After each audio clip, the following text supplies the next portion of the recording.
Hey, what's up, nerds and furs? It's the 8th of September 2025, and I'm going to be playing some more of The Legend of Zelda Tears of the Kingdom. Hey, G-Dubs. Hey, Don.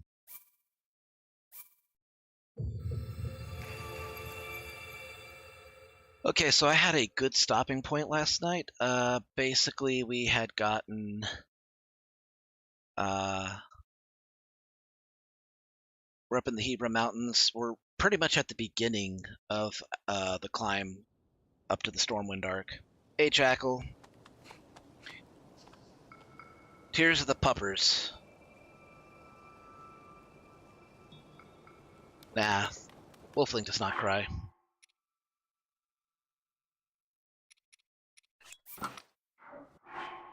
Here, let's see. Ooh.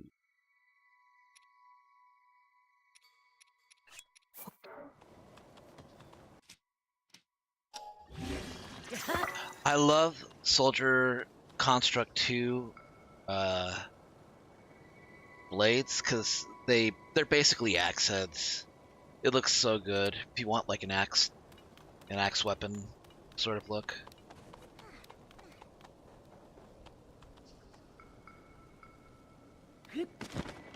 Hey, Magnus Cat.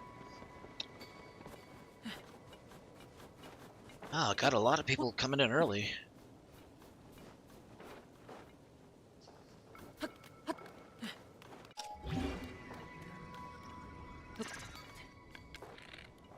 Okay, motion controls are working. Trying out the sickle rifle? Cool.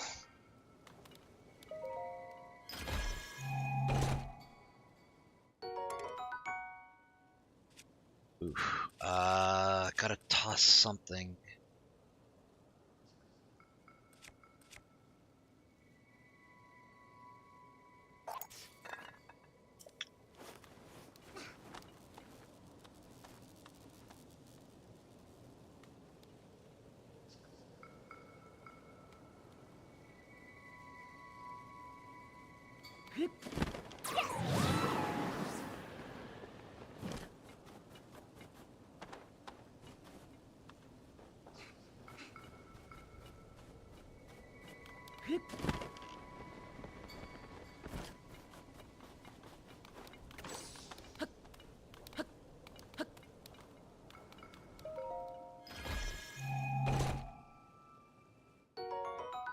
Bishop McCoy.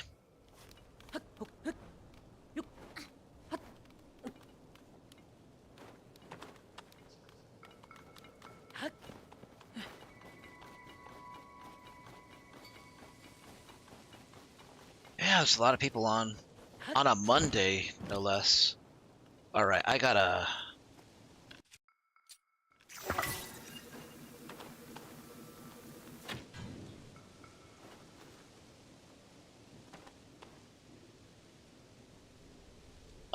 I'm gonna say... probably the bots will win this.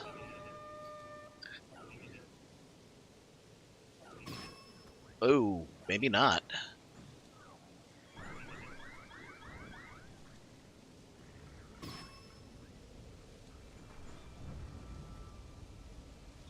Yep, I was wrong.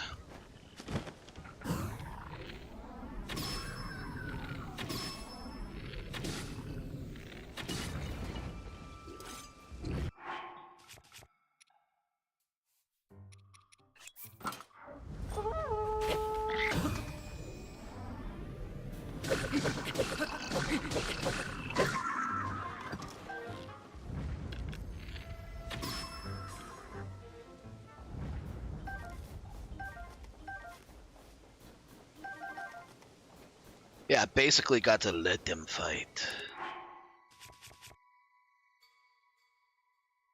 Oof, got a weapon I can't really even use.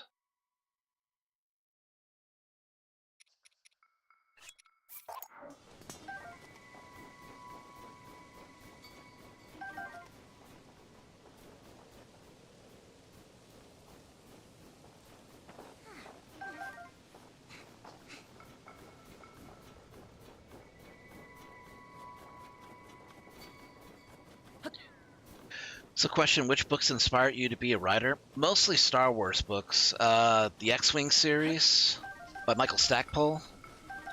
The Thrawn series obviously was a big one.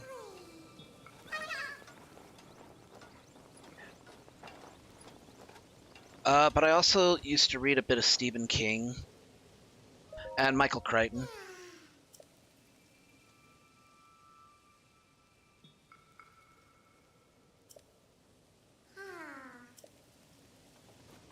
Oh, shoot, shoot, shoot, shoot, shoot.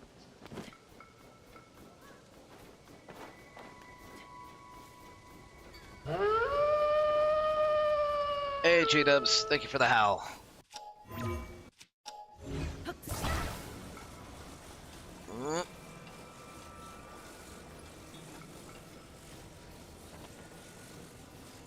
But yeah, it was those books, you know, basically I wanted to write stories, but it wasn't just that. I mean, the writing of, say... Why am I drawing a blank?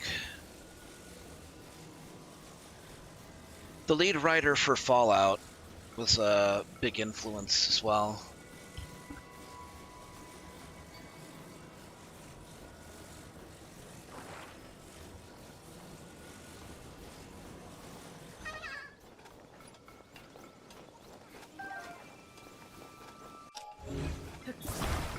Chris Avalon. Avalon? Here we go. I actually got it on dead center this time.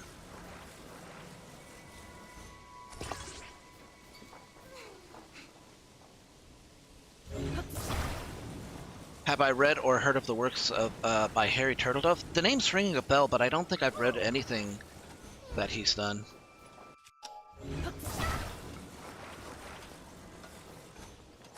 Actually, one big influence, and people are gonna say that I'm crazy for that. One huge influence was actually the writer for Fallout Equestria. You can call me crazy, but I actually think it's one of the better written fan fictions out there.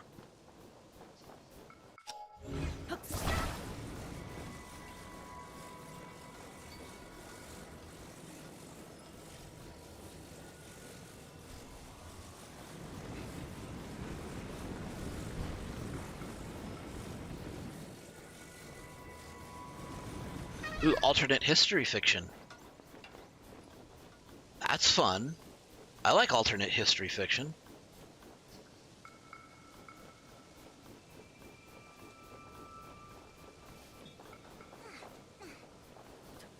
I should have a flamer unit.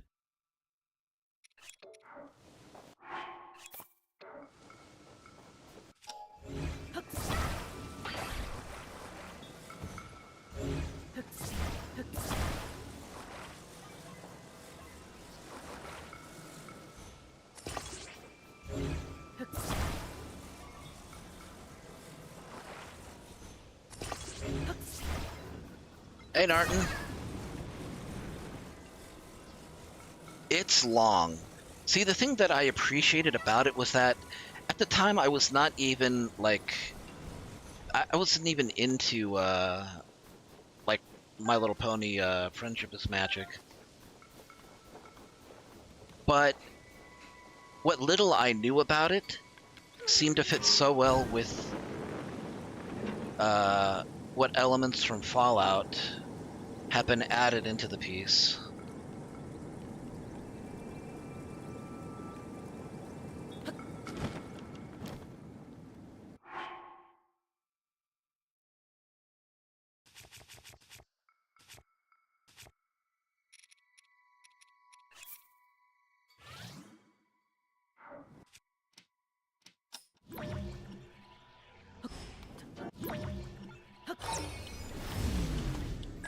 I need you to come back down.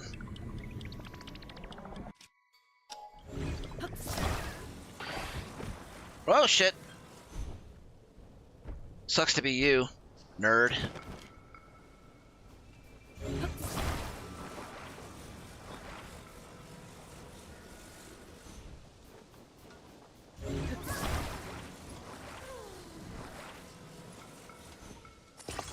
I actually thought I grabbed him.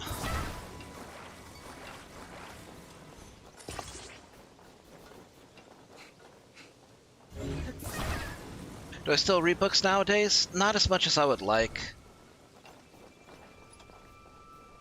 When I do, though, I tend to read old stuff like things from Mark Twain, J.R.R. Tolkien.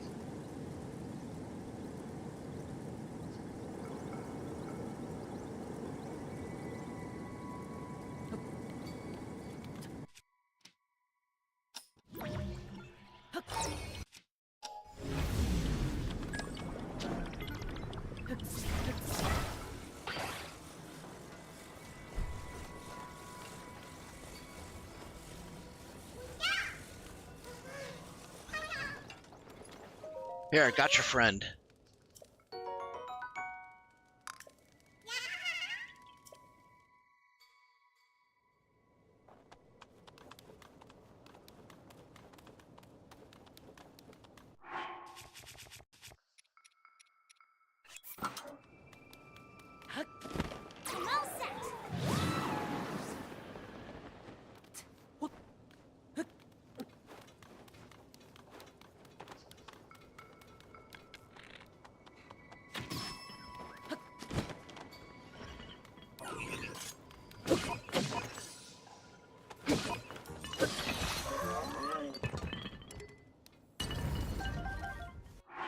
Let's see, are there any bows I can throw away?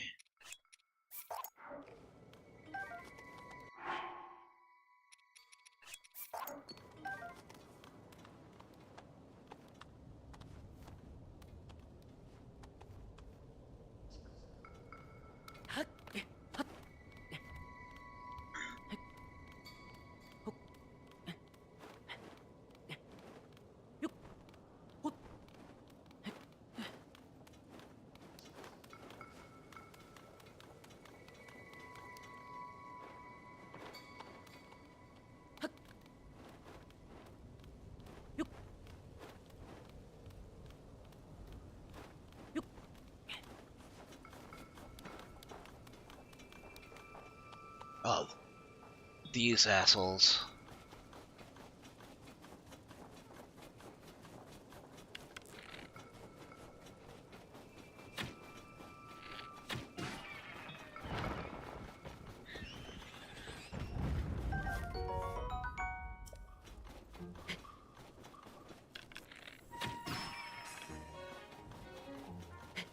Come on, get up, get up.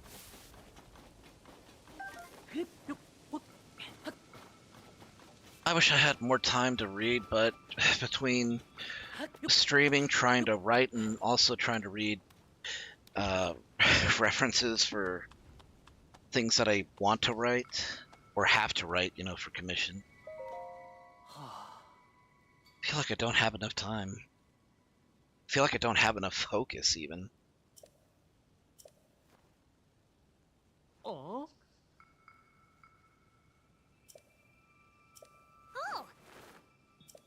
Oh.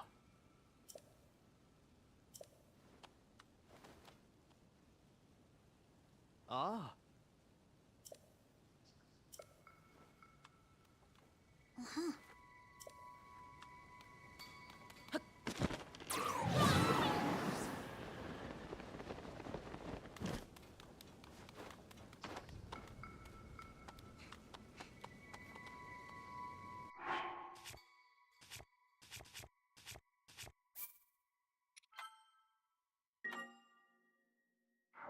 I kind of like this because I like this segment because you can kind of hear the background music here, which is just, you know, what typically plays when you're up high in the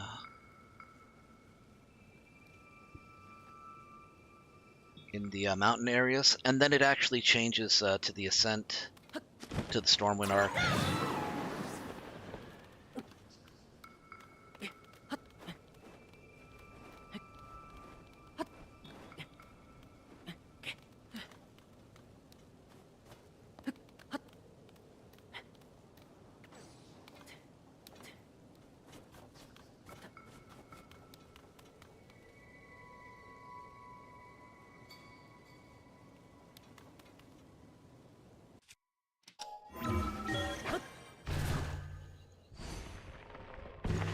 Hey, sniper.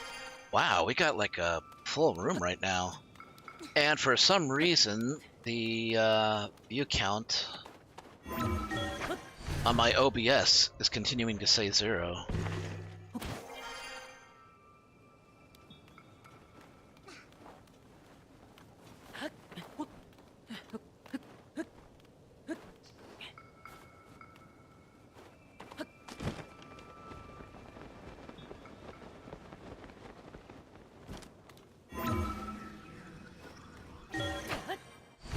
I think this is where it begins to change.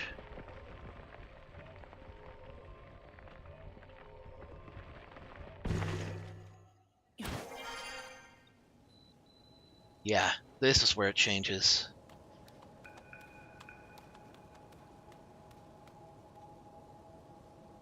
You can hear like the stick tapping.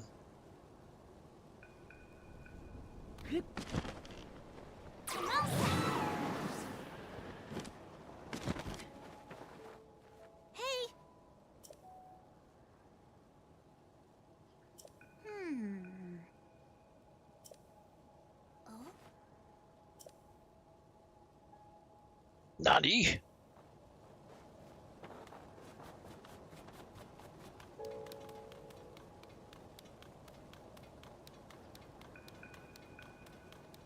That is a boat.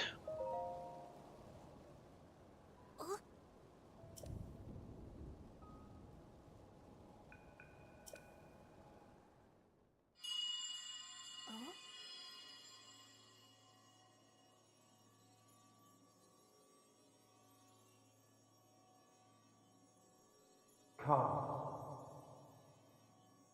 Come. To me.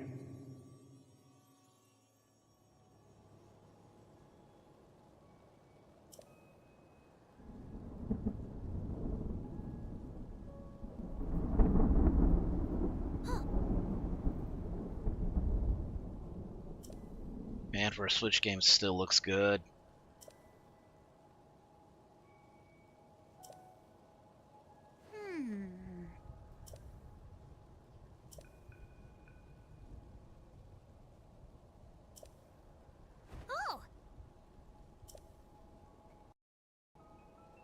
Oop.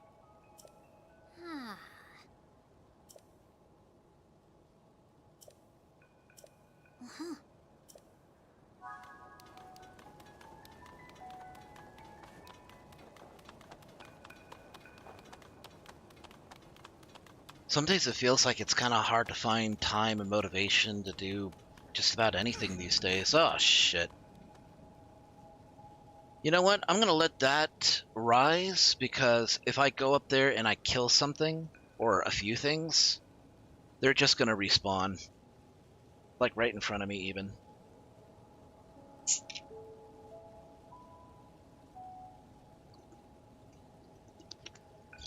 Gives me time to take a drink.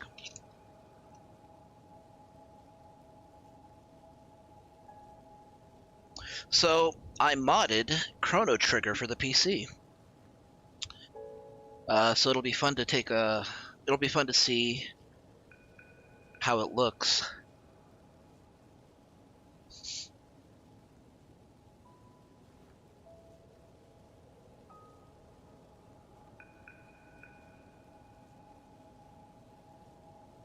Come on.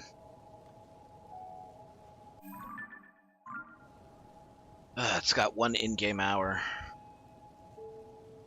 It's nothing crazy, it's just a music mod. It just replaces the in-game music with orchestrated pieces.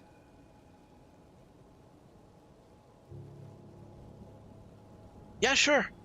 Yeah, you can talk about, what you read recently.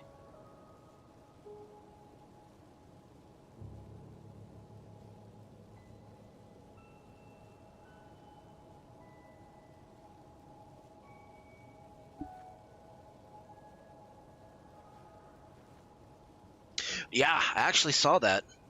That's cool. Couldn't look at it too long. Kind of fucks with my eyes.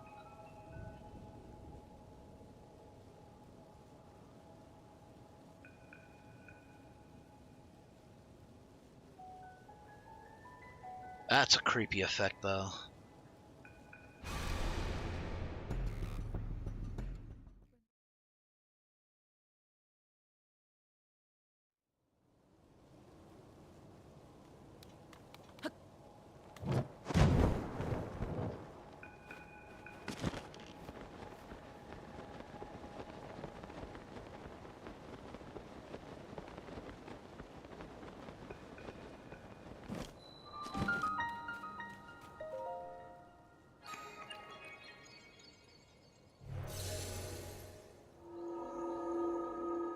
I'm not a werewolf, had to start work at 1 a.m. Recently, I read a kid-friendly fantasy horror story called The Horrible Bag of Terrible Things by the creator of My Life as a Teenage Robot, Rob Renzetti. I already like that title.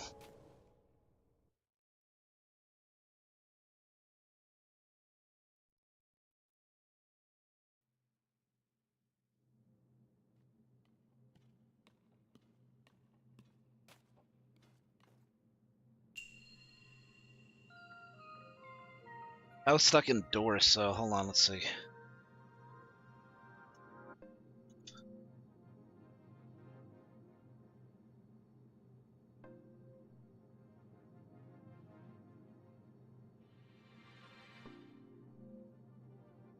Yeah, it was last night.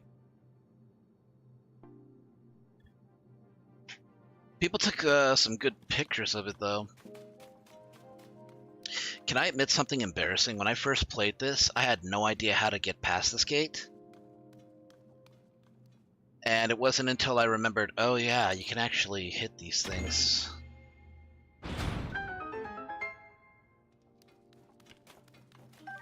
Like, why did they even have this in the first place? That really threw me off.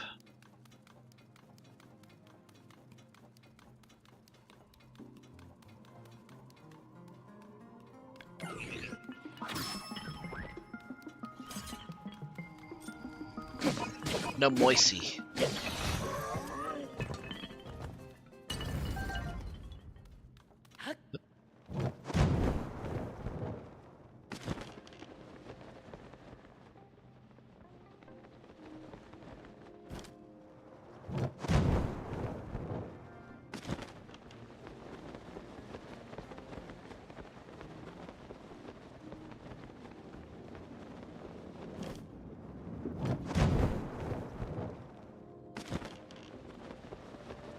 I don't think I'm gonna make that.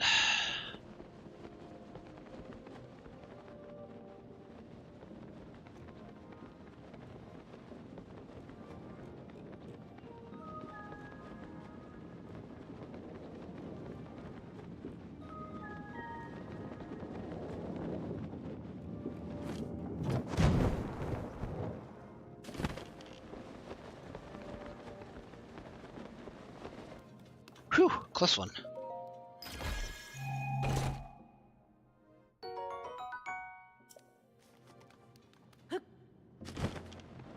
How long is the Blood Moon, the game one? It only lasts.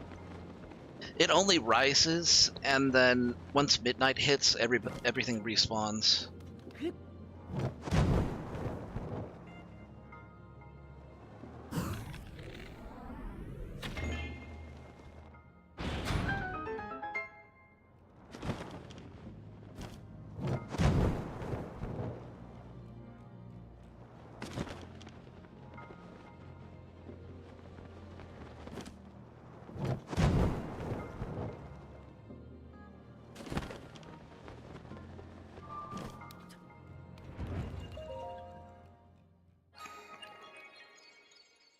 That sounds like it's it sounds fun.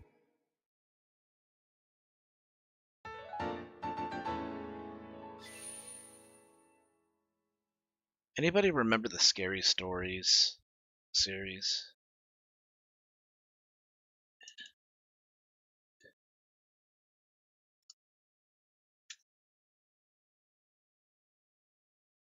You know, scary stories to tell in the dark. More scary stories to tell in the dark. It's basically just a trio of books. And it's not. I mean, the short stories themselves are like one thing; they're really good, but it's it's the artwork inside it that is just like.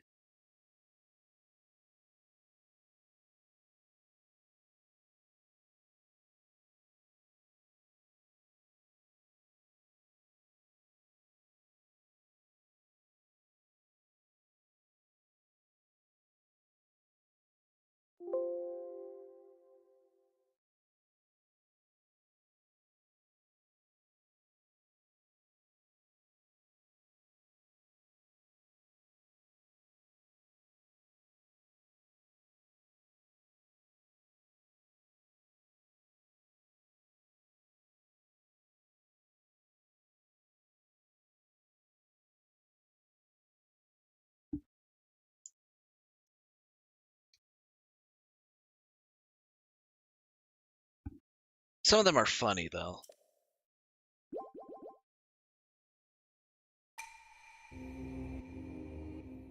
Oh no, the TV series is based off of the well, the film actually. It was a film, I think. It was based off of the Scary Stories books.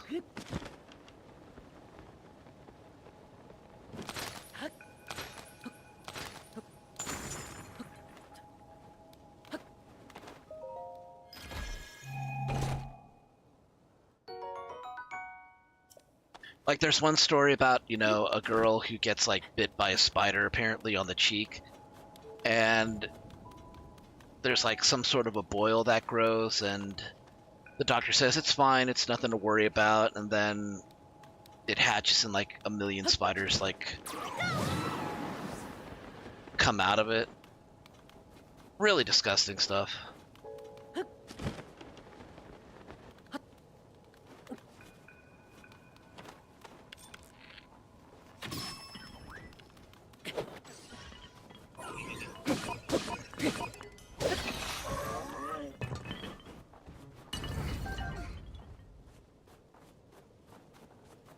Man, I hope I can find some sledding material. I want to do some snowboarding on these. Hold on a moment.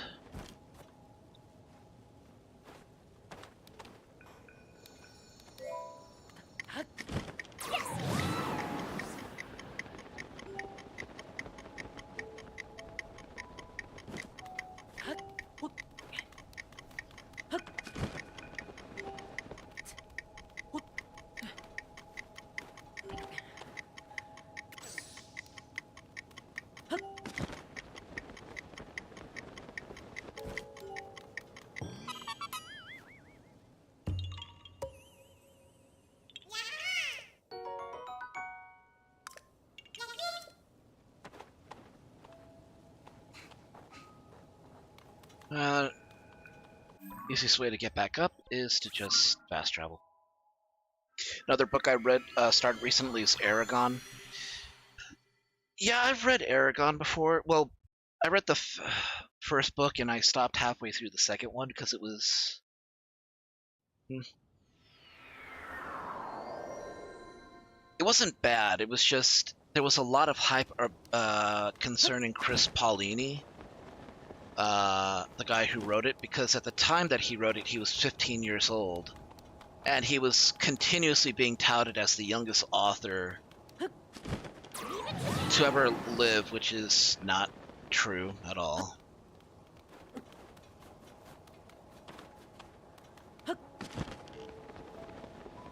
And it's not bad. It's actually got some pretty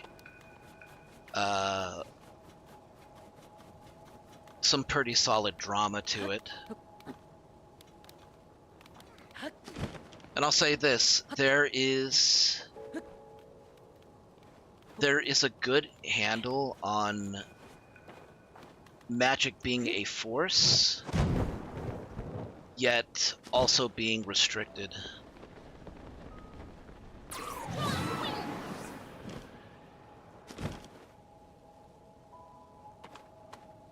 I really don't want to make this like my, you know, I don't want to make this like the horse that I keep beating on, you know, despite how dead it is. But I really don't get like this idea that because Star Wars, I really don't get or like this idea that because Star Wars has, you know, merchandise for kids, that it is strictly for kids. This idea that it was a series that was specifically about, in their words, it's about space wizards, you know, stories about space wizards meant for children. Which, first of all, is a gross oversimplification, because it's not. But I heavily disagree when people use that as an excuse for basically disregarding established rules. This idea, well, okay, because they're space wizards, they can basically do anything. You have no basis on which to complain because it's fiction. It's fiction meant for kids. You know, it's not meant for you. Even if I were to agree with that,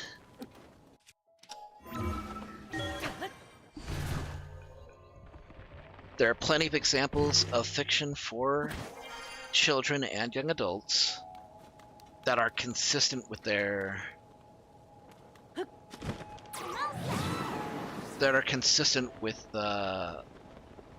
have consistent rules for like certain fictional elements. Wait, how did I assassinate him? I wasn't even standing behind him. Like one example that, you know, that comes to mind is Harry Potter, for example.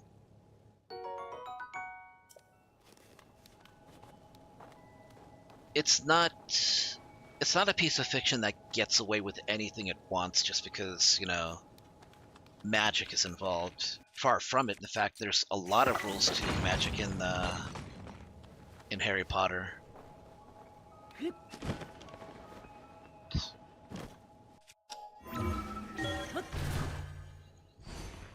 Like somatic components for actually casting spells, you need to be able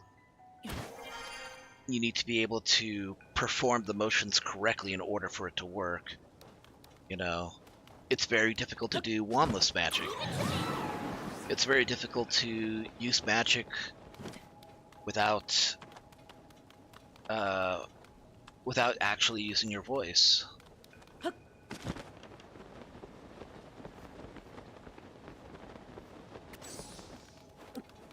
I mean, just because it's magic doesn't mean that there isn't any rules to it.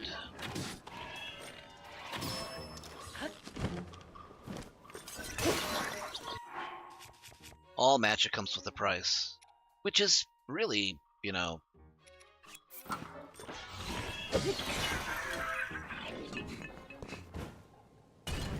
Anyway, the point I'm getting at is that one thing that I do respect about Chris Paolini's Aragon series is that he does not make the mistake of saying simply because it's magic, you know, the character can do anything. Nah, he has to first of all practice, and even when he practices, there are limitations to what he can do. Like,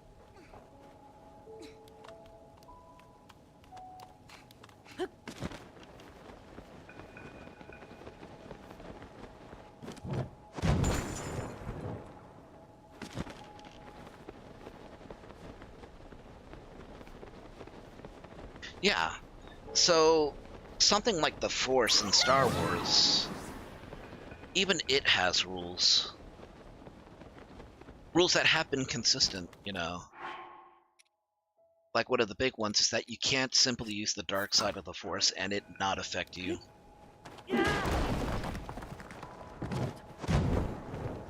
Like that was a big, you know,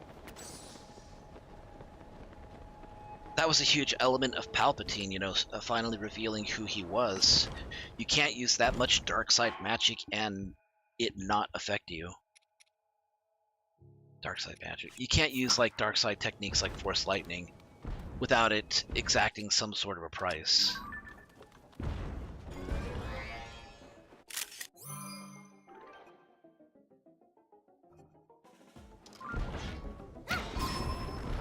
Nice shot, kid.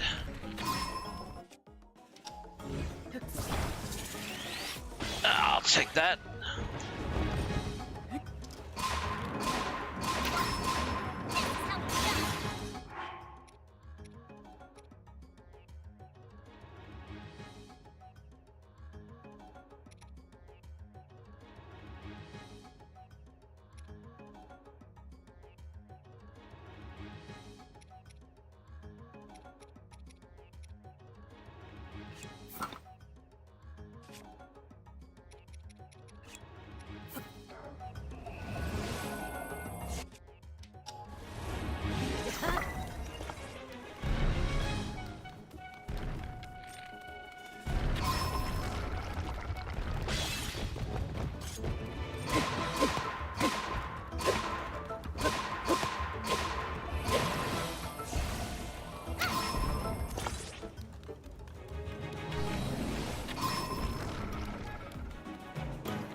Yeah, that's another example, Magnus Cat.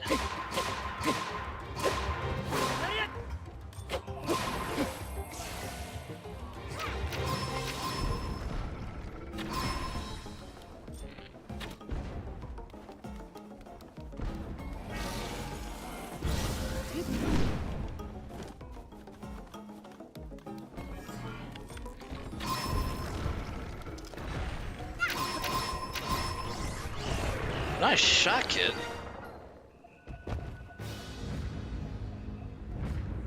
You know what, I'll let you have that one. And that's why Tulin is the best.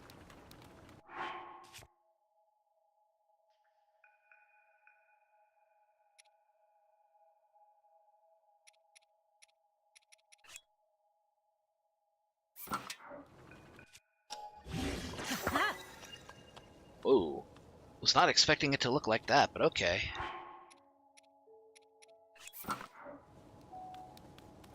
But yeah, that's a good example too, Magnus Cat. Like, there's only so much that you can replace before you stop being human.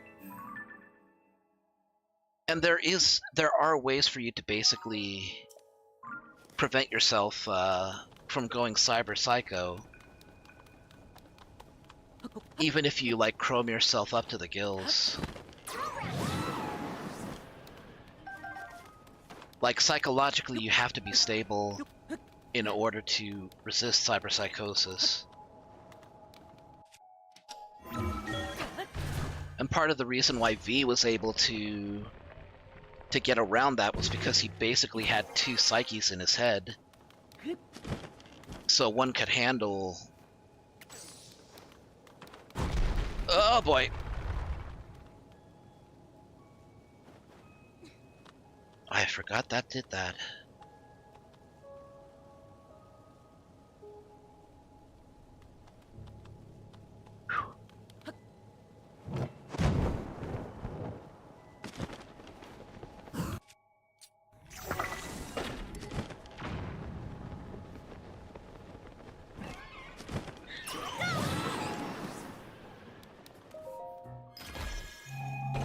So psychologically, you can be of sound mind and not become a cyber psycho because you're just that well adjusted. You can resist it a lot better if, for example, if you're like V, and you're basically content, you have friends, you have people, you basically have a support group.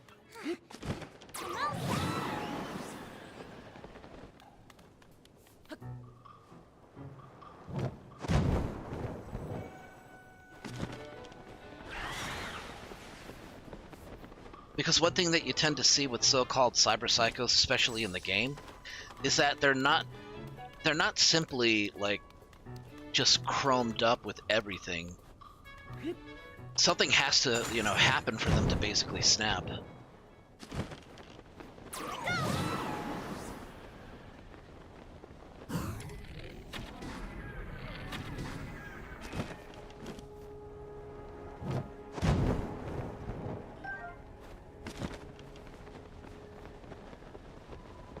Yeah, you can hear the music changing again.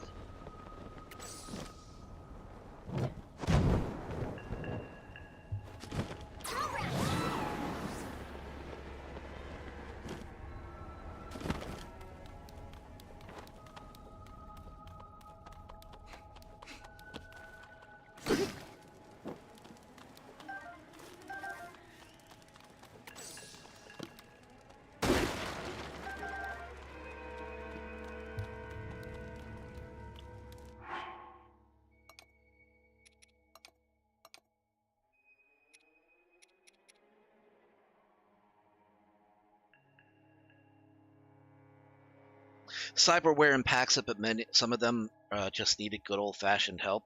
That's true too. Like, I mean, having cybernetic implants doesn't, it's not the only factor.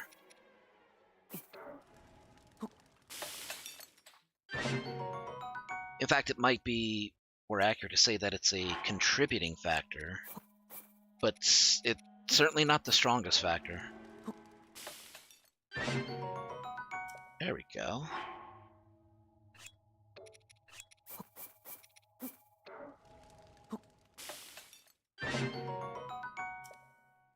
Don't want to overdo it with the cooking.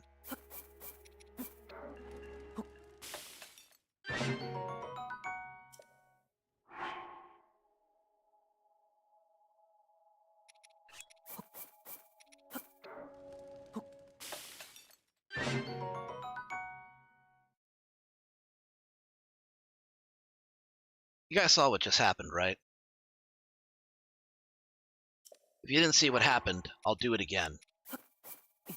Spicy pepper, raw bird drumstick, put it in a pot.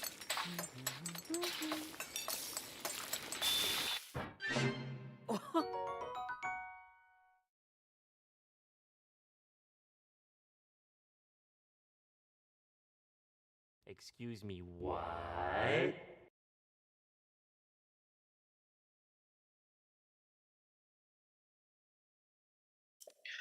Okay, let's do it again.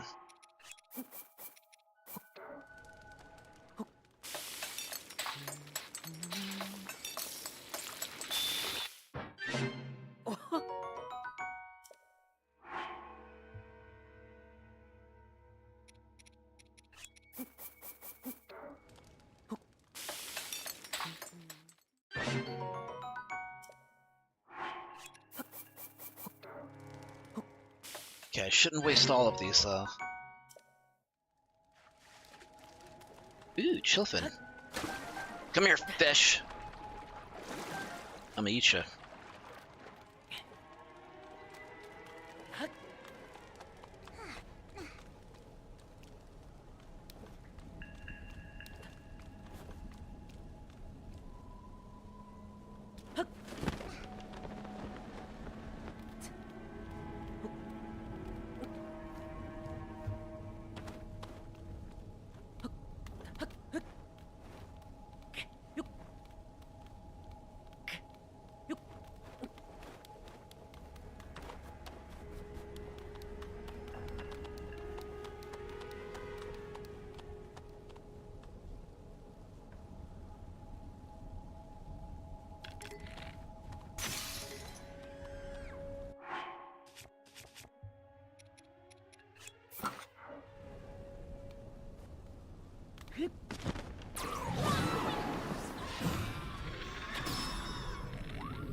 I like how if you don't chase after the dropped parts from Aracudas, it just automatically gets given to you. Because it's like, you're not going to go out of your way just to get it.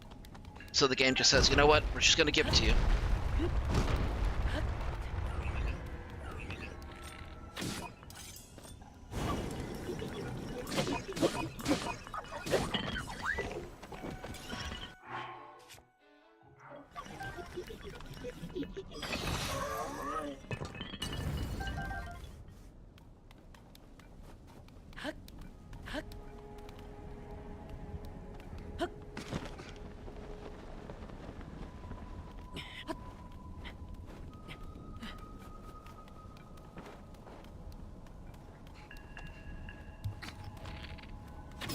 A piece of in-game reading material in Cyberpunk also suggests that you don't want to touch that. Oh, I'm trying, kid. Kinda ate shit there. Man, I could go for a deep-fried drumstick.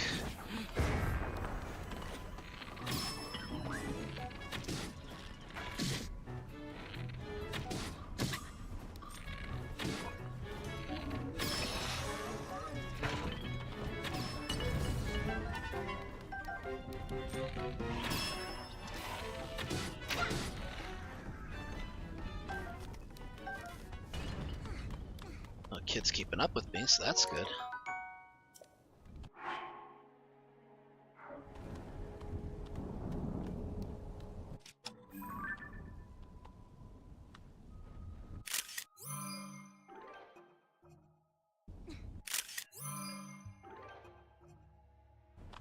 Not the sparkle.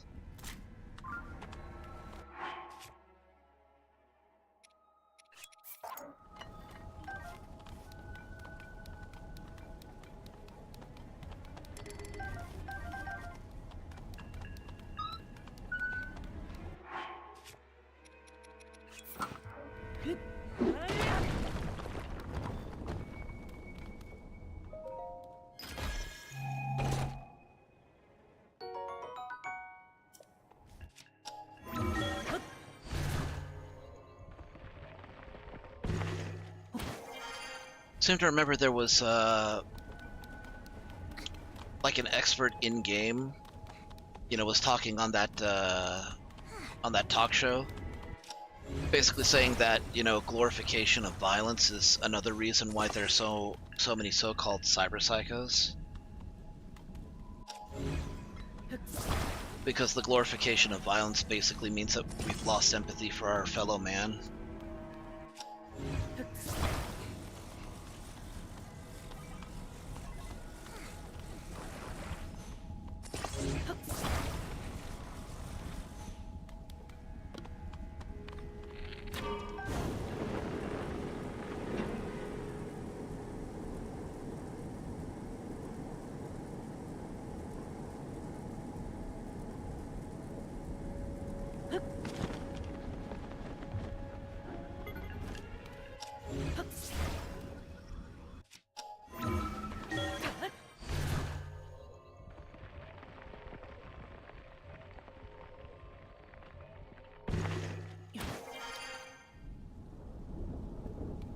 Hell of a climb.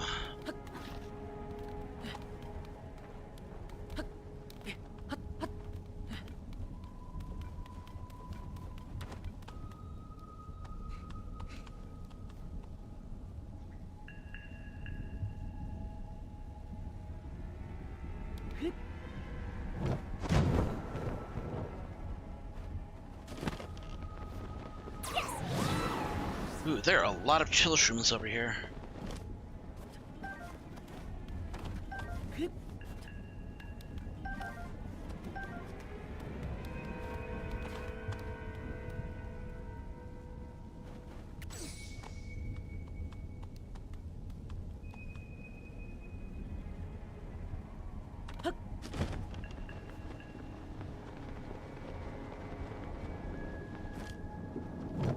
Okay.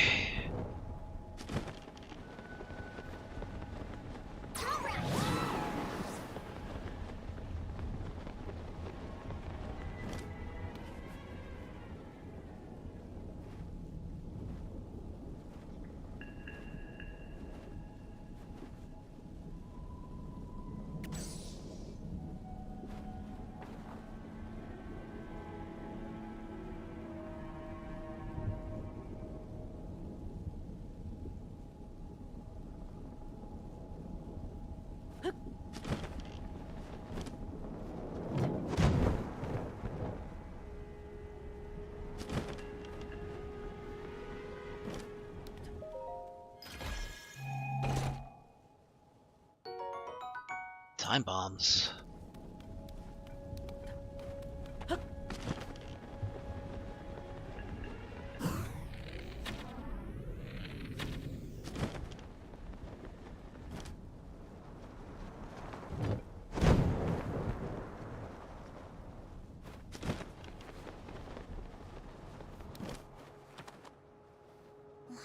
It's my first time flying this high. The air's pretty cold up here, huh? I'll be fine, but what about you? Make sure you don't freeze, okay? Nah, I'm good. Pretty sure I could...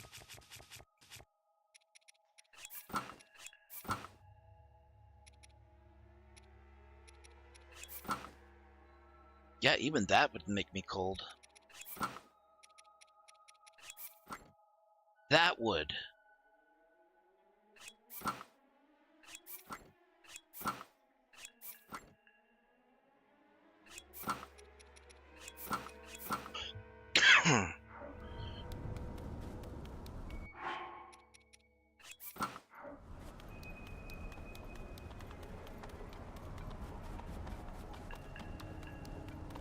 Very random question. What would you like as compensation for accidentally getting kicked in the balls? So, like, if somebody, like... If somebody did something that caused them to accidentally lash their foot out and basically steel-toed my nuts, what would I want as compensation?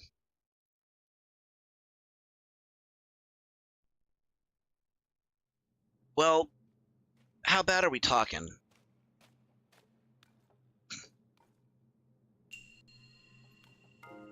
Like, is it going to be a medical emergency? Am I going to have surgery done, prosthetics installed?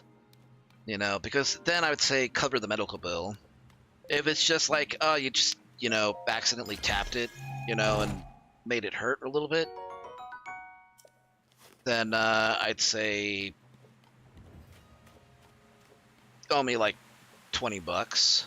But if it's like you kick me in the balls and there's no like actual emergency, but it makes me like vomit or something, then yeah, you owe me lunch for the week. Like anywhere I choose.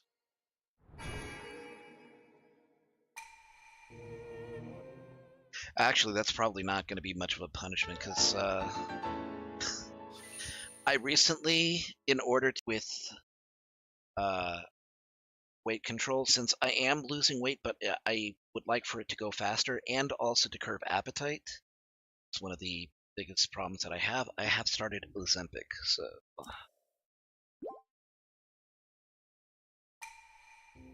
I'm going to be eating less.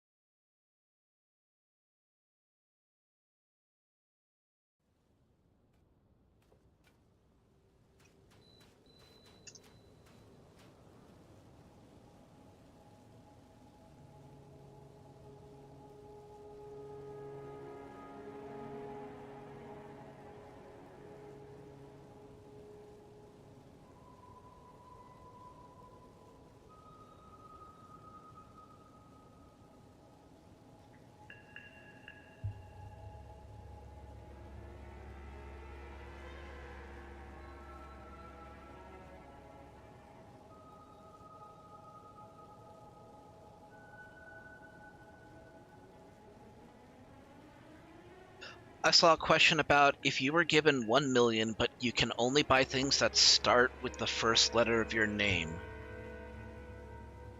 Okay, so can I get around that by saying if, for example, the first letter of my name was an A, instead of saying specifically what kind, I say I want I want to buy arcade cabinets, for example, right? It doesn't like I can choose any arcade cabinets that I want because it starts with an A. Or can you get around with it by saying, well, steak begins with an S, for example, but instead of that, I said, okay, can I buy aged steaks? Because that starts with an A. If it starts with an A and you say aged steak, then there you go.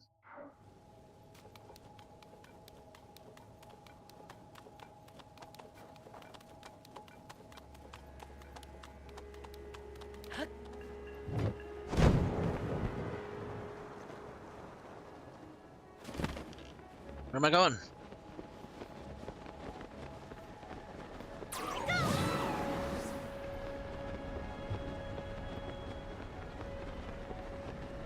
I'm just looking for a loophole that I can exploit.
I can make that, right?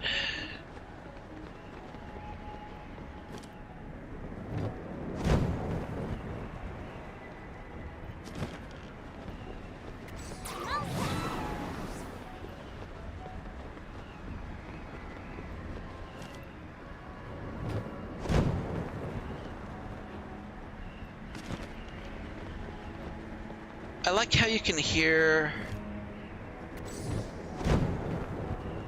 elements of the The Meadow theme from Breath of the Wild, as well as Rivali's theme from Breath of the Wild as well.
Kid's got short-term memory issues.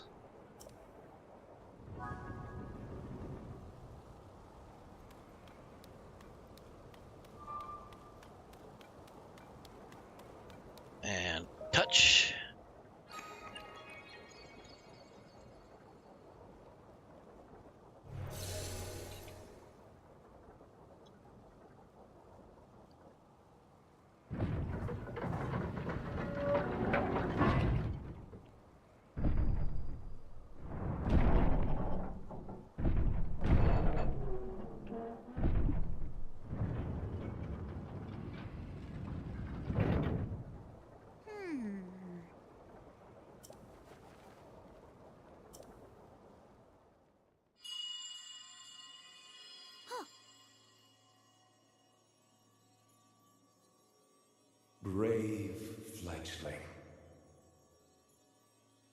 There are still 5 locks securing the hatch on the deck.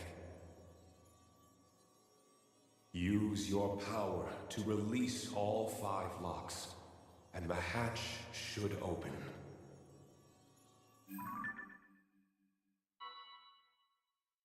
Heed my words.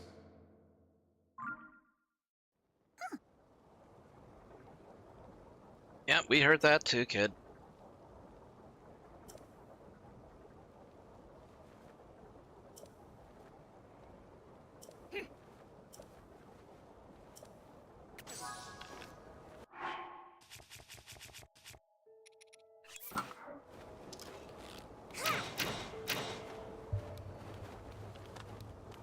Kid didn't hesitate.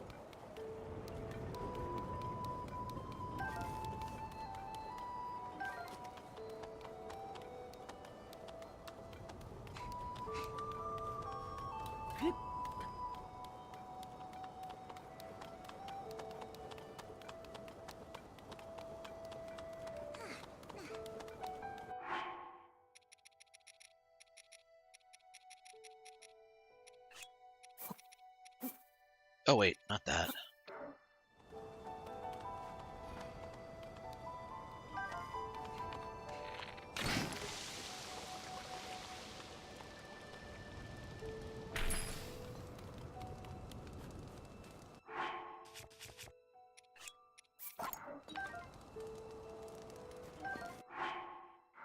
Okay, got a fresh bow.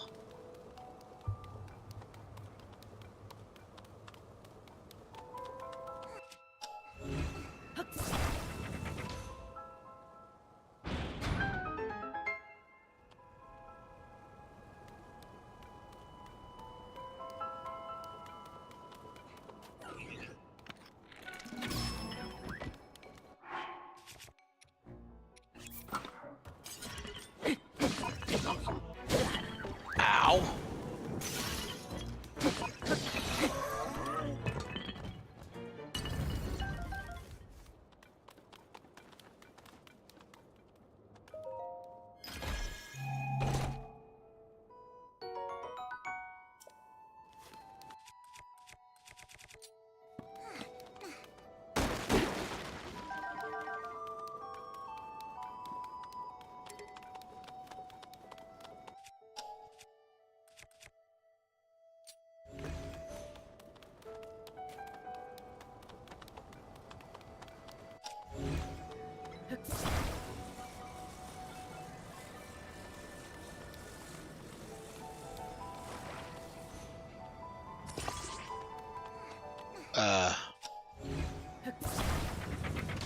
Not at all what I intended. Well, slightly what I intended, at least.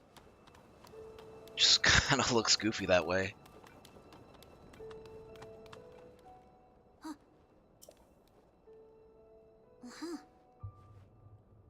Kind of shaped like a windmill. Well set. Except windmills do not work that way.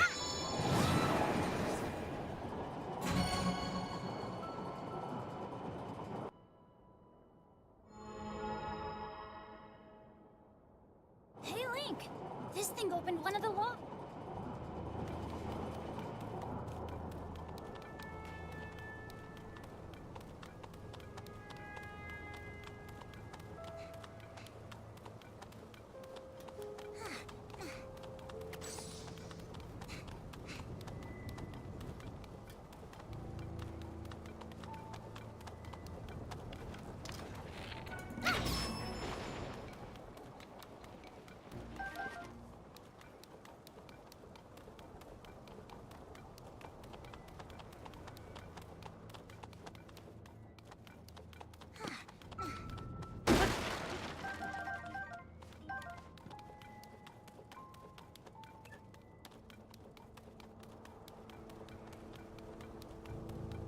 Considering the first boss that you fight, I'm not surprised that this section of the game is very generous with the amount of arrows it gives you.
That's not a bad idea, getting into literature so that you know how to write.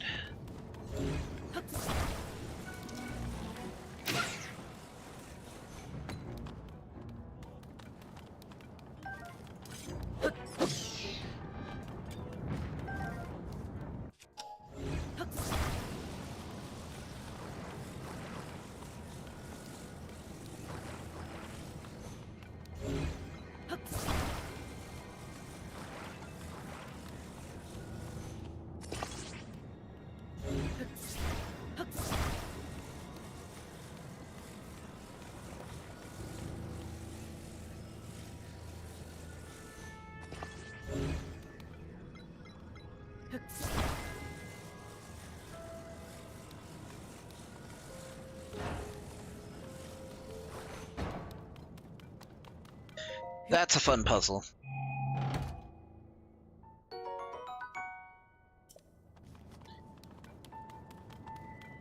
I mean, reading for the sake of it is just, I admire anybody who just reads, because they enjoy it.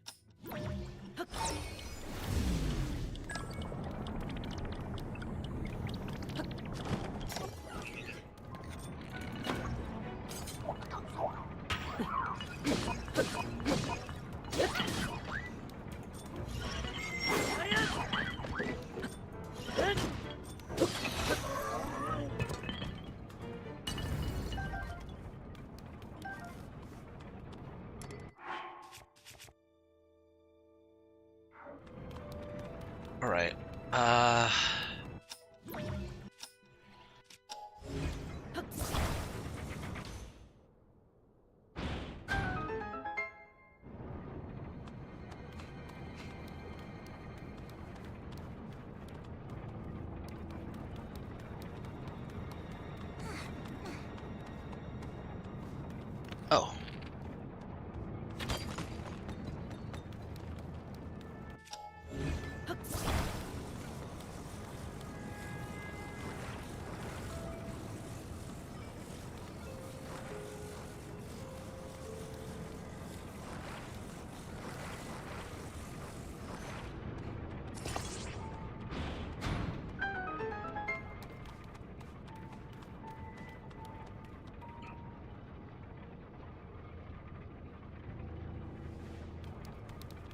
Reading to help with,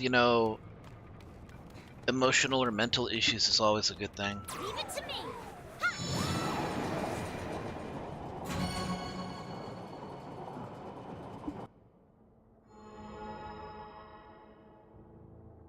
Three more to go. We can do it. Any endeavor which encourages people to better themselves is always worth doing.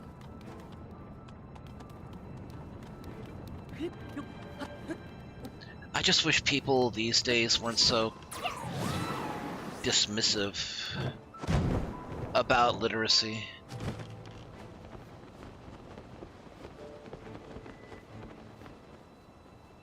Ah!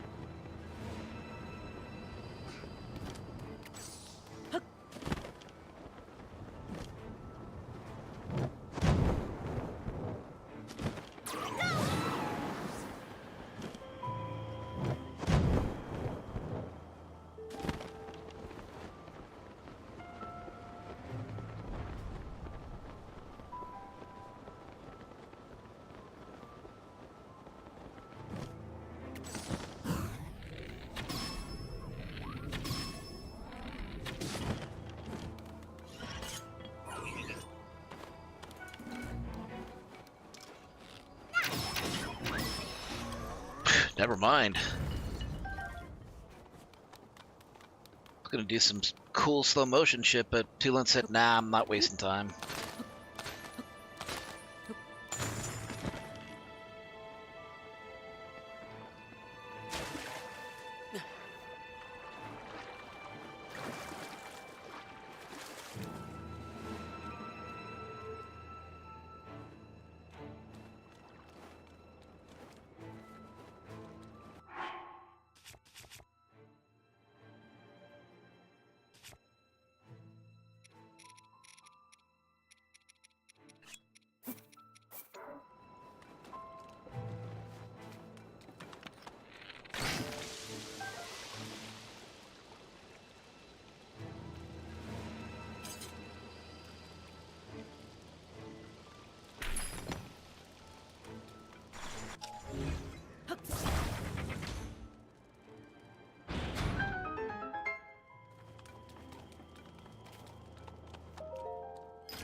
All set.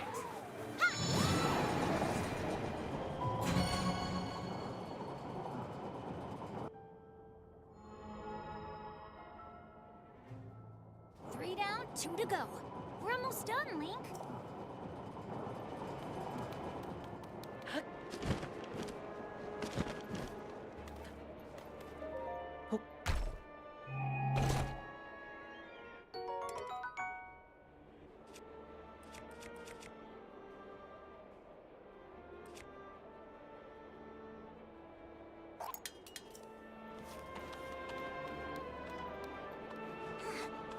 Salisbury steaks? They're not always Salisbury steaks!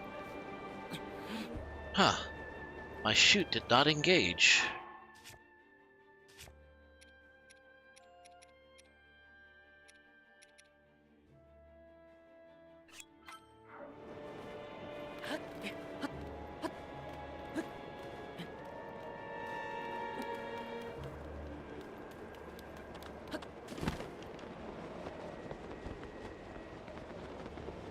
I'm surprised it didn't trigger any of those lasers.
I need to start doing this.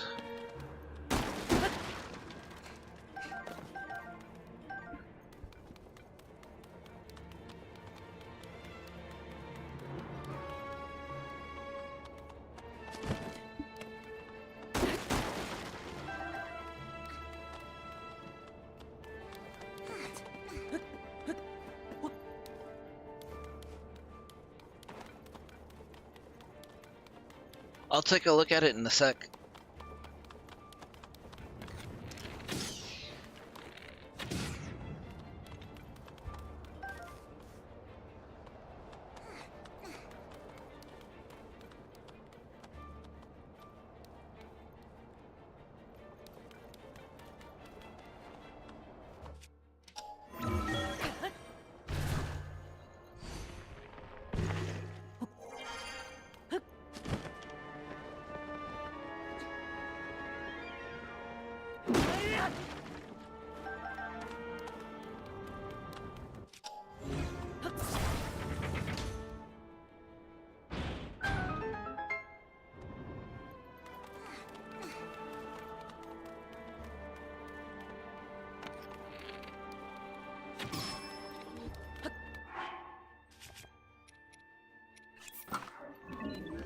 I'll take that.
only have one left.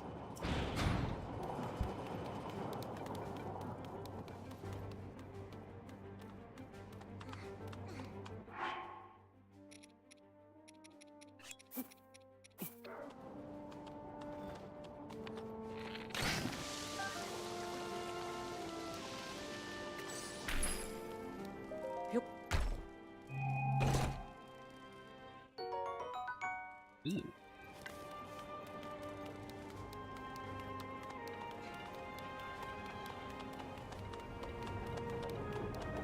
Okay, I'm gonna need to go a little deeper.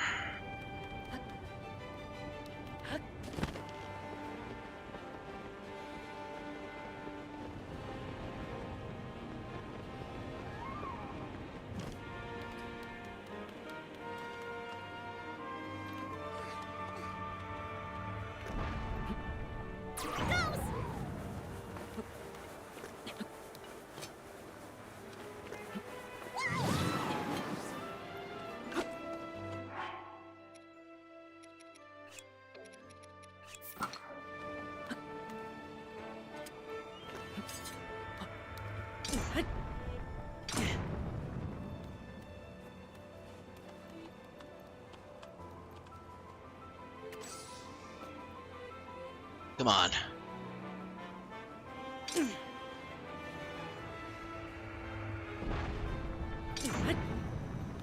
Oh, ooh, even better.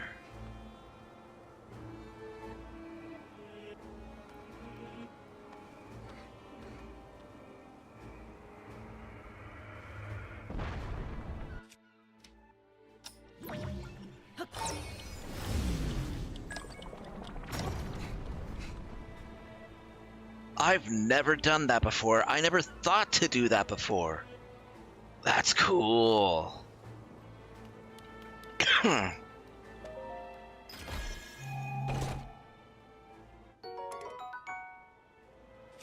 can you send me a link to that?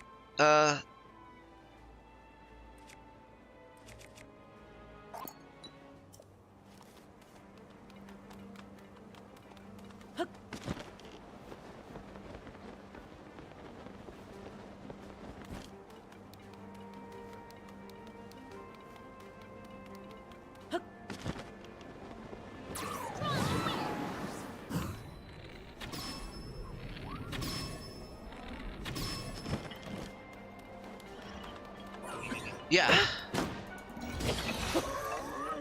If you have it, you know.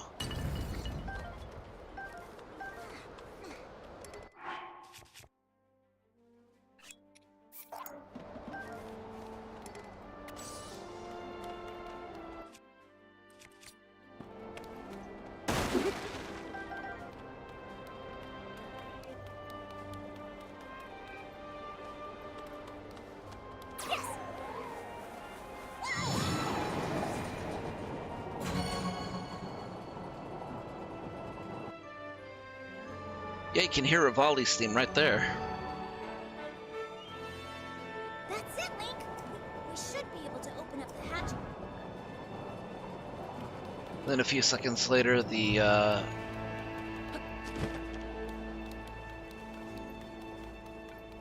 Oop.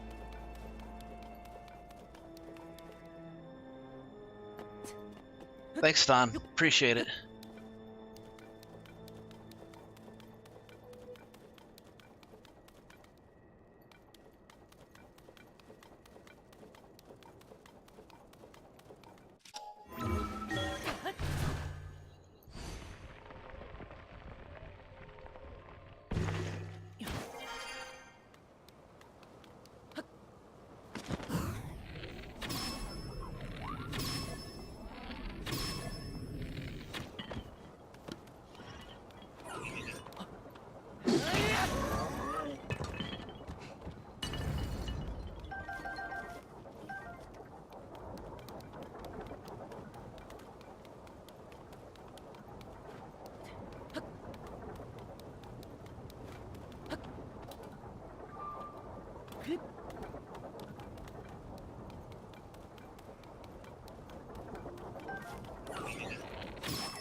Cuphead's a fun game, but it's also kind of difficult. especially if you're trying to go for the achievements.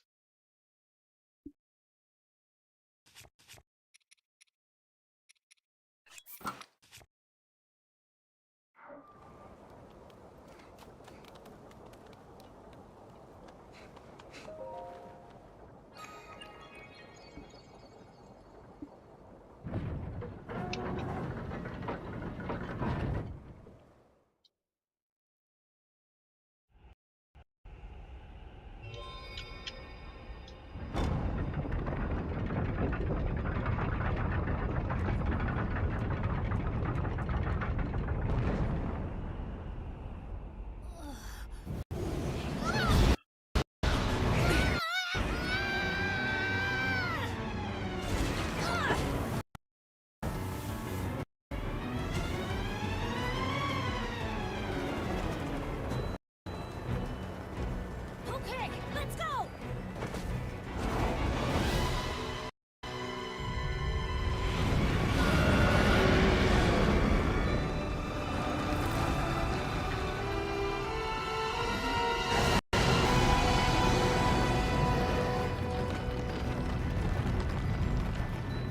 That thing must be what's causing the blizzard! We've got to take it down!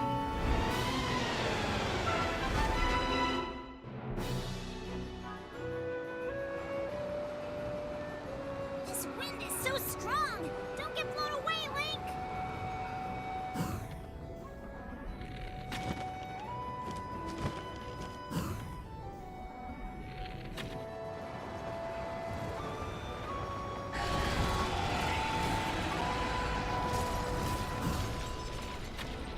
We need to find a way to hurt it!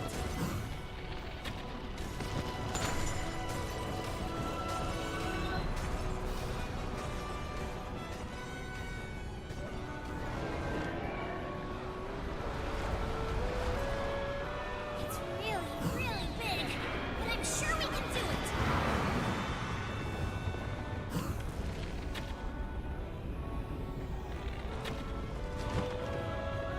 What? Where'd it go?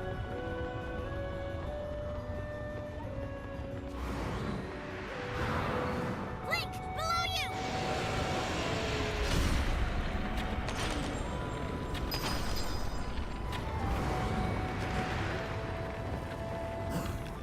Can't believe I missed that third shot.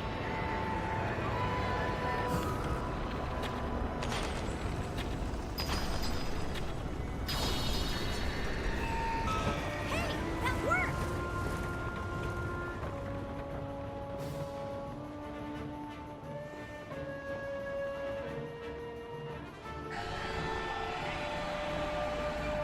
Watch out!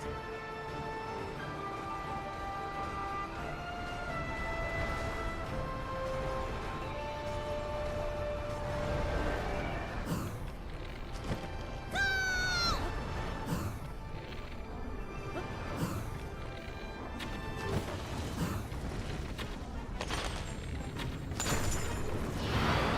Okay, that was a little too close. It's coming from below again!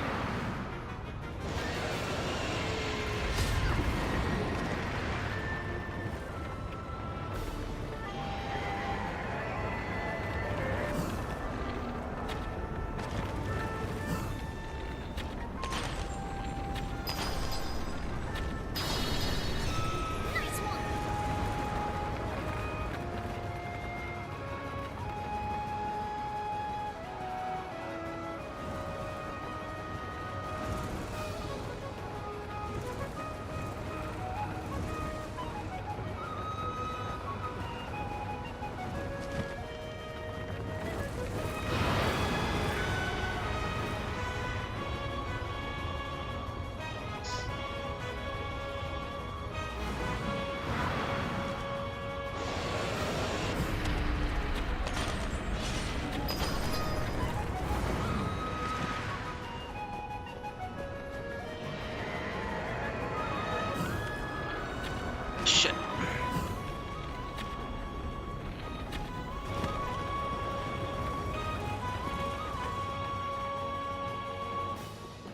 forgot this bow doesn't have the best range.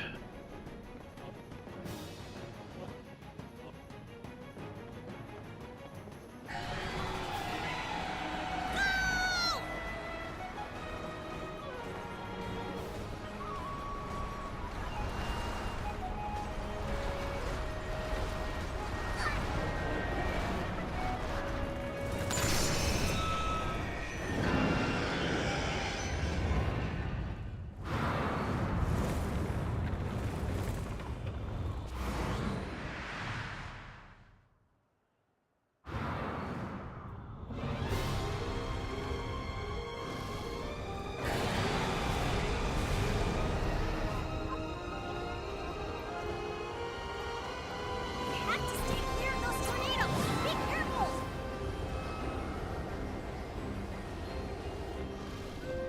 Link, don't get too close to the tornadoes.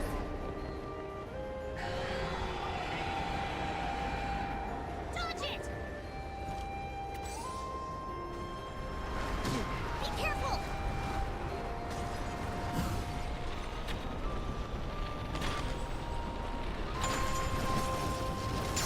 Way to go, Link. I'll help too.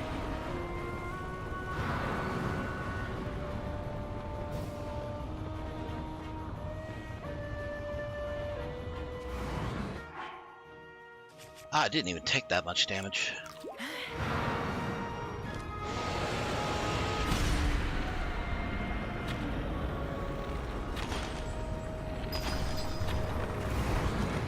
Ah. Not enough stamina for the third shot.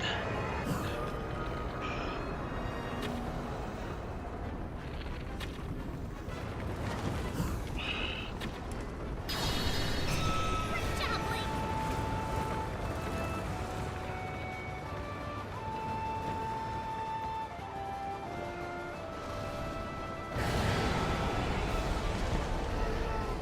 Well, here they come again.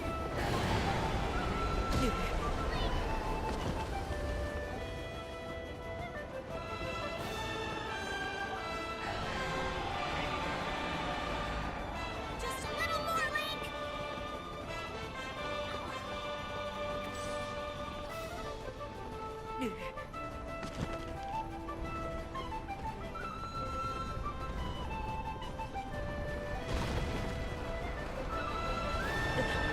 What the hell? Oh, I might be hitting the edge here. I might actually be too high.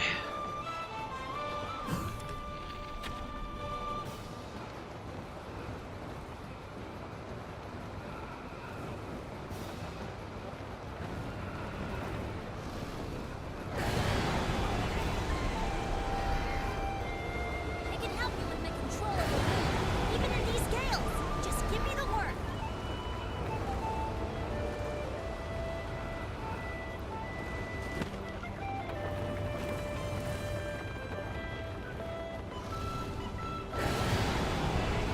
Leave it to me.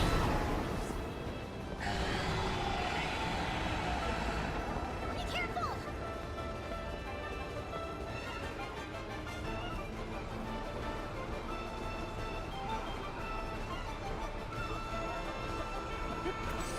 I think I got it.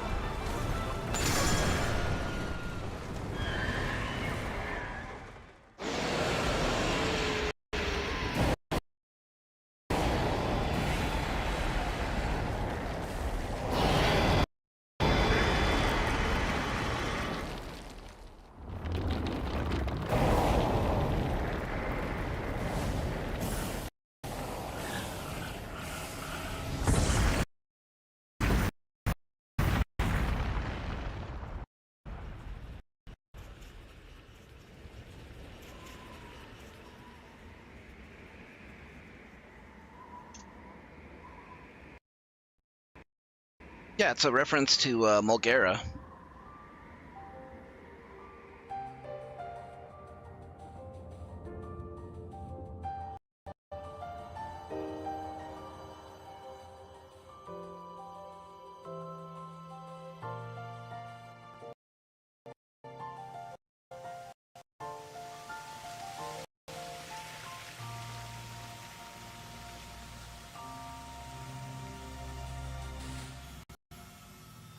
hopefully this doesn't crash on me like it did last time.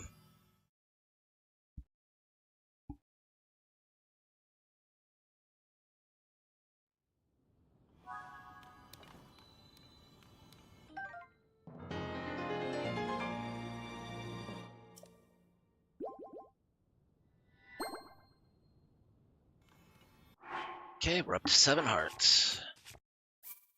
Let's save here.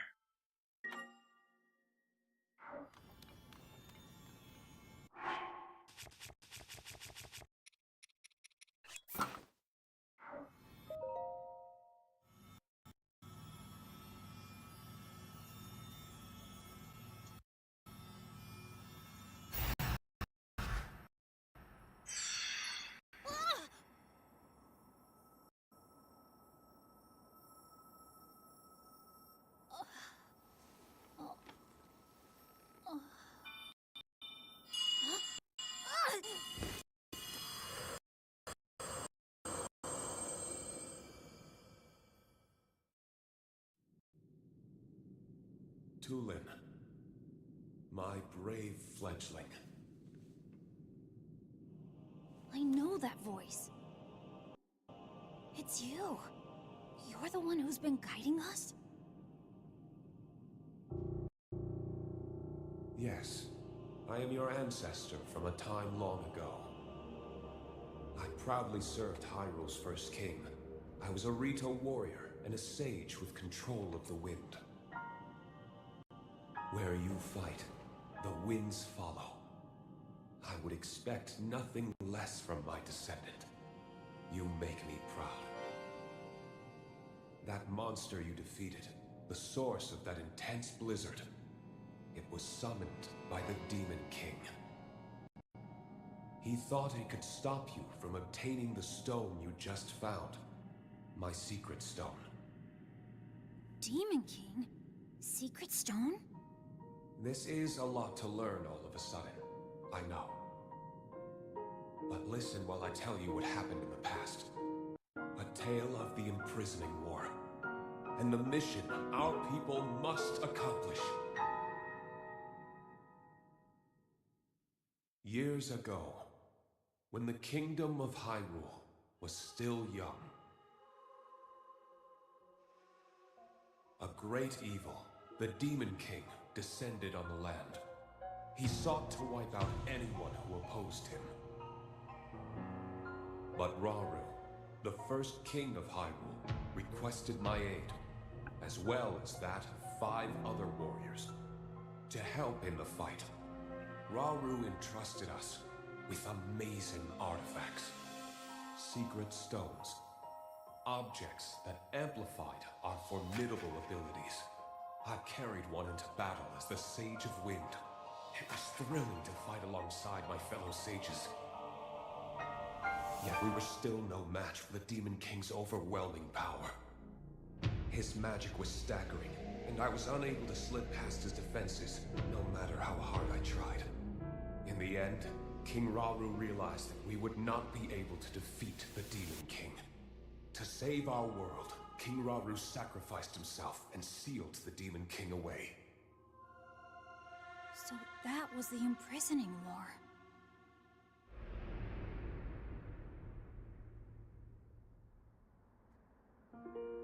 The rest of us survived that climactic battle, and I would soon receive a visitor with a request that would define the future of the Rito.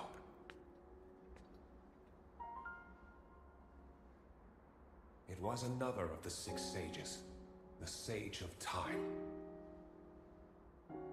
The Demon King will return. The magic binding him will be undone. When that time comes, a noble swordsman named Link will oppose him. But Link will only succeed with the Rito's help. Summon the winds and support this hero. It was clear what part the Rito would play. It will be an honor to defeat the Demon King. I swear to you that when the Demon King returns, the Rito Sage of Wind will awaken once more. And you can count on the full support of the Rito.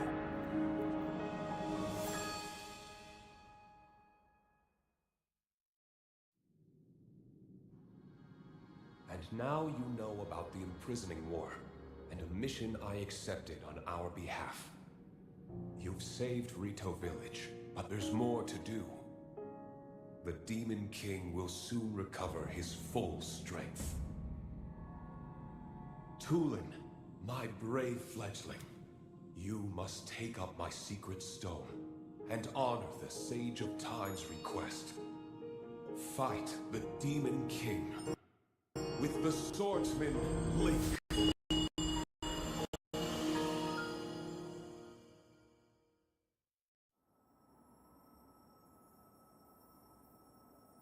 So it's my mission to fight the Demon King with you? Cue fanboying. Link! This is so amazing! I can't believe my ancestor gave me such an important mission. And it involves fighting alongside you to save the world! If we don't do anything, then the world is gonna be in big trouble. I can't let that happen. I'll do this! I'll happily take this secret stone!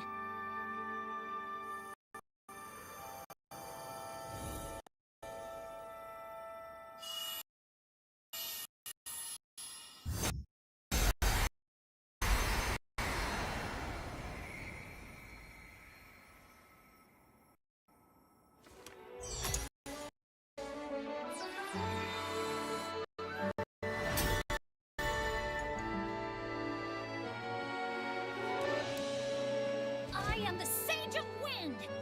Look! Check out what I can do now! Huh?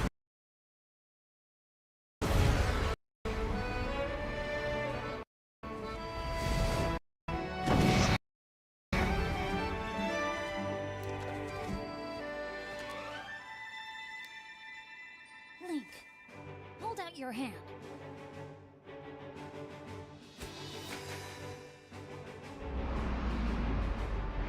I, Tulin, the Sage of Wind, swear to fight by your side until the end.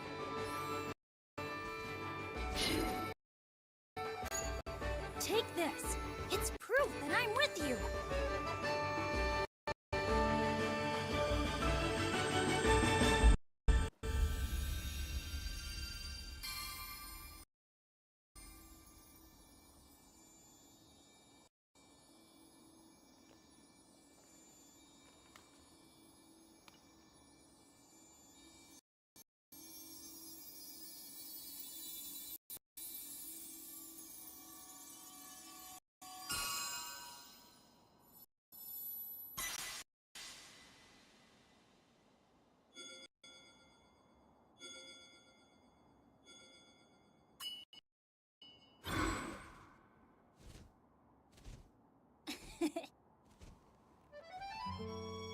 You can use that ring to call on my power anytime, alright? Okay, let's head back to the village and tell Dad.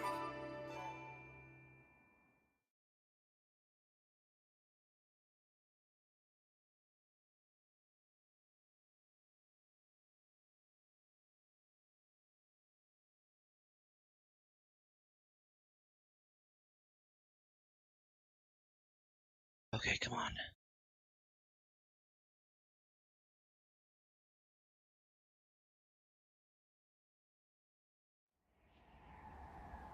Okay.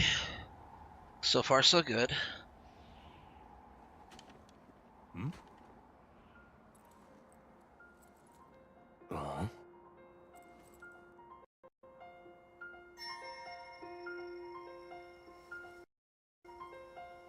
Oh!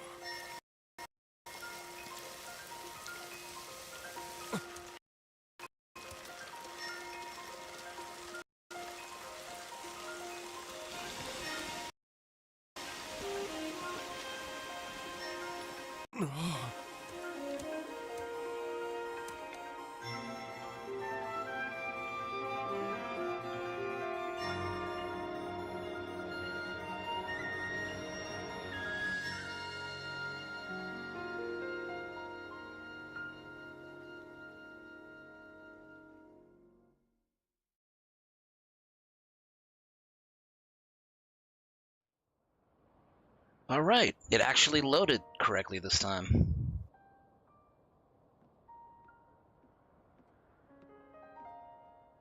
Oh? Turns out it was easy once we started working together. That was no small feat. Still can't believe the Stormwind Ark from the children's song was real. Me neither. Could have knocked me over with a feather.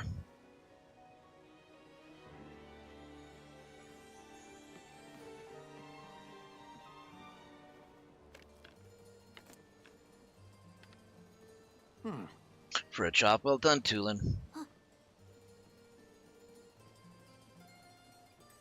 You know, it's actually kind of fortunate that that weapon in particular did not suffer from decay.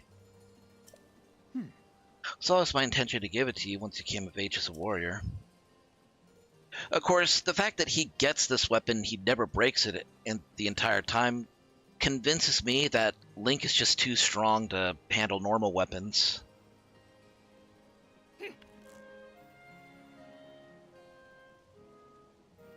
I'll prove to you I've become a warrior worthy of carrying it.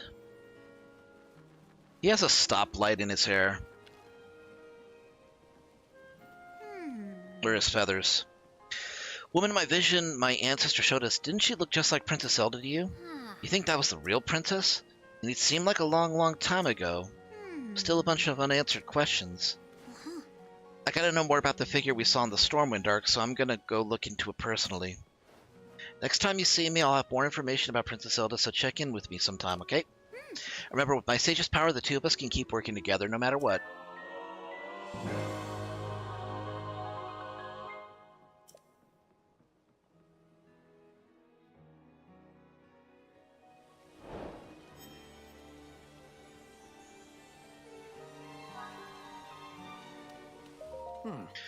Once again, we owe you so much. Not only did you save the village, you helped set Tulin straight. Rita will never forget this debt. It's now our turn to aid you.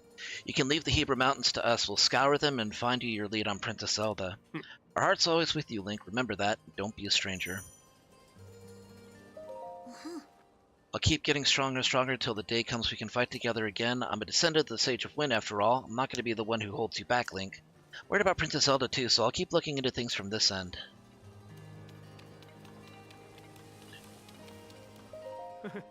I'm thinking about heading over to Lookout Landing as a representative of the Rito. If Hyrule's not at peace, the Rito aren't at peace either, right? I just need to get a couple of things together and I'll be ready to set out. Thank you, Link. Truly, you've taught Tulin the most valuable lesson of all. My husband is beside himself with joy and relief. No one wanted Tulin to come into his own more than him.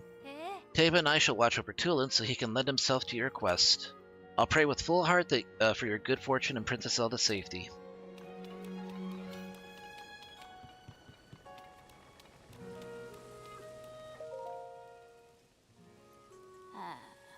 Ah, Link, we meet again, up here.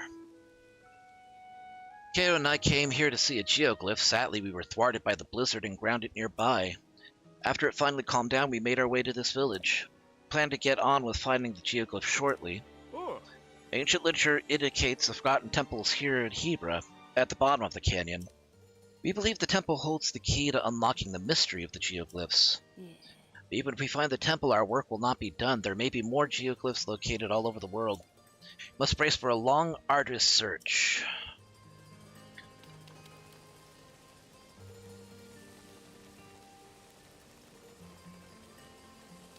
You can't really see it from here.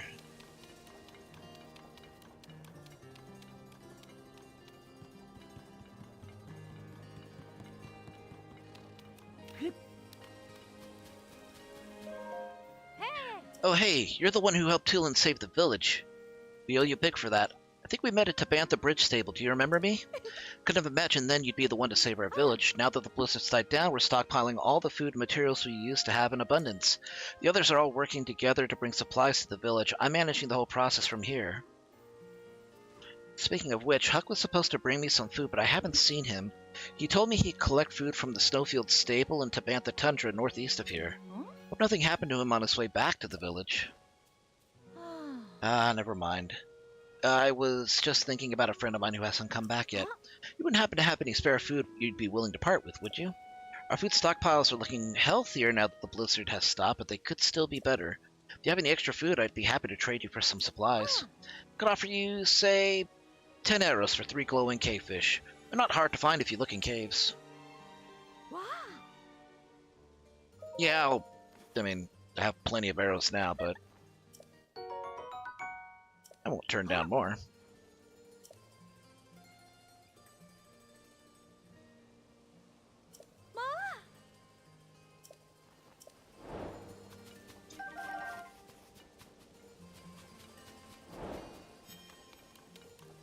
Fish for fletching.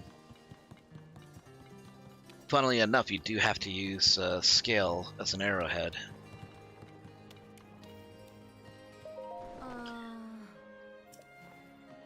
Hi. Hey, if it isn't the guy who worked with Tulin to save the village, everyone in the village is happy to stretch their wings again without them icing over, so thanks for that. And the end of the blizzard has improved visibility too. It's much easier now to find caves where we can gather food. I saw one just the other day, in fact, while I was flying around, but I forgot exactly where it was. It had a rock wreathed in green light inside it, just like the one beneath the general store. Just where did I see that cave anyway? Found it while I was looking at that white bird.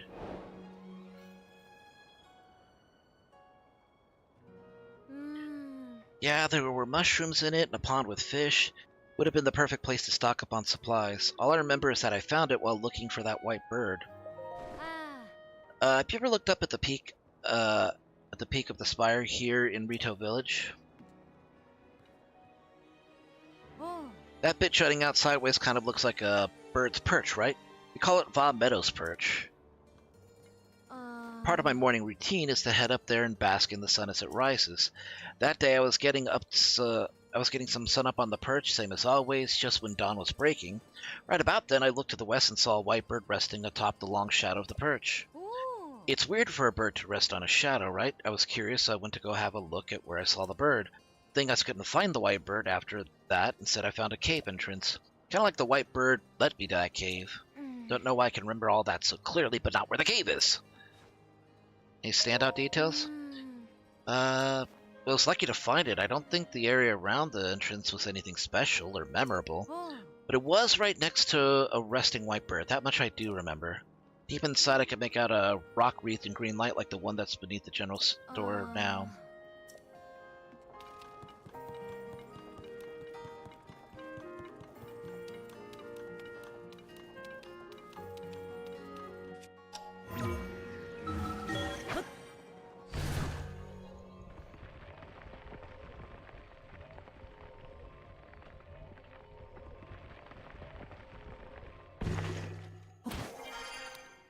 Ooh, that actually got me a healthy way up.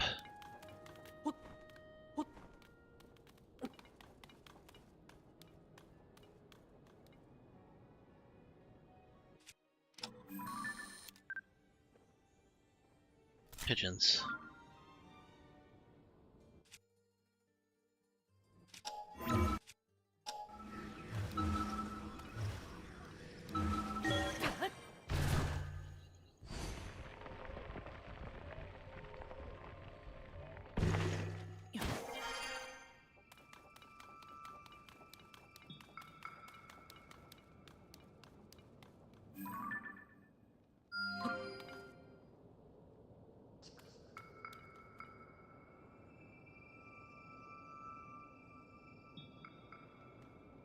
Okay, well,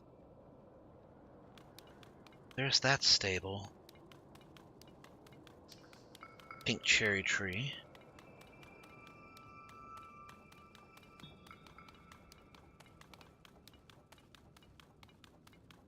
Oh, there it is.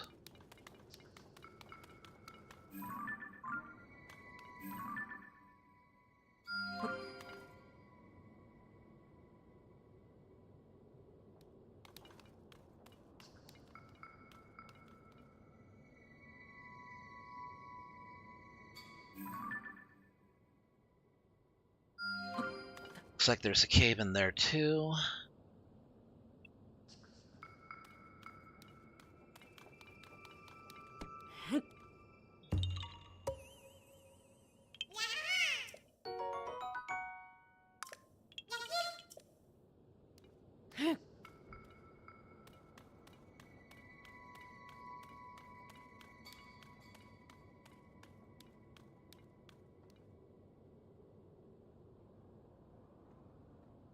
trying to look for anything else that I can explore.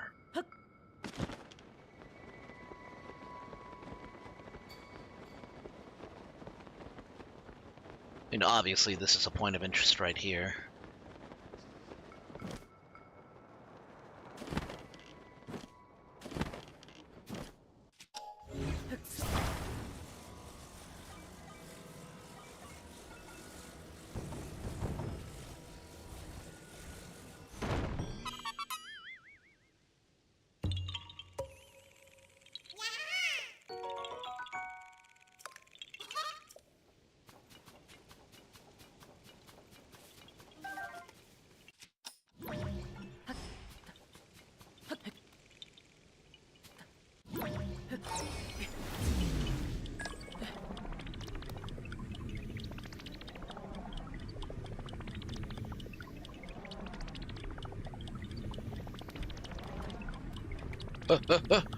Oh shit!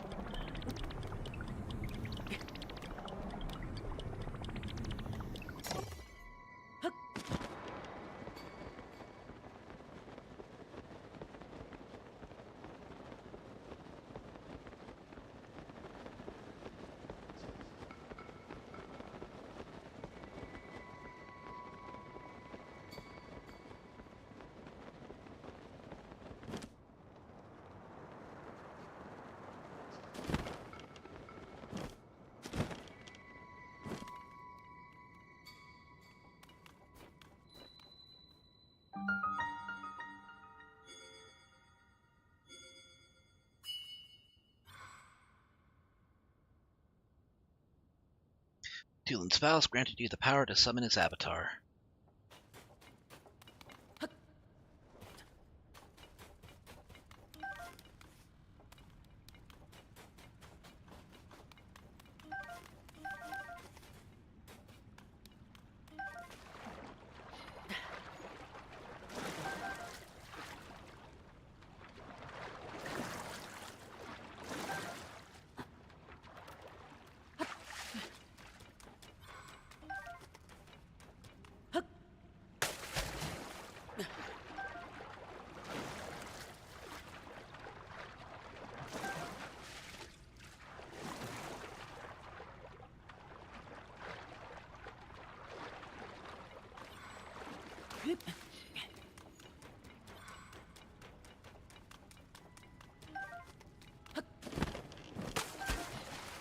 Well, she wasn't wrong about there being an abundance of fish here.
I understand the game.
Oh, nope.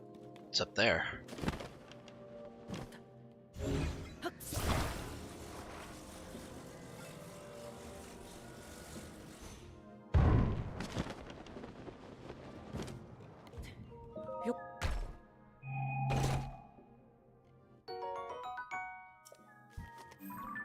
Okay, it's the only one here.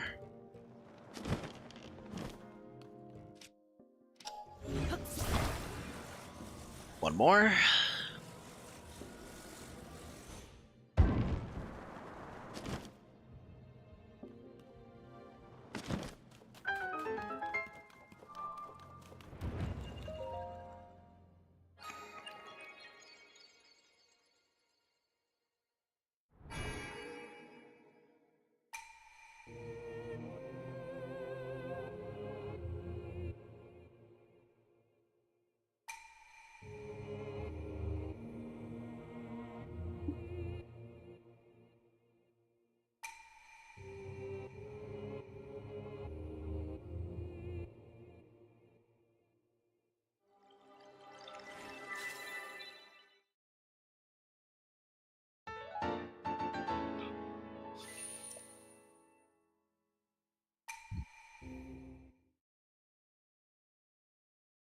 Okay, from here, I will... You know what? I'm thinking once I finally get the teleportation pads, the ones where you can set up your own waypoints, I'll put one on top of Bomb Meadow's perch. Just in case I ever need to, like, float down from somewhere.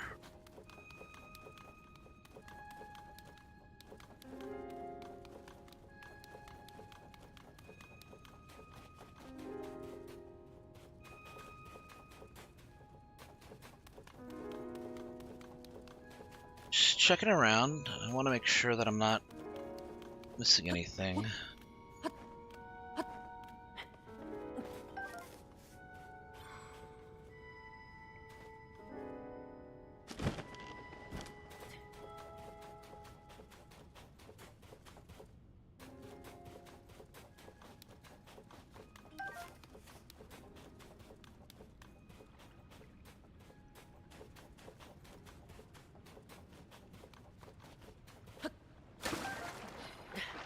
Finally got it.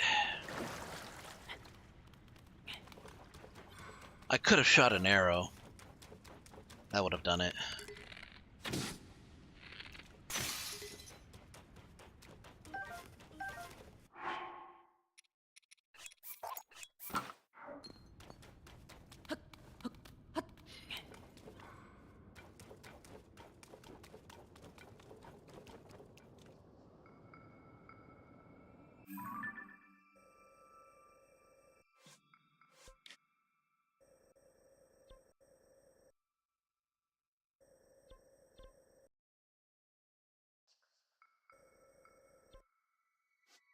I did get all the way up here.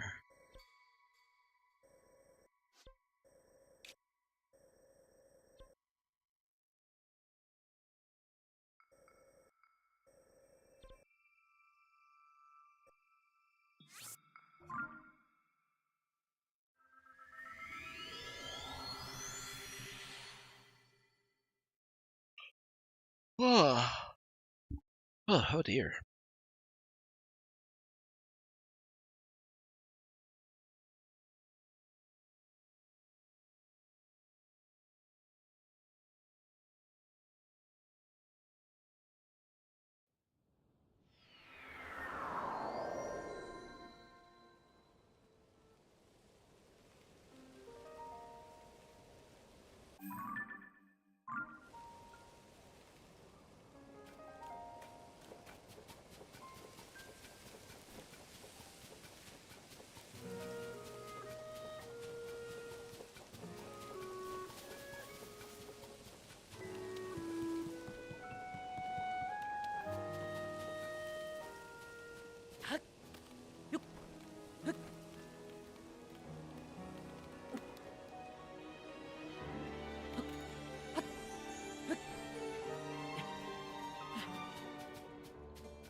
Now that the blizzard has passed, I'd like to repair the bridge so that supplies can arrive in the village.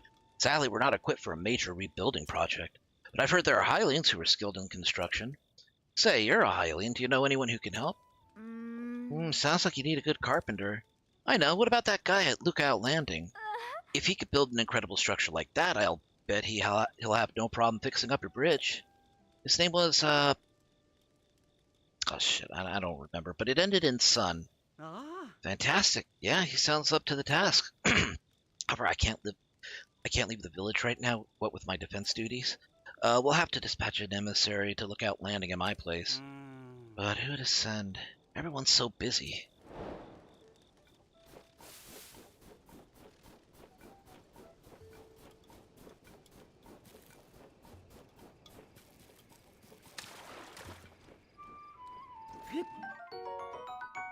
I still gotcha.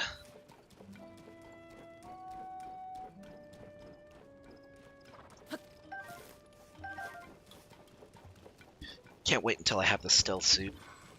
It's gonna make tracking down a lot of these critters much easier.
Not even gonna go bother with trying to burn these things down. It's a waste of my time.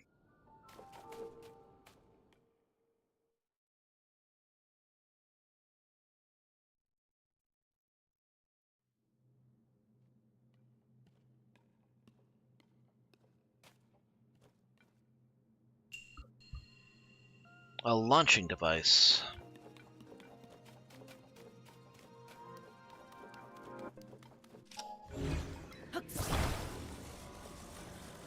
These things can be a lot of fun.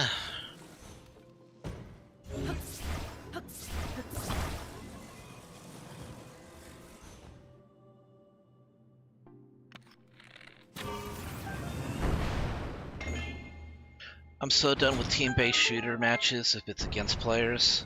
Yeah, I kind of got tired of like Halo. I get frustrated against human opponents.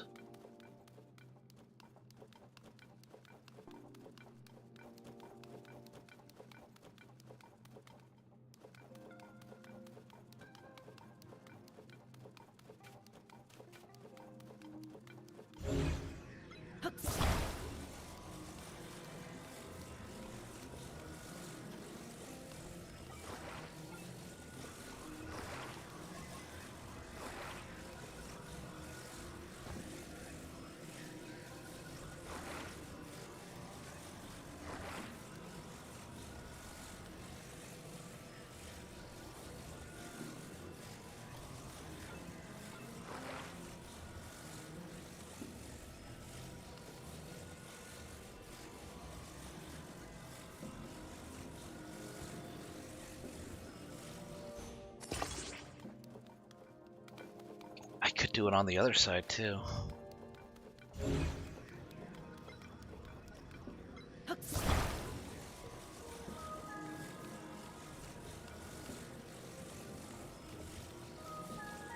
Oh man.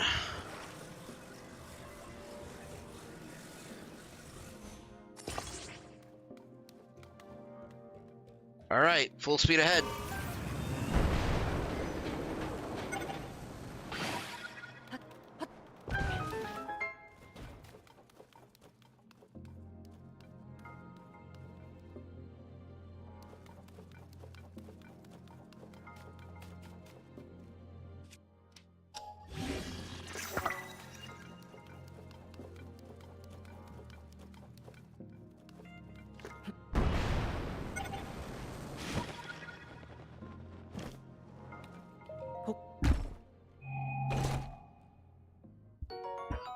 Well, it's no Rivali's Gale, but you can't.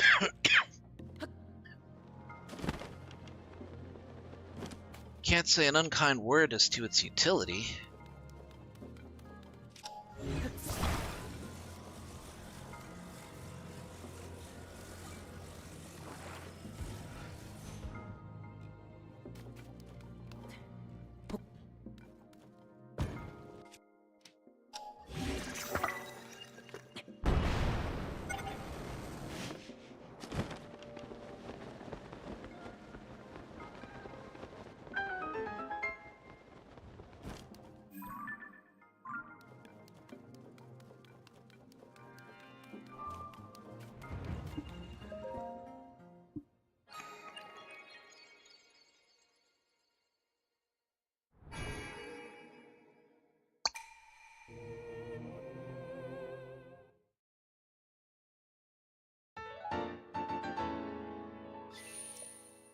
Alright, we can trade these in, get ourselves, No,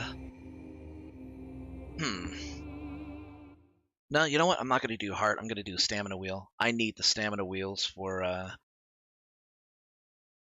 Master Sword.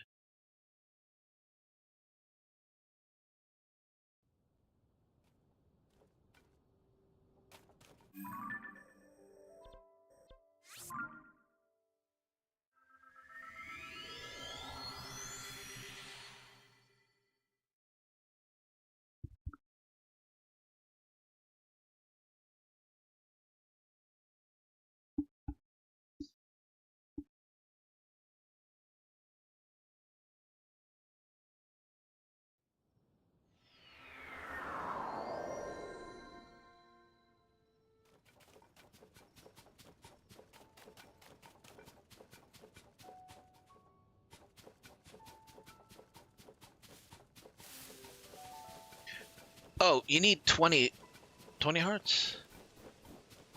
You need 13 hearts to get the Master Sword in Breath of the Wild, but in Tears of the Kingdom, you need stamina wheels, and you need 3 of them. So you need to max it out.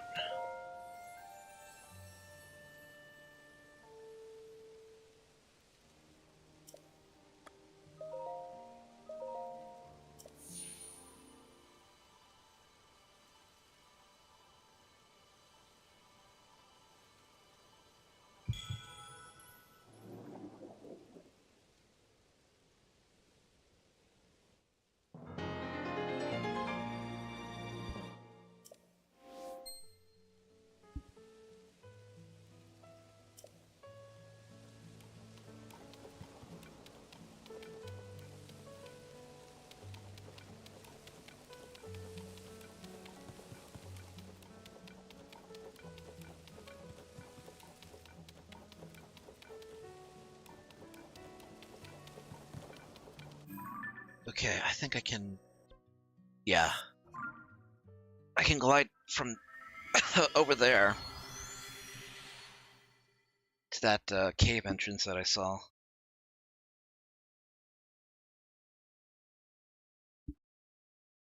Ooh. Wondering if I should play some Helldivers 2 tonight. I don't think we're going to succeed the general order, which is to get a bunch of common and rare samples. But I'm pretty sure we're lacking at this point.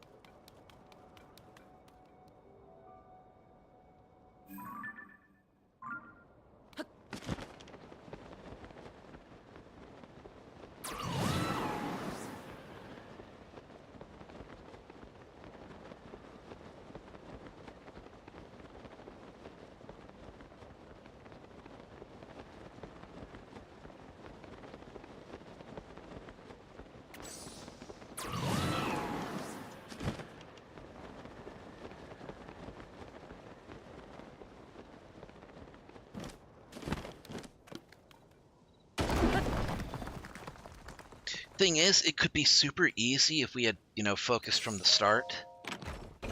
Instead of doing hard missions just to get into doing, like, cave missions and taking out, like, hive lords. See, here's what I think happened.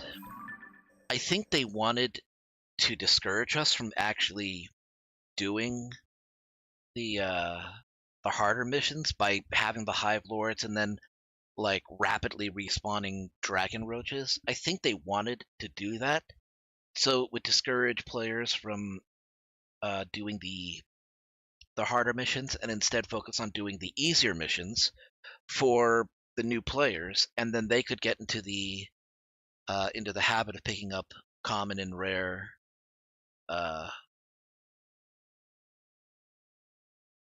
materials, because the new players are going to need them more than the veterans are going to need them.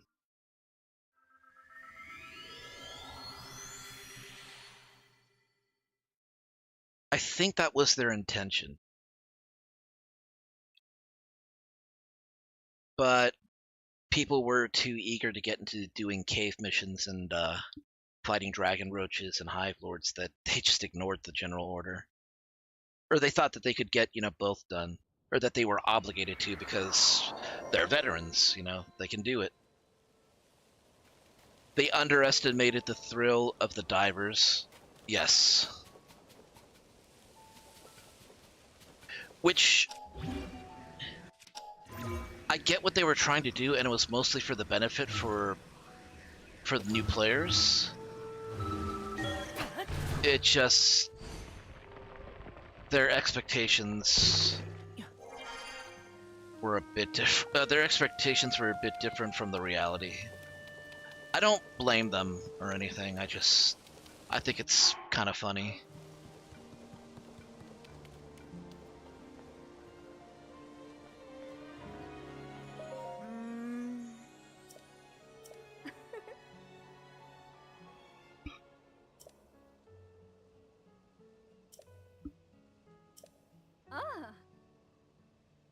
Oh, I want the Rito down bed.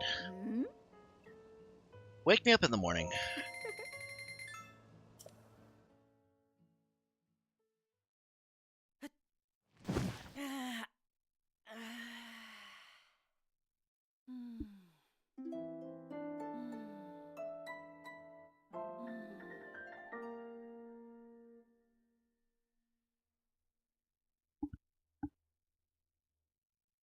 That'll give me extra health and extra stamina wheel.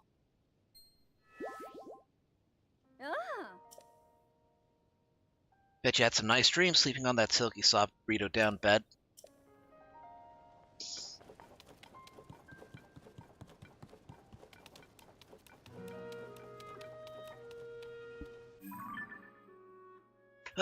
Okay. 2.5 hours in, I'm wondering if I should take a break.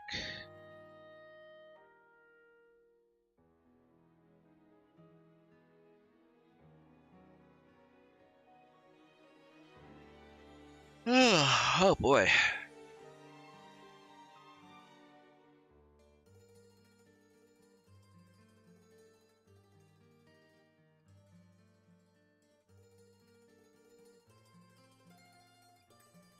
Okay, I think I should head northeast.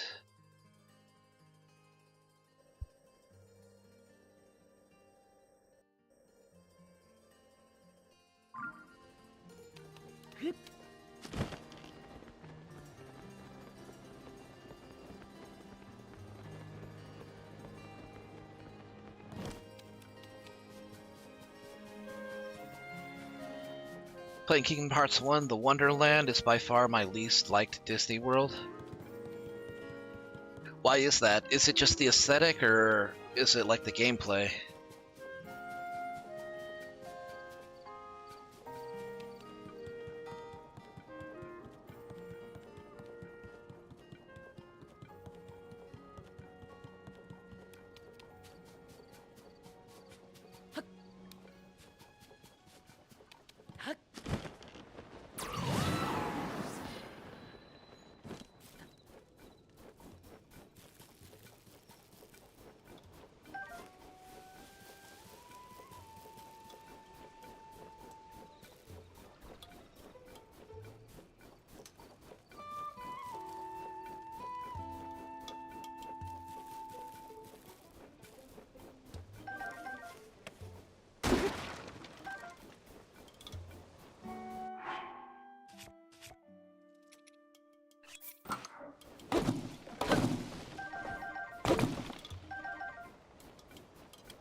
So, in a few days, I'm thinking about playing, Stray. On 9/11 specifically.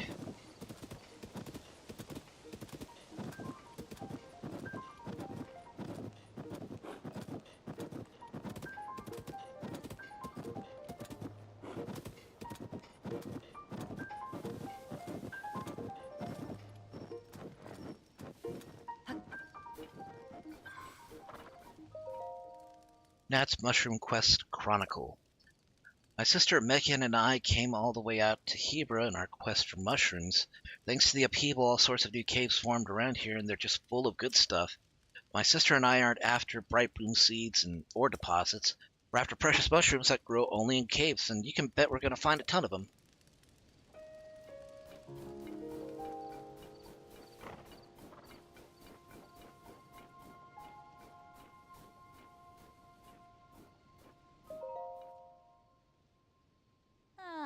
Nat, please, I just can't do this. At least not with this cave.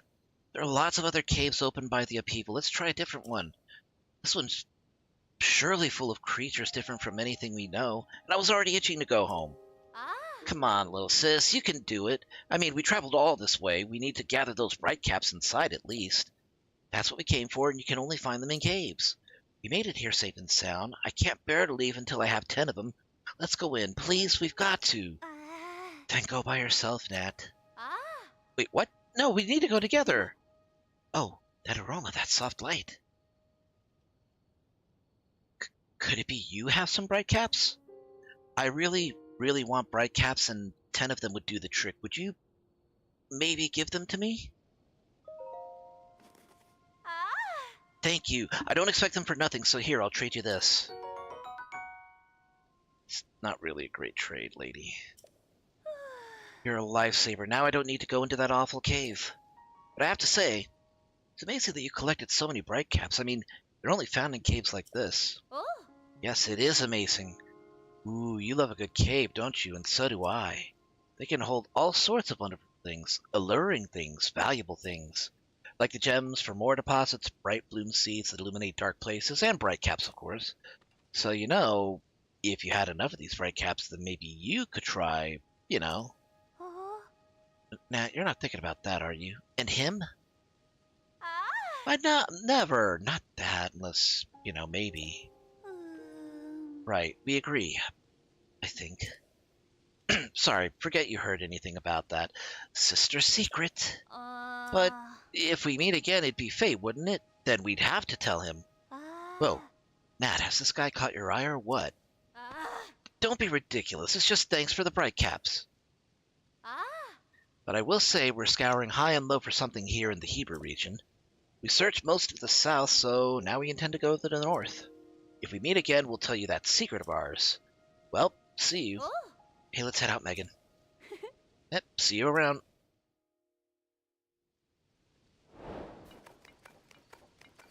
Weird ladies.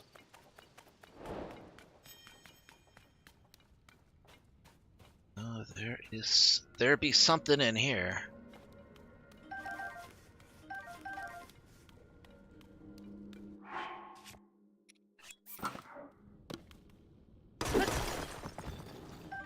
Oof, this is about to go. Probably open up one more ore deposit and that's it.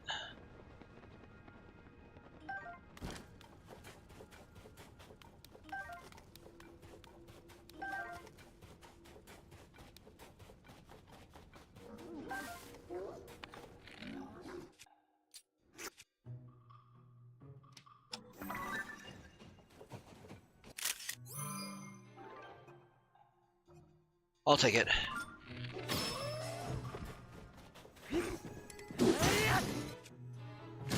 Ow!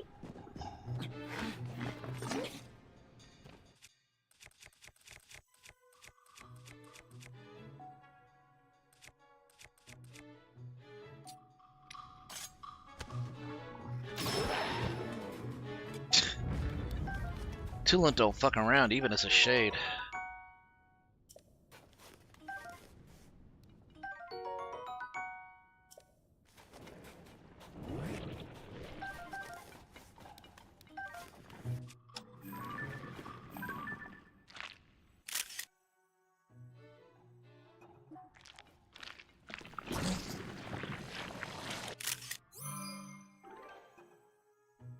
That's a little too close.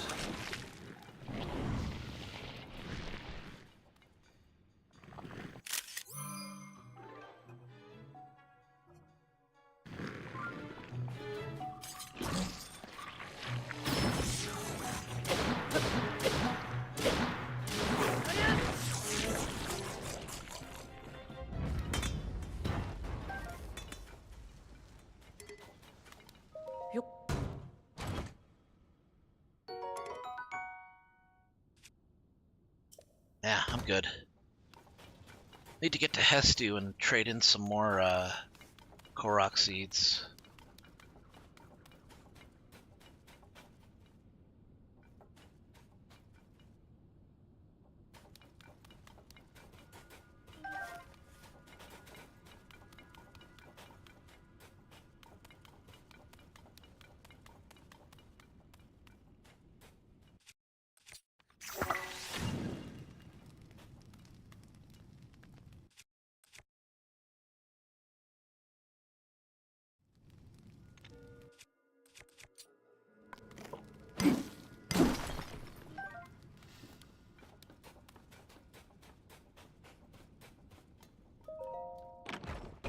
What do we have here? The Frostbite shirt.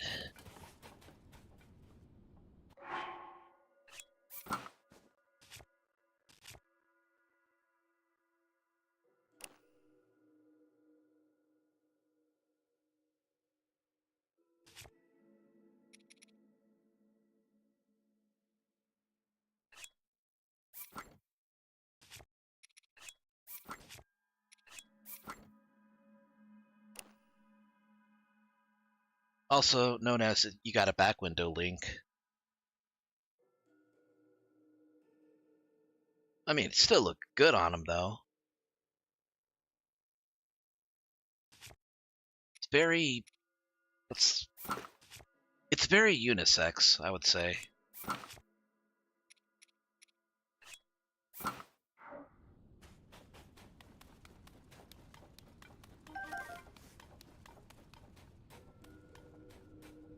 The reason I don't like the world is because it feels too short and all the rooms are very blocky. It doesn't have a very good world feel to it.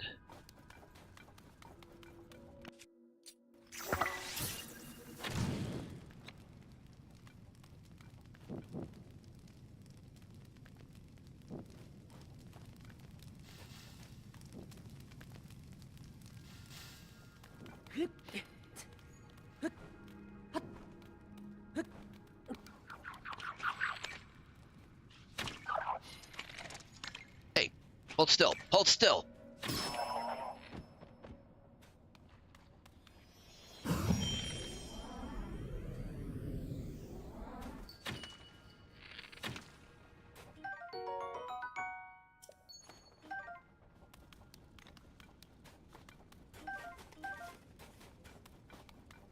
That could have been awesome.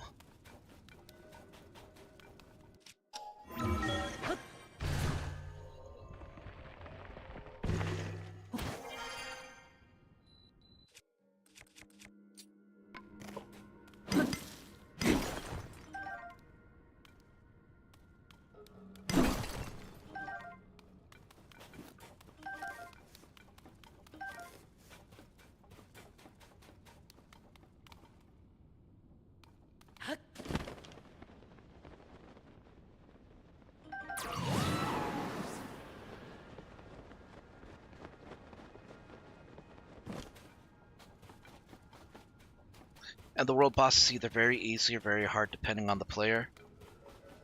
What makes the boss difficult? I don't remember what the boss is for that level.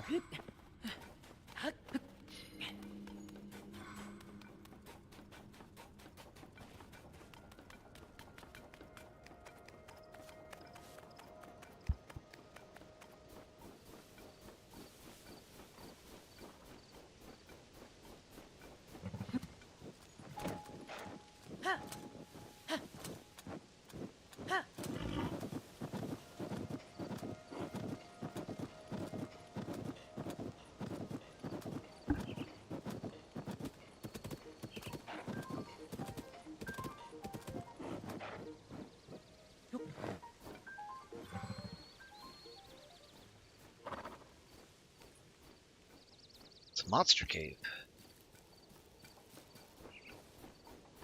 It's because he's super tall and you have to constantly jump or use platforms to reach to attack him. So so it kind of forces you into platforming, and that kind of sucks.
So I guess you only get the bubble gem.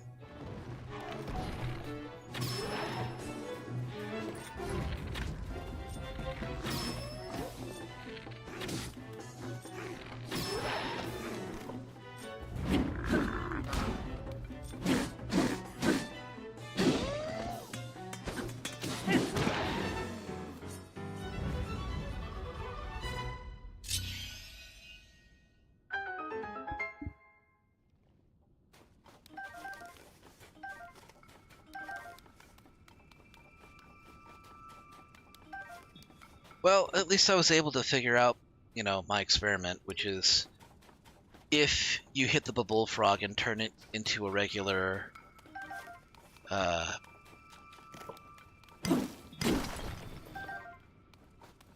am I drawing blanks?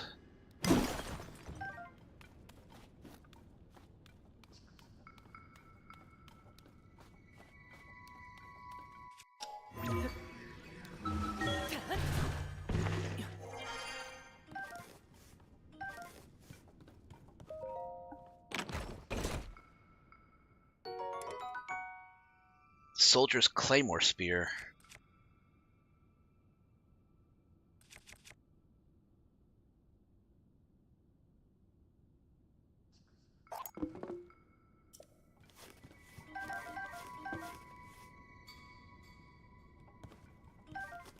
So it's hard for so it's annoying because it's hard for newcomers, but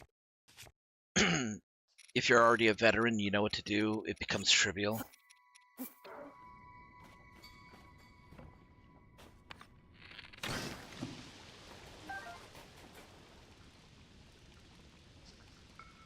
Bloopy, right.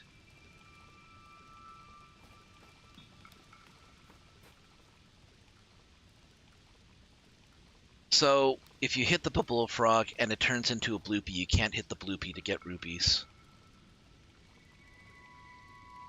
Now entering Tarzan world.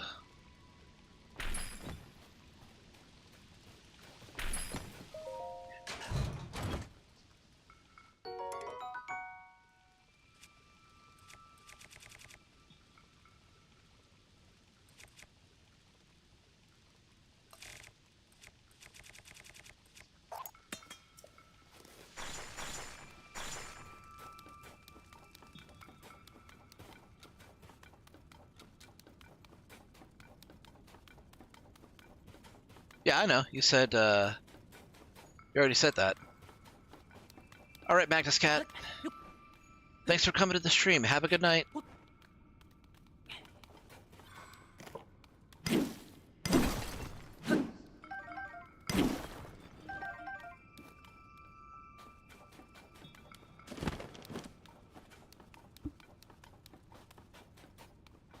I didn't hate that movie, I just didn't like...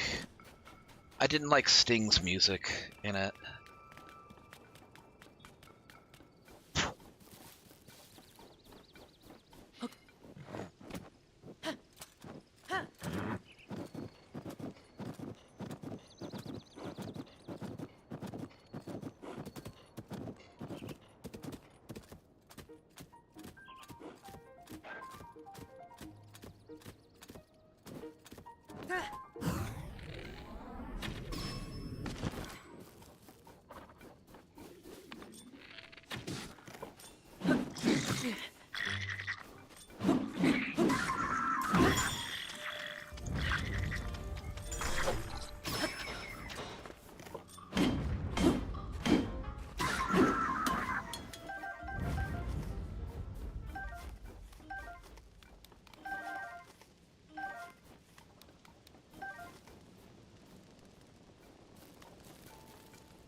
Hello? Somebody there! Maybe someone's come to help. What are you saying? Why would anyone help? This place is crawling with monsters. Monsters? I can't hear them anymore. Come on, Jogo, what's taking you so long? Quick, you gotta unlock the door. Okay.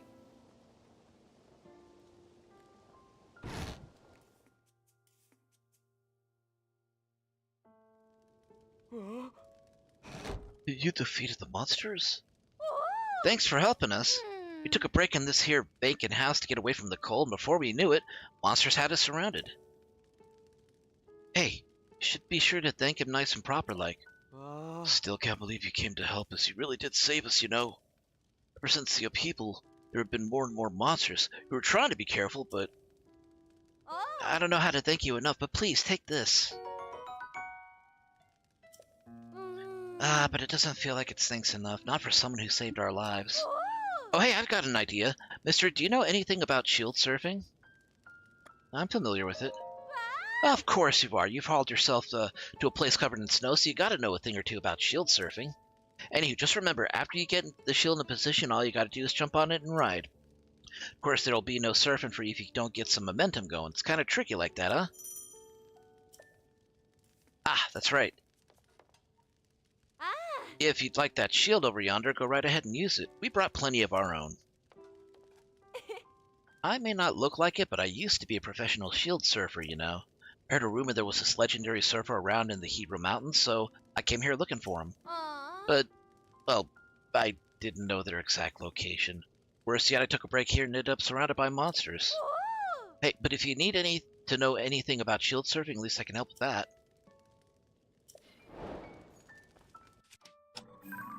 Feels like some of these people are just desperate for conversation. But hey, at least they're not Tingle.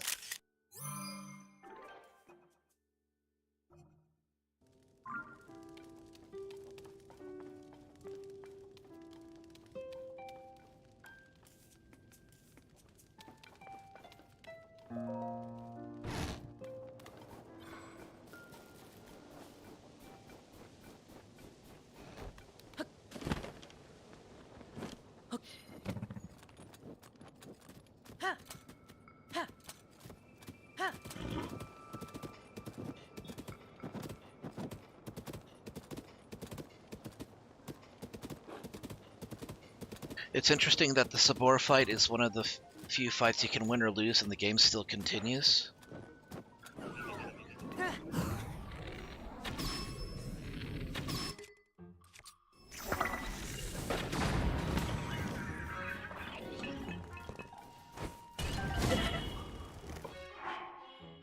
That hurt.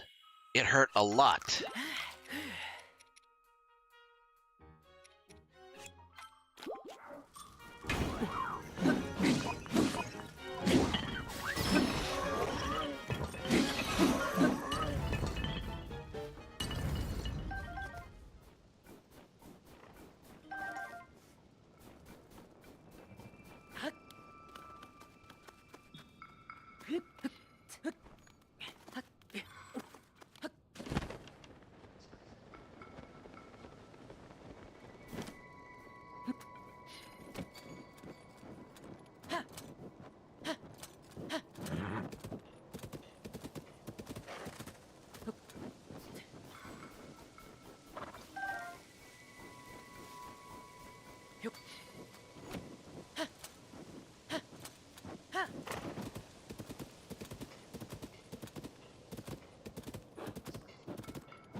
Surprised they haven't rebuilt this town.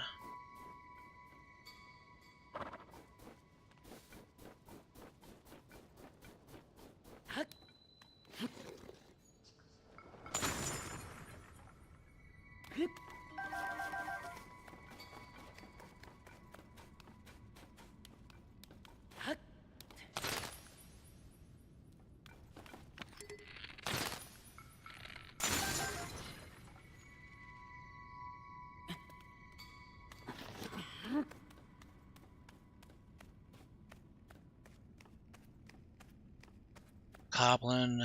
Goblin.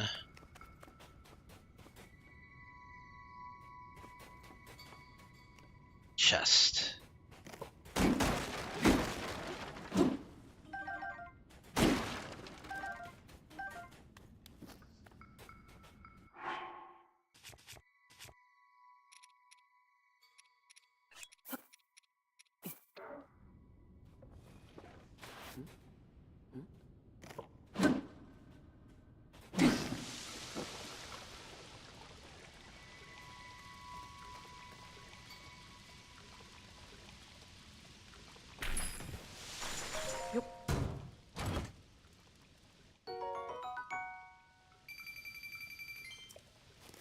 It said we haven't had Tarzan back in Kingdom Hearts due to legal reasons.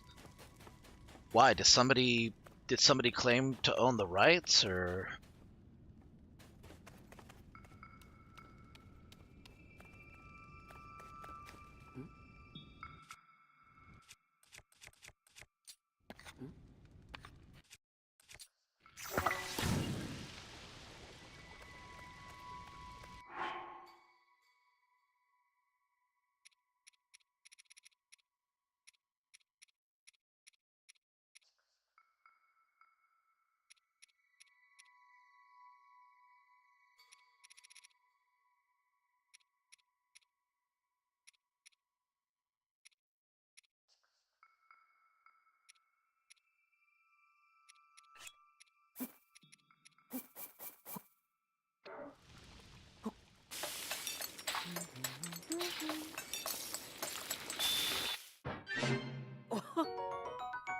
The family of the author had the rights to it in 2023.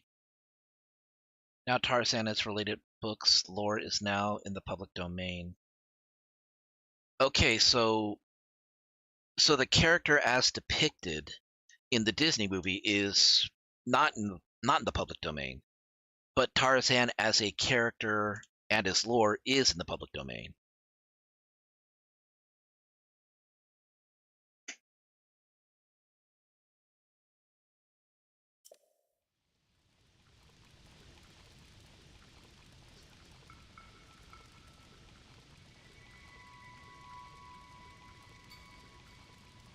Okay, I gotcha. Copyright rules can be a little confusing at times. I'm glad I was able to follow.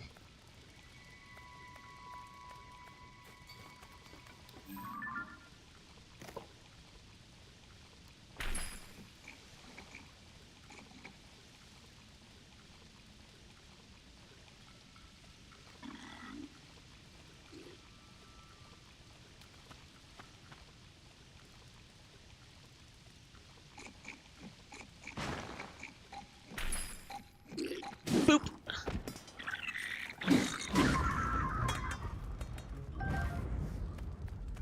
That was so mean. I kind of feel... No, I don't. I don't feel bad about that at all.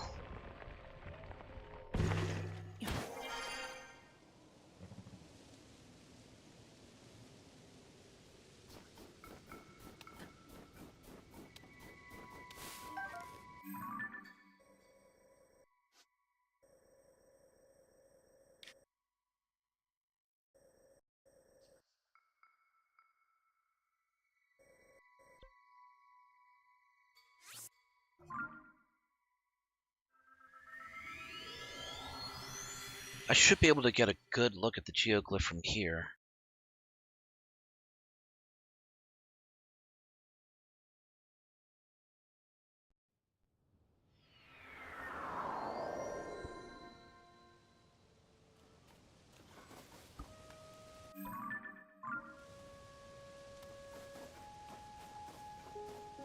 Ooh, fairies. Or at least a fairy. No, there's two.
I see where it is.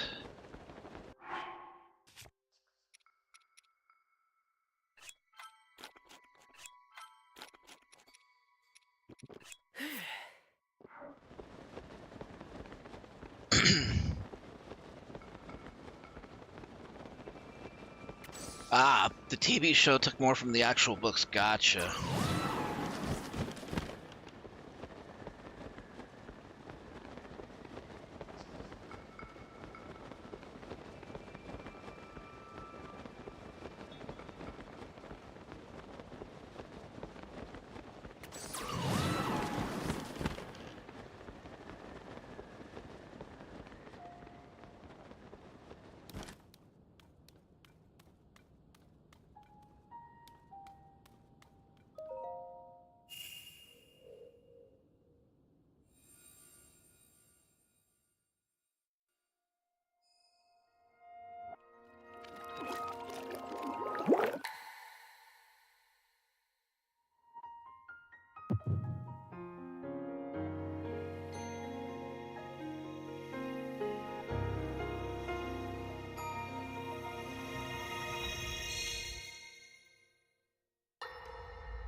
As I thought.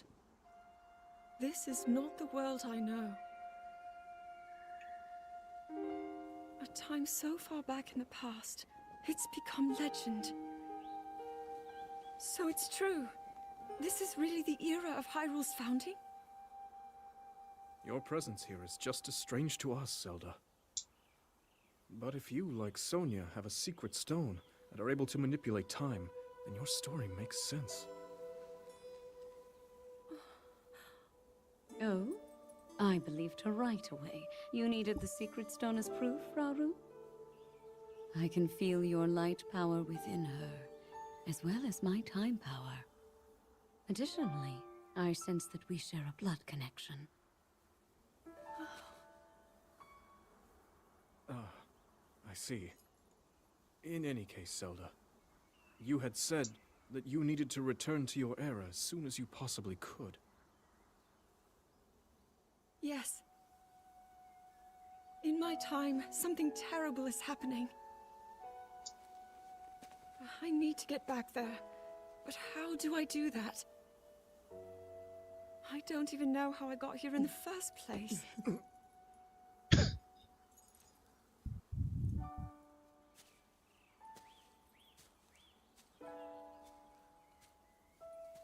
Now, He's actually dear, rubbing the spot she jabbed him in. you don't need to solve your problems all at once. Why not come back with us to the castle, No, I... We'll tell everyone that you're a distant relative of ours. It is true, after all. We'll get you fresh clothes, too. I'm sure an answer will come to you. Wisdom takes time. I don't know what to say. I wonder. Minoru, she may have some idea of how to get you back to your era. Minoru, you said? Yes. She knows far more than anyone about our people. And like us, my older sister has a secret stone. We'll call on her.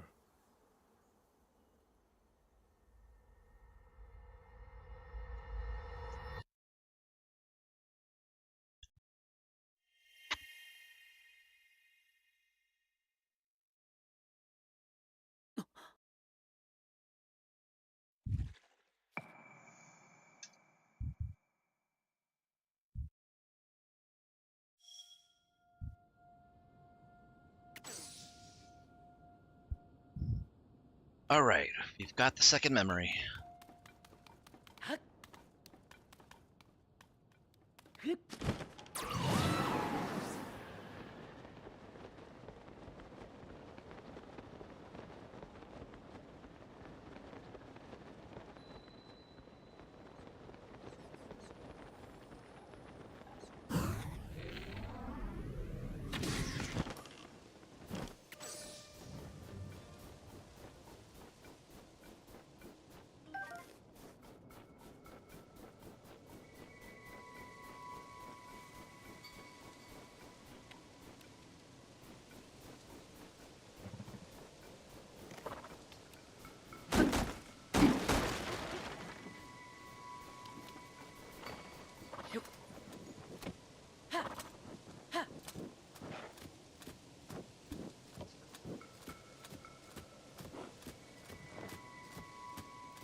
Some episodes are with the native tribe, leopard men, and their queen in the world beneath, where there were dinosaurs. You mean Pellucidar?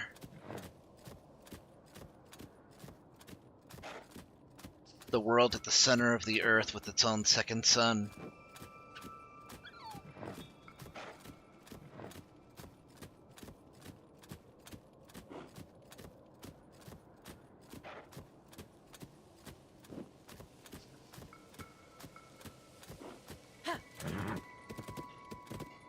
I don't recall if that's how you actually pronounce the name, though.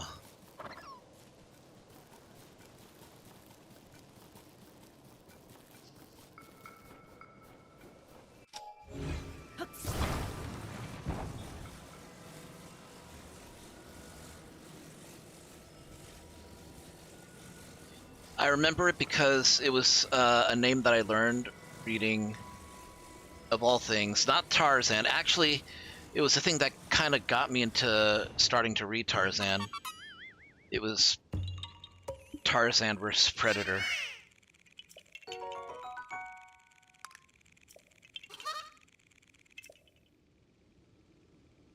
Which was basically just a crossover between Tarzan and the Predator. Which worked really well, if you can believe it.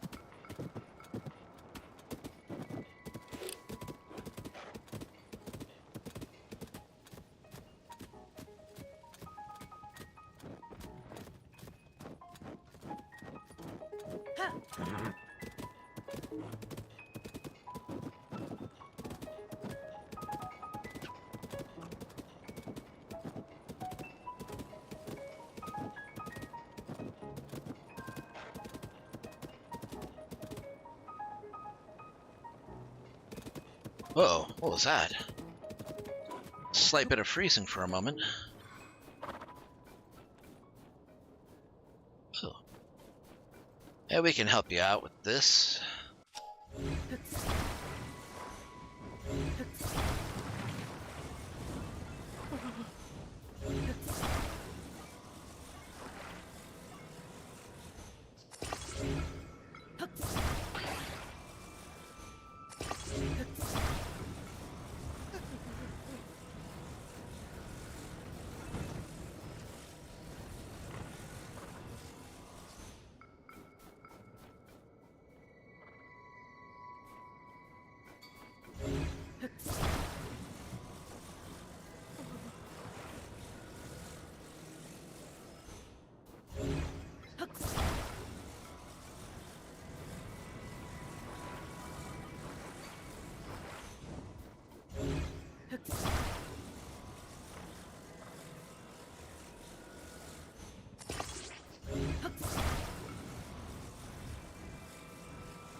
I think this will work.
Well, before I go up there...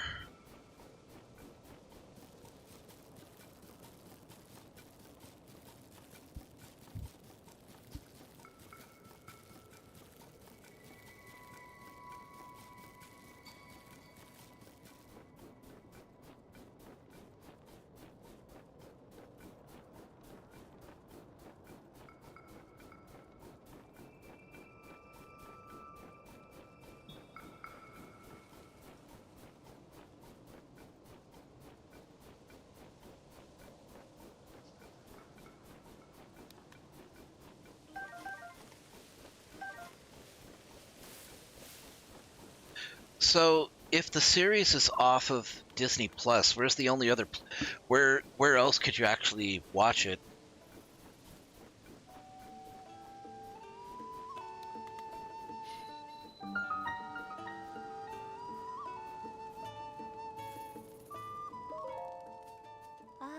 Oh, it's you. Here you are again. Ooh, Nat, this must be fate. Stop it! We've got a real problem on our hands given what's happened to our tent. It's not the time to talk about that. They're right. Still, just when we found a cave that surely had a trove of mushrooms and more.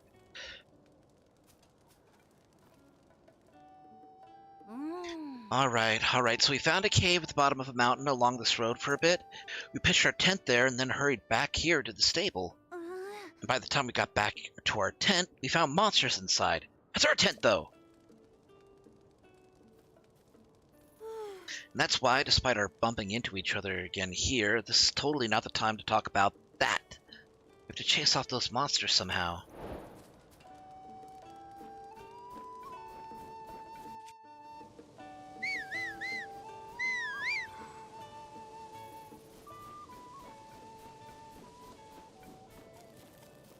She's a-comin'. I can see her, too.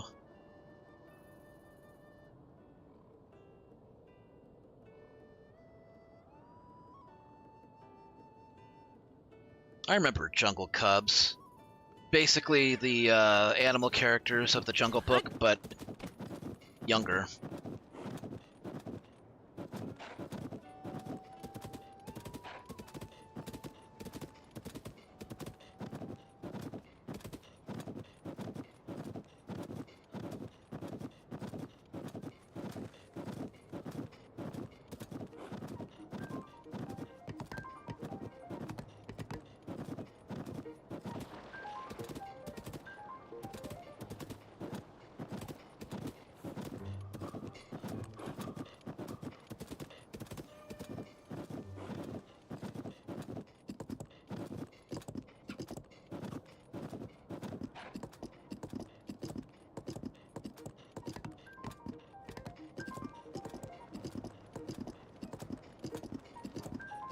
Where's this camp of theirs? Maybe it's further down the road?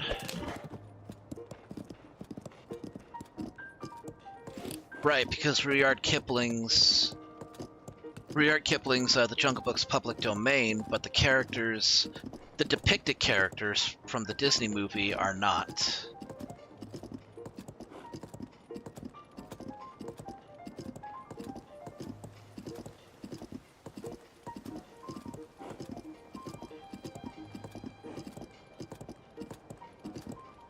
Huh.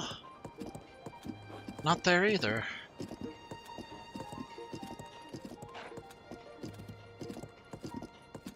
I mean, I see Pikango over there. Oh. So we got out in a hurry.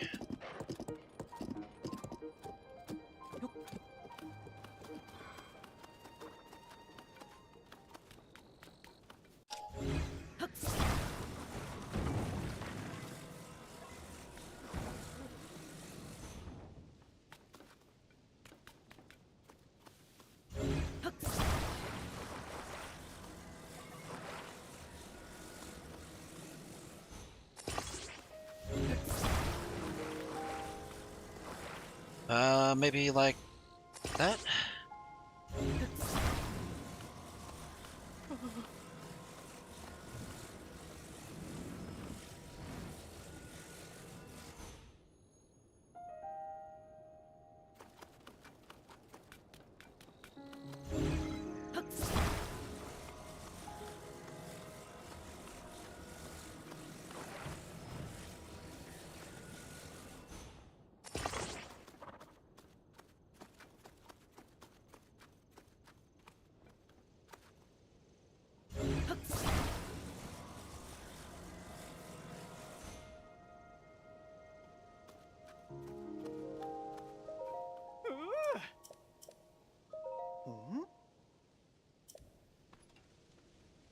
Getting good at this.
Raw prime meat, raw gourmet meat.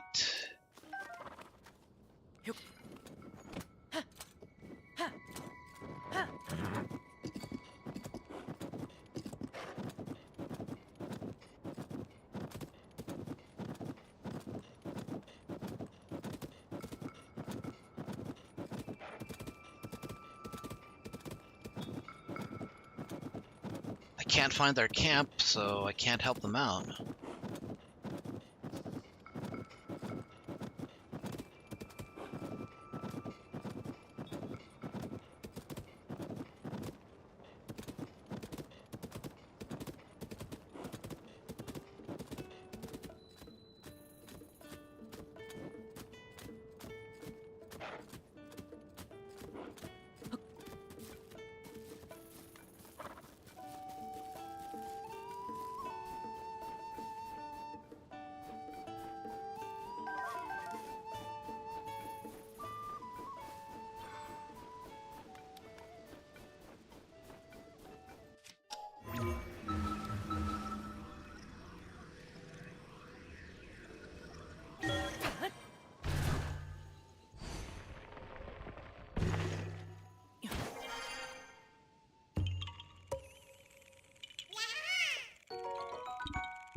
Well, damn it.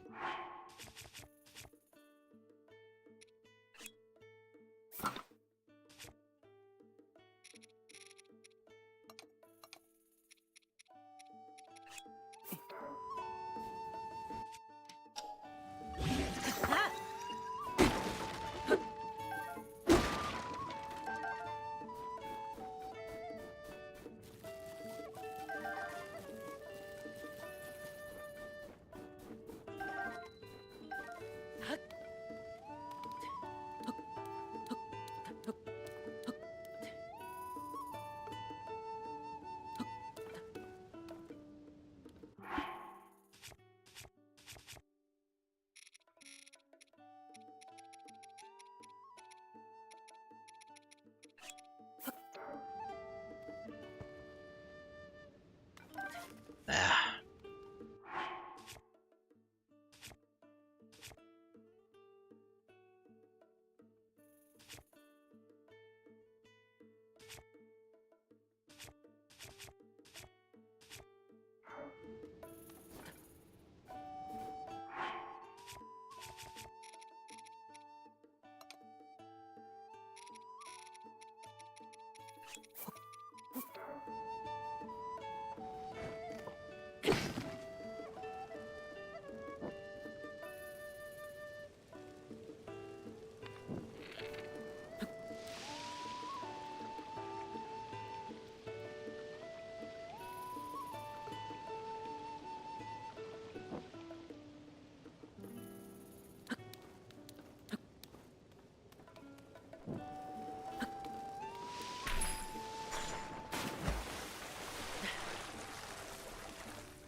Okay, mark this place as ore rich.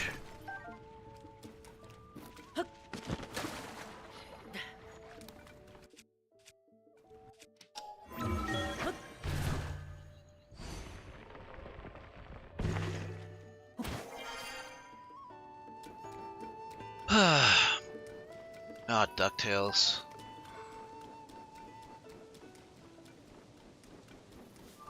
I kind of want to reread The Life and Times of Scrooge McDuck again.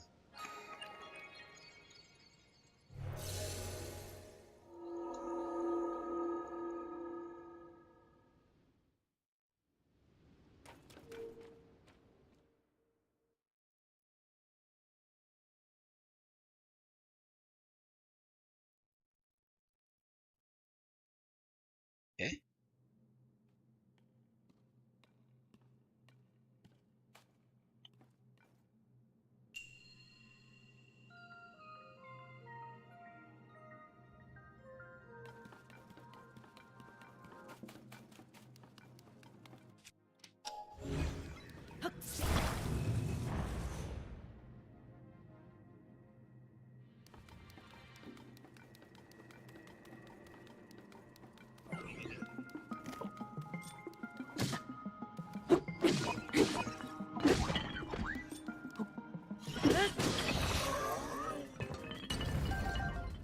I could have used that stick.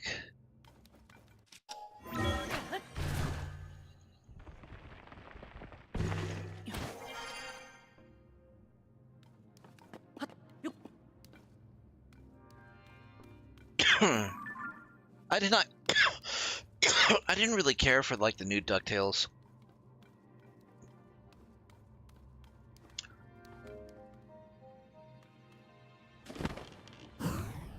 Didn't hate it, just didn't, interest me.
Still get some uses out of this.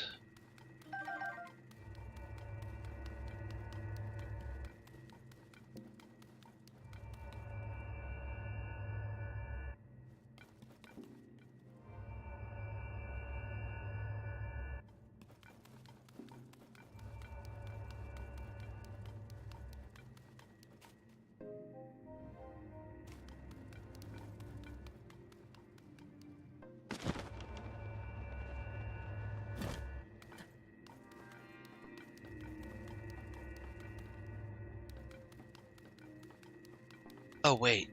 Right.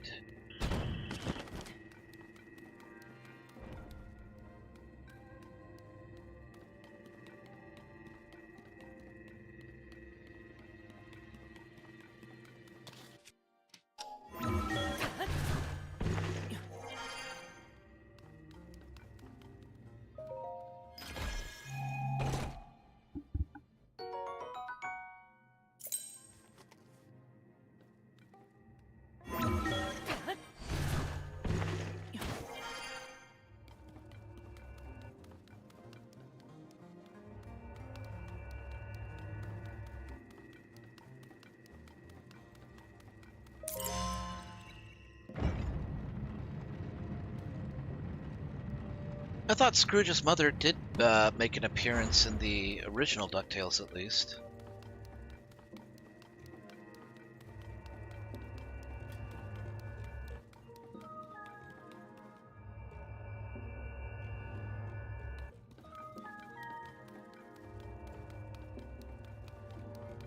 Ah, the nephew's parents.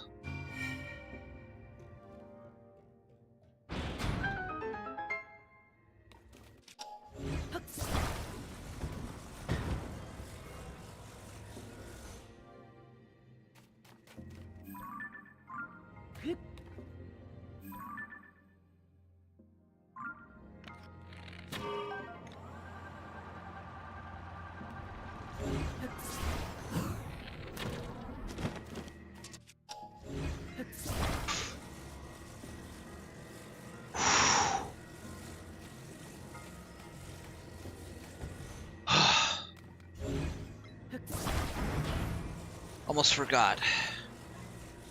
Can't go anywhere without this.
It is 8 o'clock. I'm thinking this is a good point for me to take a break.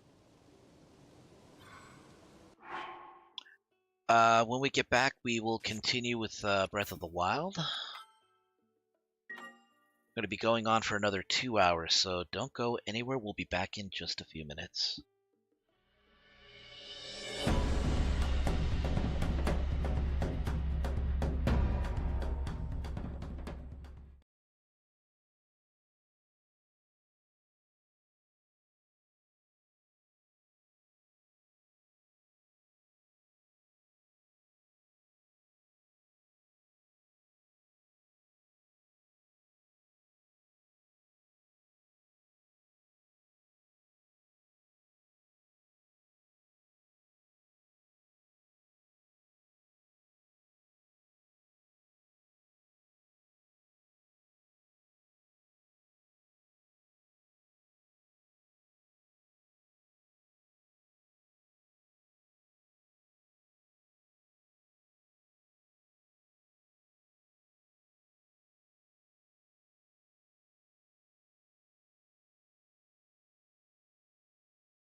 Alright, we're back.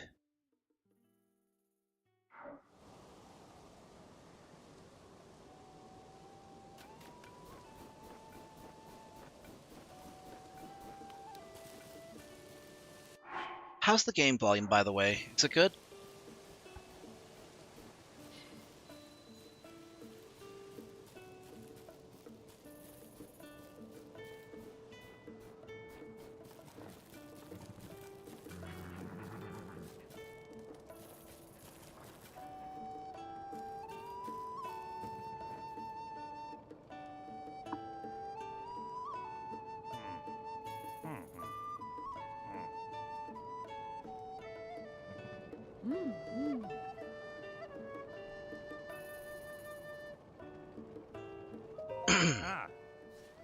Your story is really something. Mind going through it all again, just to make sure I have all the details right? Oh. Sure, no problem. We've been taking care of a very rare animal for Princess Zelda, a golden horse. The poor thing ran away from our stable. Princess Zelda's horse vanishing like like that is a pretty big story. But tell me again, why'd that horse run off? Oh. That's the troubling part, isn't it? When it happened, I'd finished tending to the horses, was taking a bit of a rest in the stable. Then that gentle creature began making terrible sounds, neighing and bucking around so hard it shook the stable. So you went outside to see what was wrong, didn't you? Yes, exactly. And there she was, Princess Zelda. After all this time, she was right in front of our stable. Then the princess came closer and the golden horse thrashed harder. Then that animal broke free and bolted away like nothing I'd ever seen before.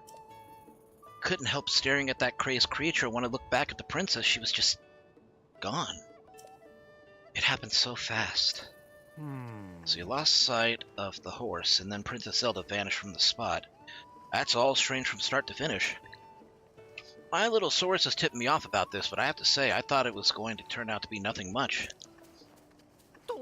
Hey, partner, you're here. Should have known it was you there. Just look at you tiptoeing up like this and getting your ear in. You've got the makings of a real reporter. Oh, is this someone else from the newspaper? That's right. New partner, plenty of gusto, a lot of promise. Would it be alright if he listens in? Now, please, tell us anything else you can remember, anything at all. Well, the part that really bothers me is the poor animal acting that way.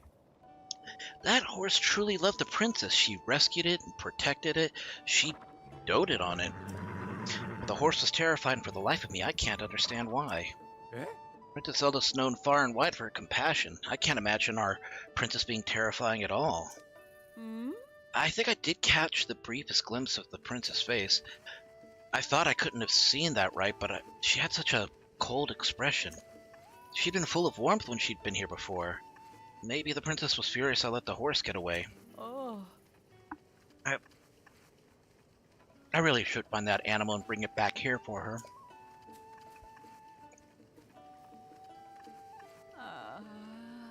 But that poor horse galloped north and never looked back. I'd go in search of that steed, but with that huge monster flying up around north, it's far too dangerous for me. Best I can do is just keep the horses home and here in the stable nice and clean, just in case it returns. I just hope someone finds that sweet creature and brings it back here safely.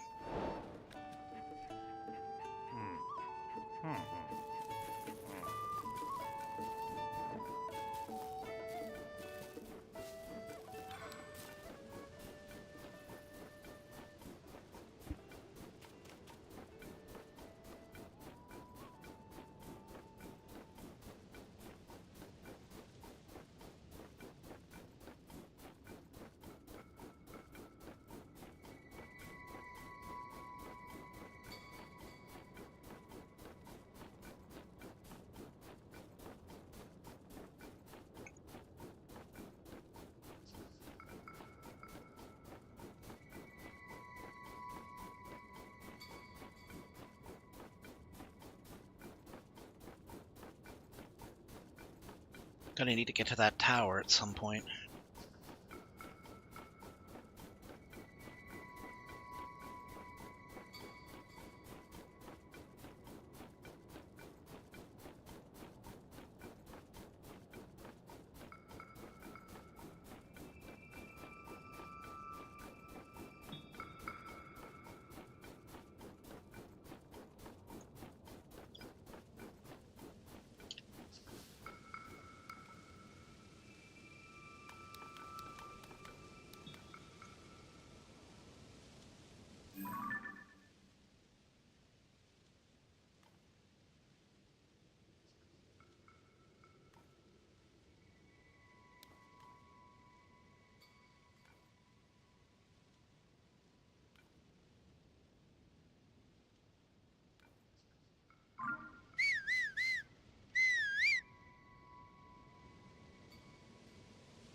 Man, Pony, you are a lifesaver.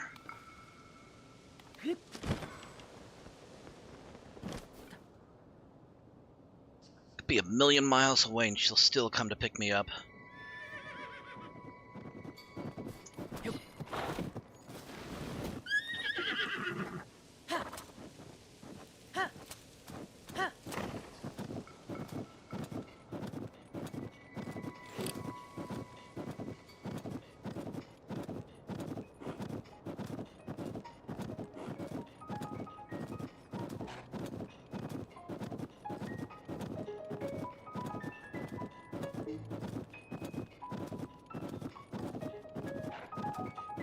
Oh, there you are.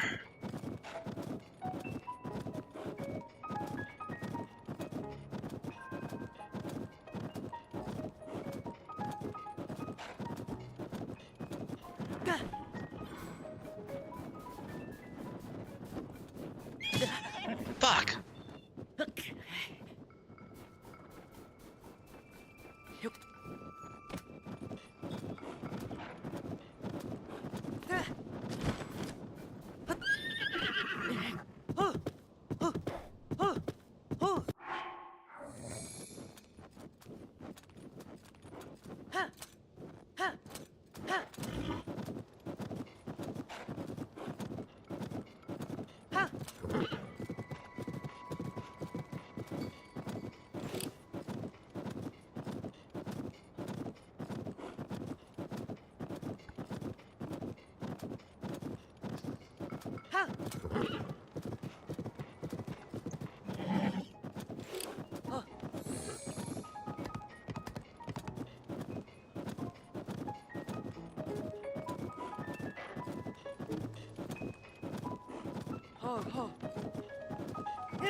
Hey, look what I got. Oh, look who's finally back home. No doubt about it, that is Princess Zelda's steed for certain. I've been worried sick, but now you found it. Eh? Huh? What did you... Oh, never mind. So, partner, when you show up and save the day in the middle of my reporting work here, it kind of throws me off my saddle, you know what I'm saying? Just giving you a hard time. Besides, those good deeds of yours just feather my reputation. You make me proud. But, is it just me, or has that misplaced pony there gotten kind of attached to you? Ma. I know this horse well, and I do believe you're right. Really, you'd be doing me a favor if you kept this gentle creature. Princess Zelda asked me to find someone who'd take good care of it, and in your travels around Hyrule, perhaps you'll even have the chance to reunite this horse with the princess. If that's the case, partner, then how could you say no to keeping it? Do it as a favor for the horse, at least. Wait, want you to have this, too. Oh, the royal bridle. Aye. And this. Ah. These are a bridle and saddle left behind by Princess Zelda. Little one's accustomed to those, so feel free to use them. Also, take this with you. Oh. I thought of using this energizing elixir if I had to help calm the horse down after it bolted off. But I don't need that anymore, so I'll give it to you. Might still be a rookie, but you're every bit as good a reporter as I thought you'd be. Thanks to you, I'll have the full story when I write my article. That's right. This was your first job, wasn't it? Partner, you did quite well to get such results for your first time out. Well, I'm feeling a little proud myself. Here's to the start of the old nest egg.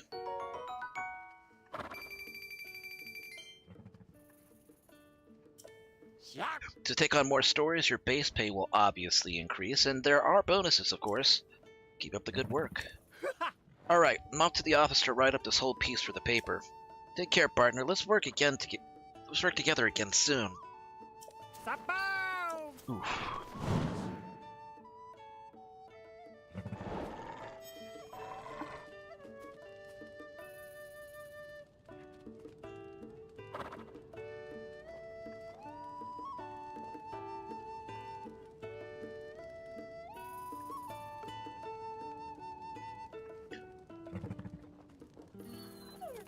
Oh, I'm glad I didn't have to face against that Gleeok over there.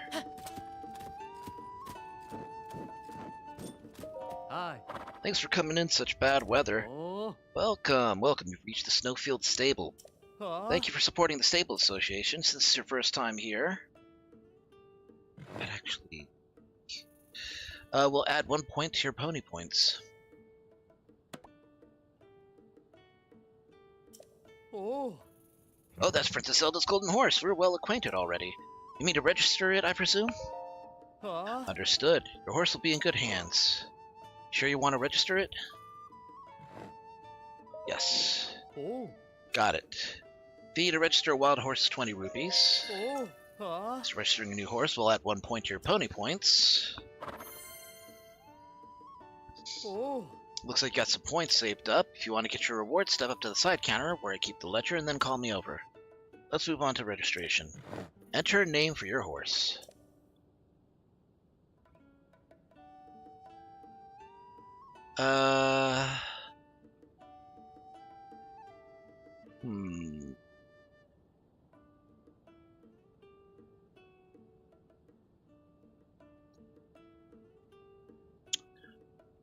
Good name for the horse. There we go. Oop. Ark. Oh. Oh, I actually wanted to keep Epona. Oh. Oh. Hmm. Oh. Oh.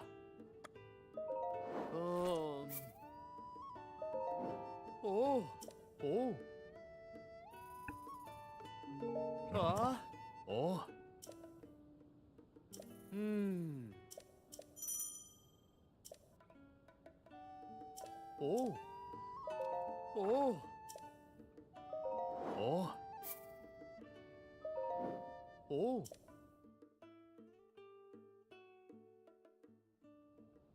Oh. Oh. Oh.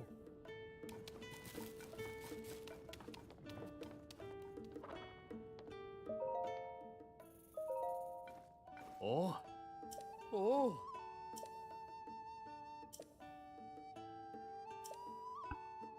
Oh.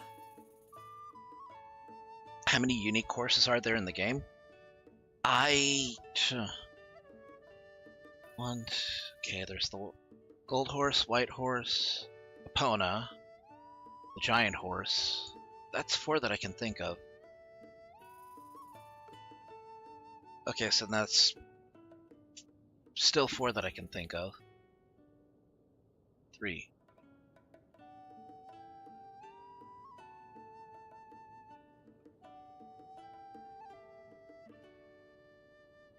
There's only 3 that I can think of.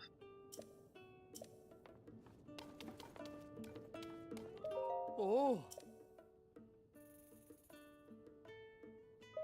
Oh. Oh.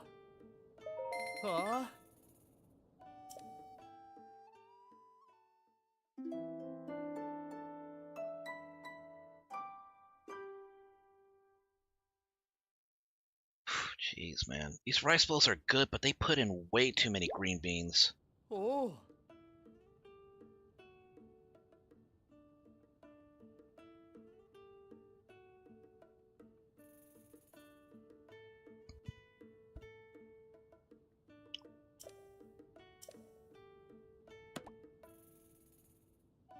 Oh.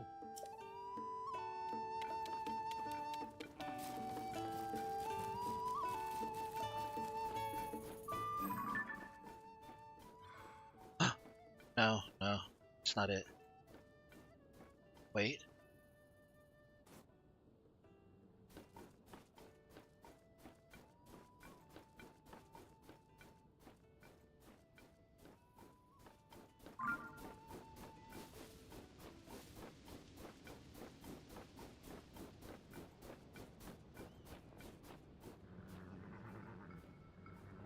Yeah, I don't think that's it.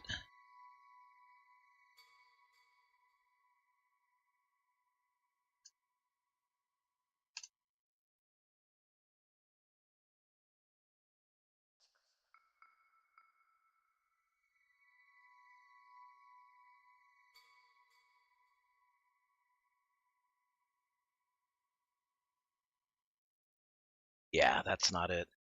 Needs to have a black muzzle. Ooh, look at that horse over there, though.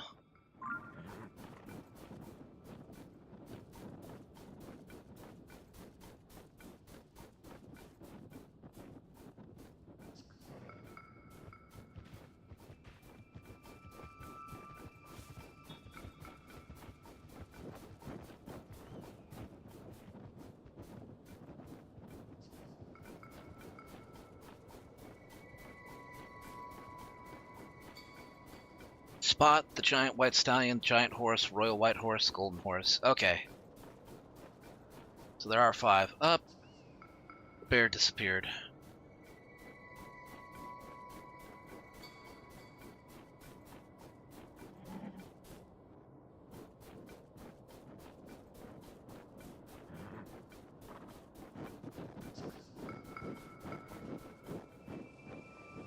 Okay, actually, I need to go this direction anyway.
Hey, Kato.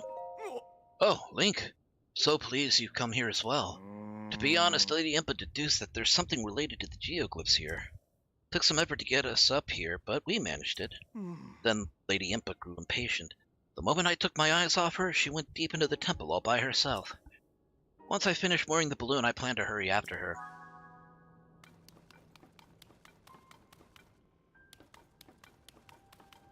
She'll be fine. She's a ninja. Yeah, I think it only shows up if you're there to actually get the horse, because it's part of like a quest.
Ooh, this looks really good.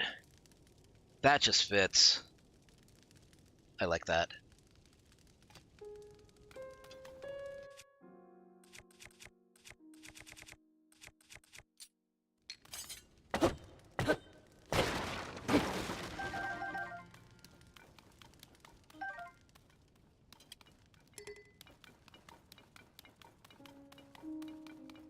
I always carry a torch for whenever I need fire.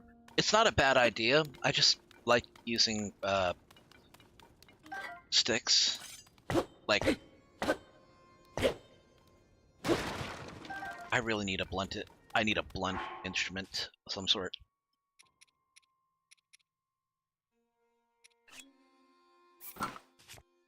So if I can find...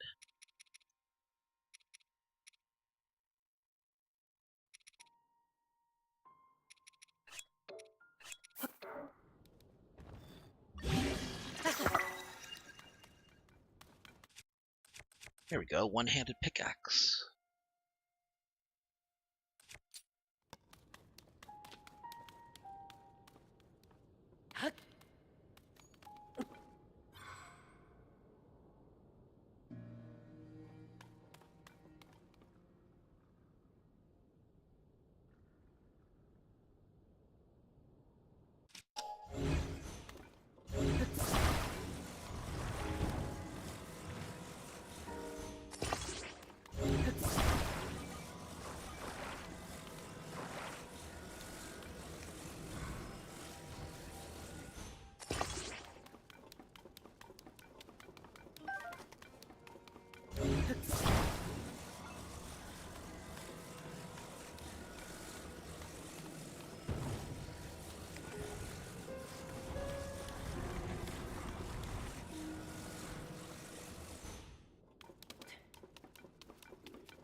It's got good endurance. And honestly...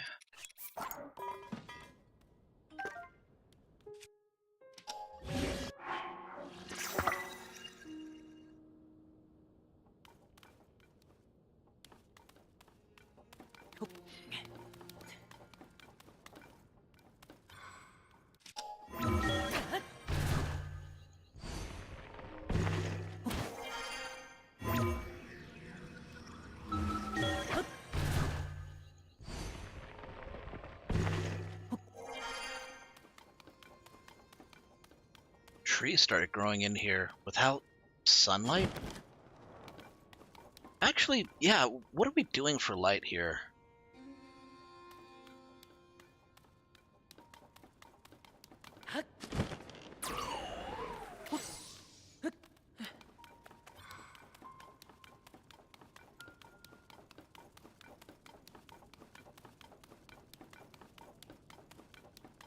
This place should be pitch black, actually.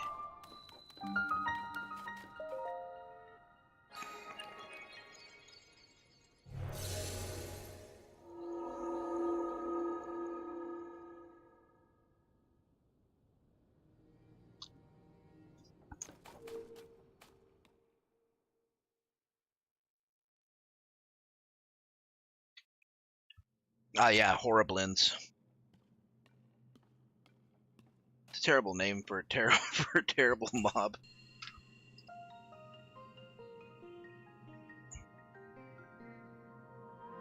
Building blocks. Okay. Oh, I know this one.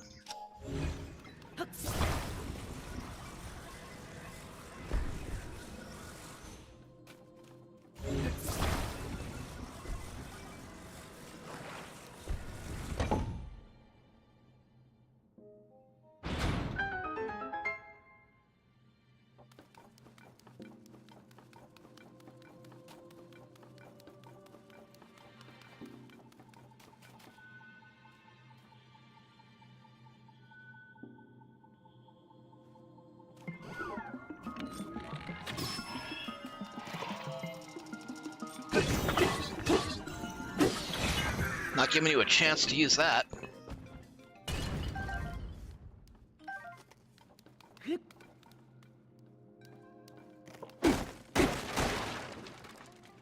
Nothing.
Okay, which one did you say? This one here?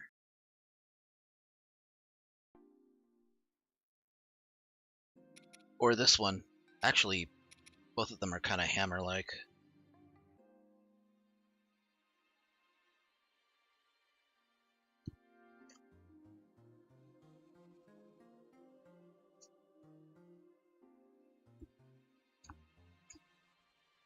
Hello, Zelda.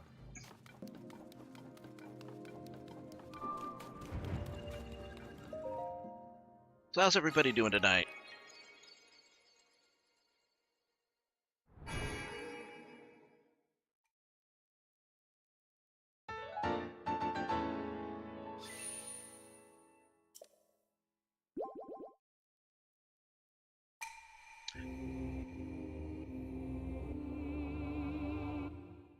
Oh, don't let me... Just got back from horseback lessons. Cool.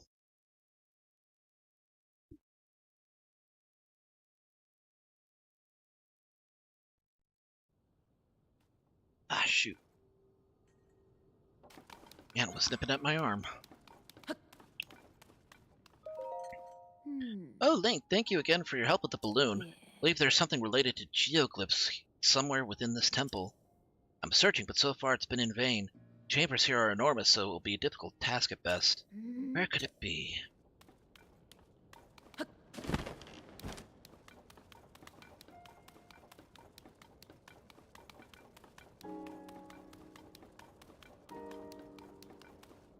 I'm friends with the meanest horse. Her name is Prada. A dead giveaway to her temper.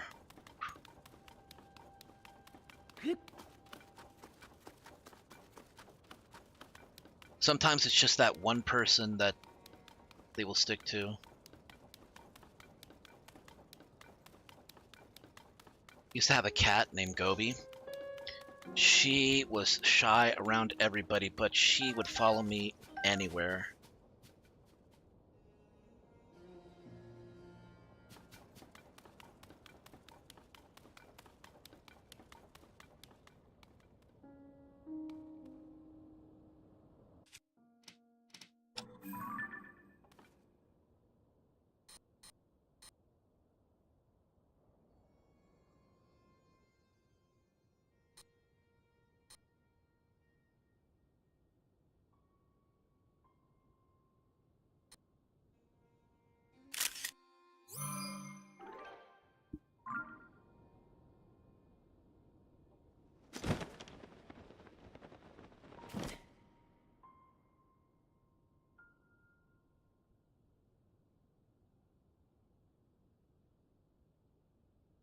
Ah, I miss that cat too.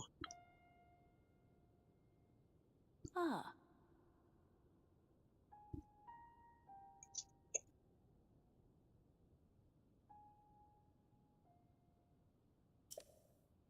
Oh.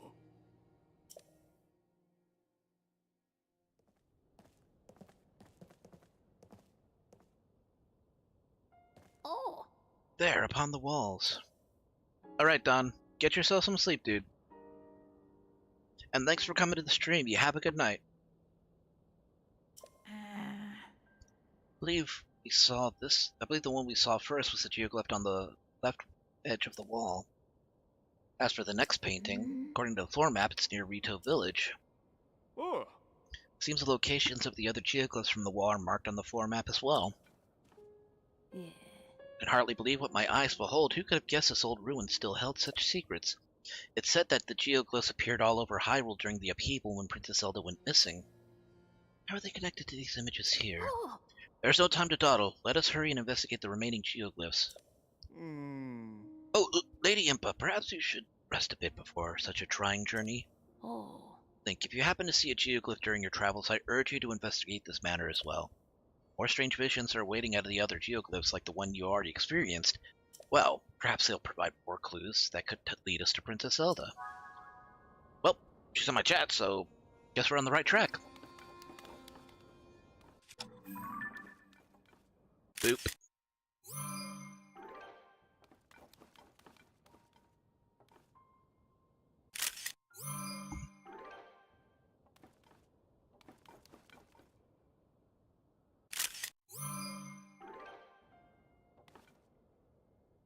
Right, gotta go into the album and,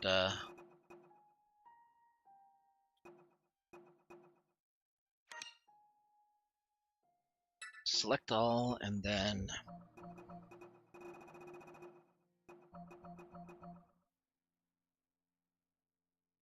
delete.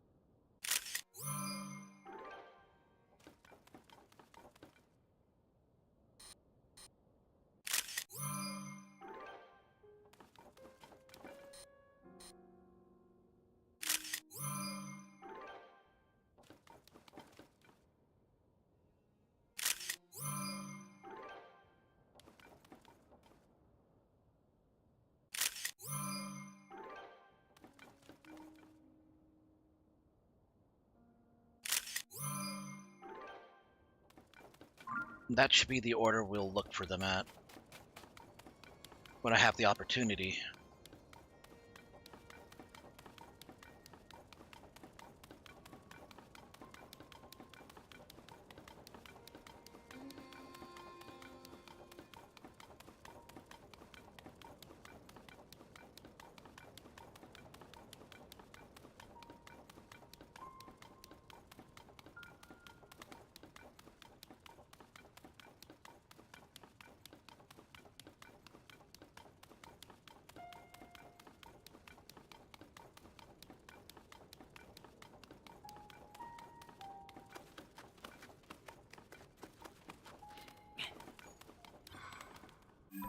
Alright, now, where should I head next?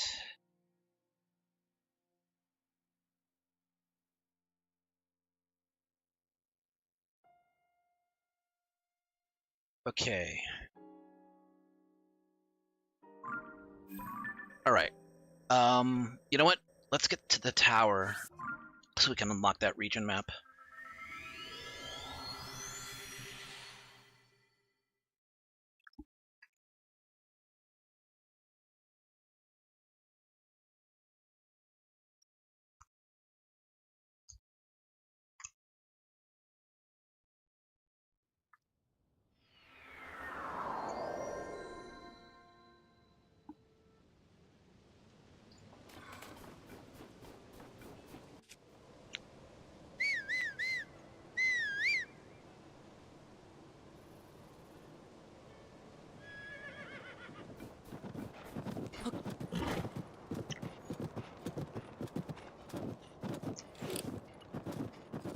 Okay.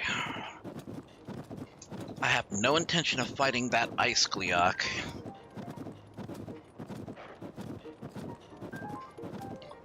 Lord knows I'm gonna lose half my health just trying to play Pokemon Snap with it.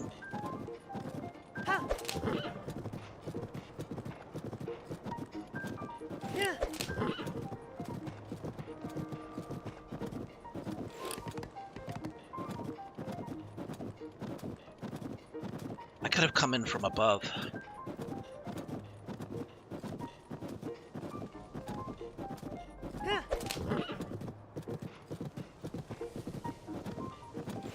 Oh shit.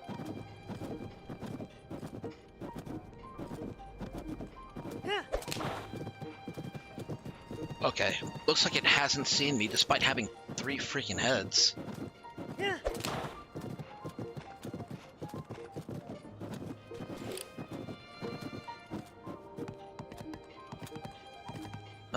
There's no way she's gonna be able to climb that.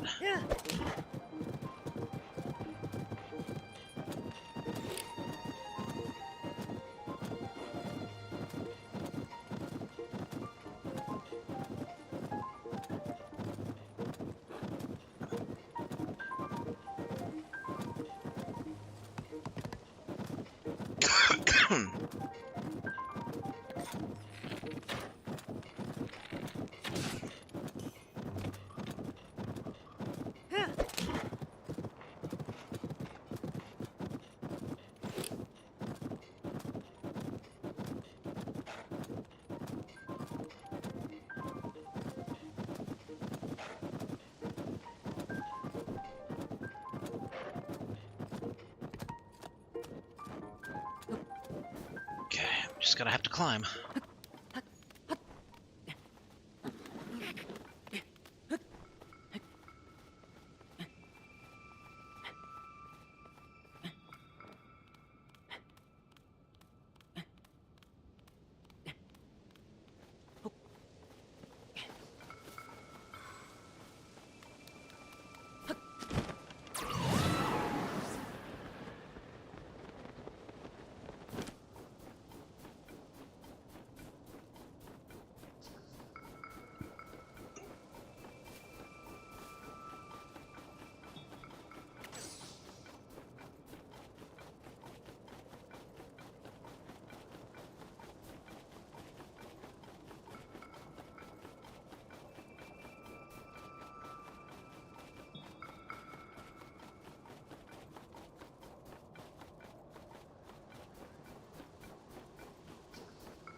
A lot of the Slothos over there.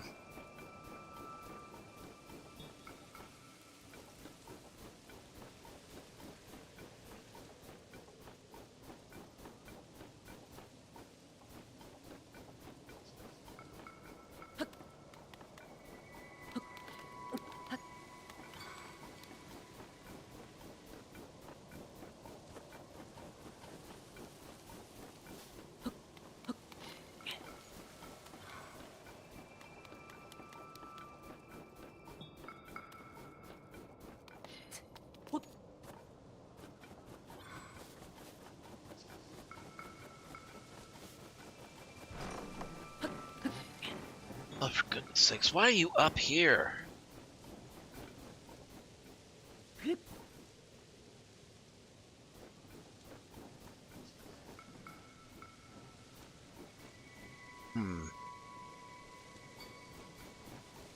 We're looking at here.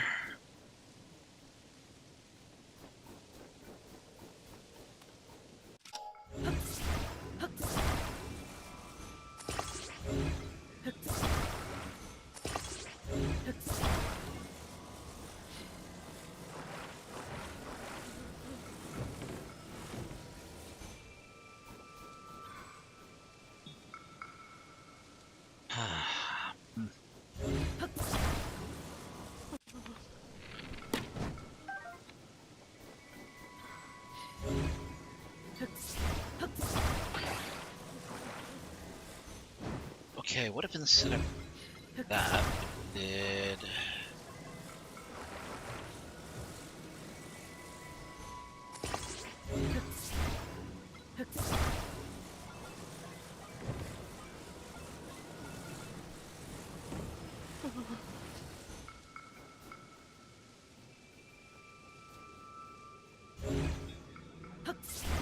was gonna say that looks like a snug fit, but it's kind of not actually.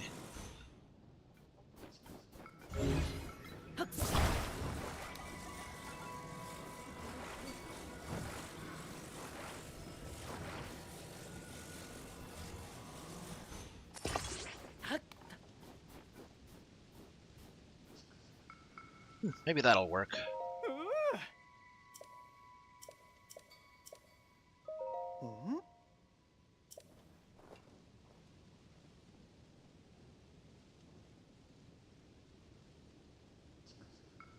Good enough for public use, I say.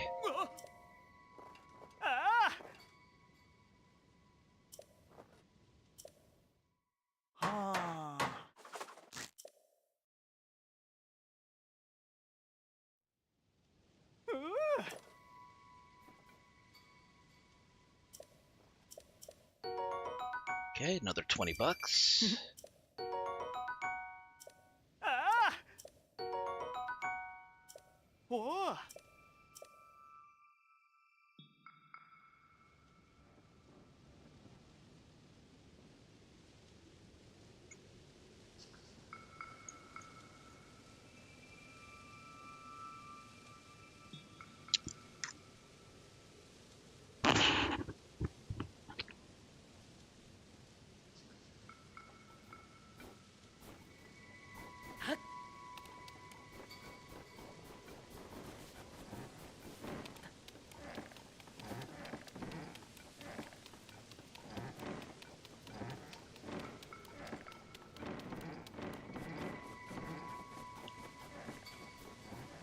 That's unfortunate.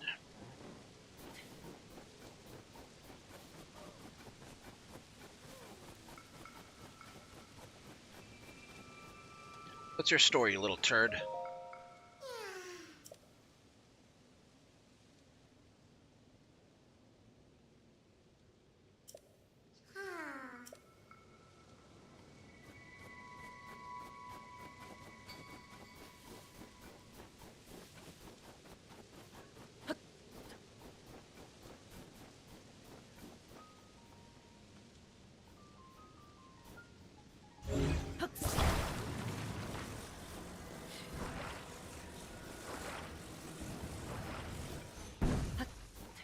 Somehow I get the feeling there aren't enough of these.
Well, this isn't helping.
Get him! Get him from under there.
Right, come on, little guy. Can't guarantee that this is gonna last very long.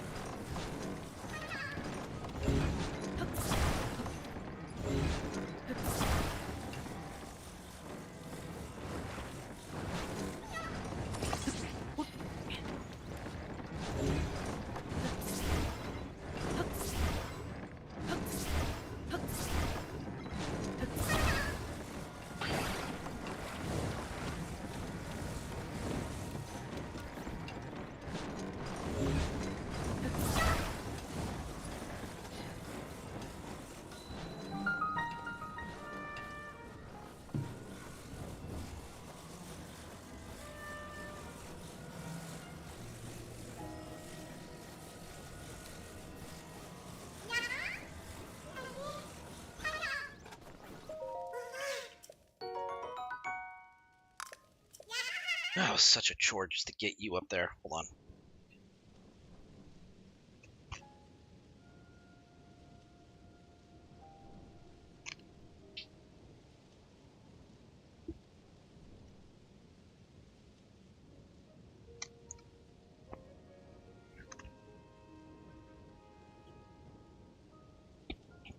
Okay.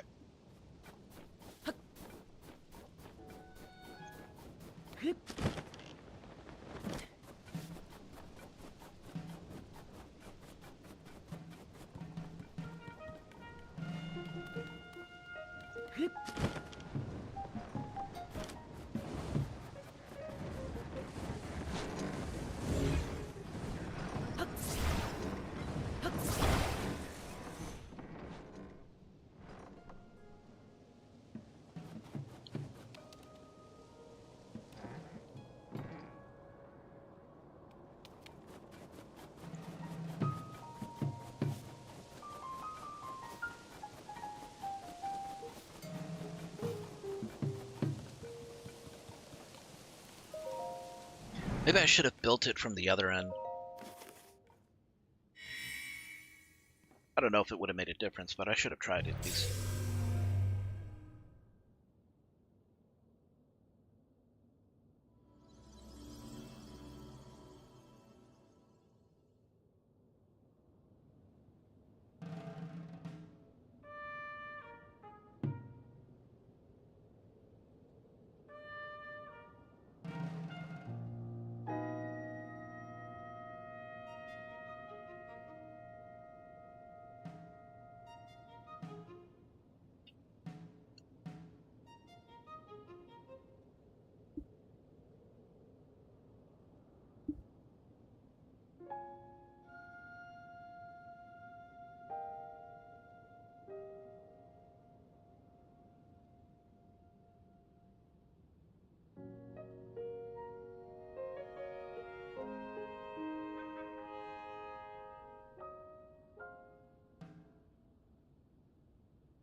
had to check something in messages.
I don't know if it's worth doing this yet.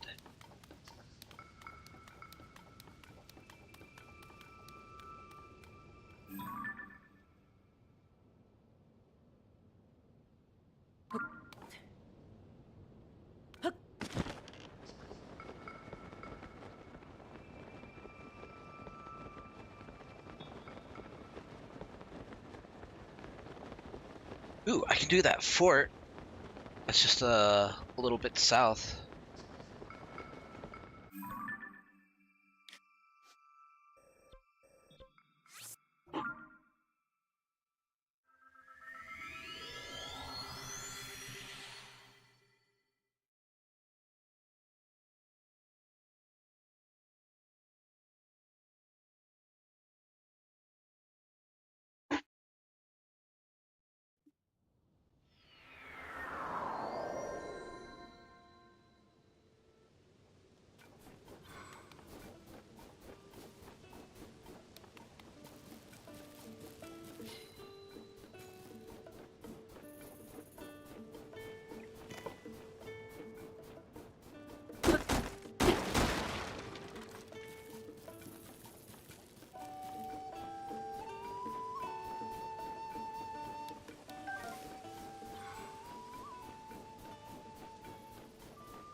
Oh shit.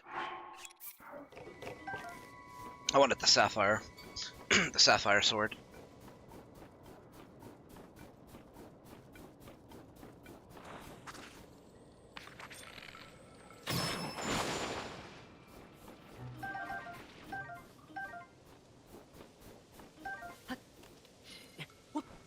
The only tree here that doesn't have leaves. Well, no, there's another one there actually.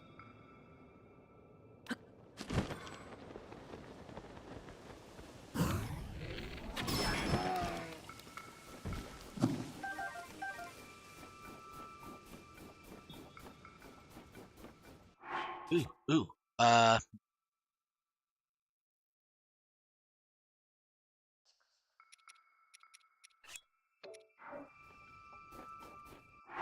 I should have gone with the thick stick.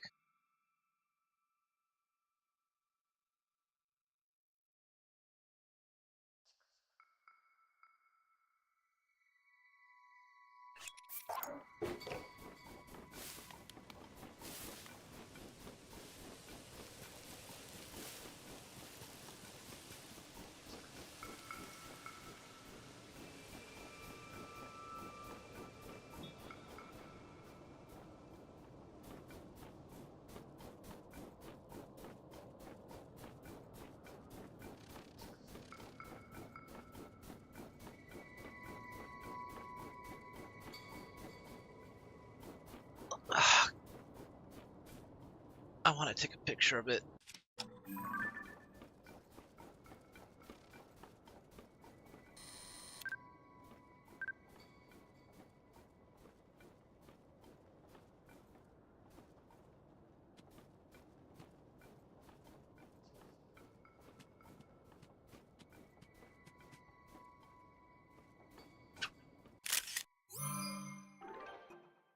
Perfect.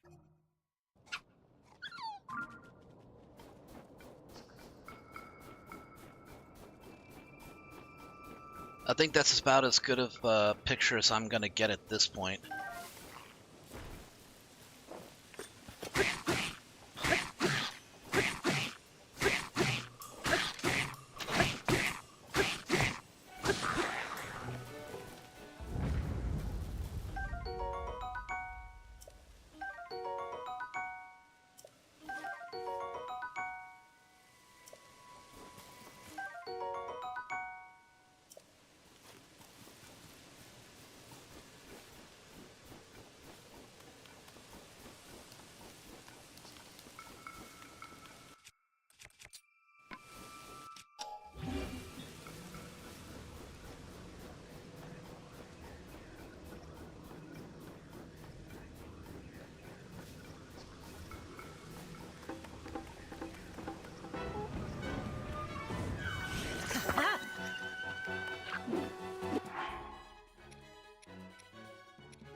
That's some pretty good defense there.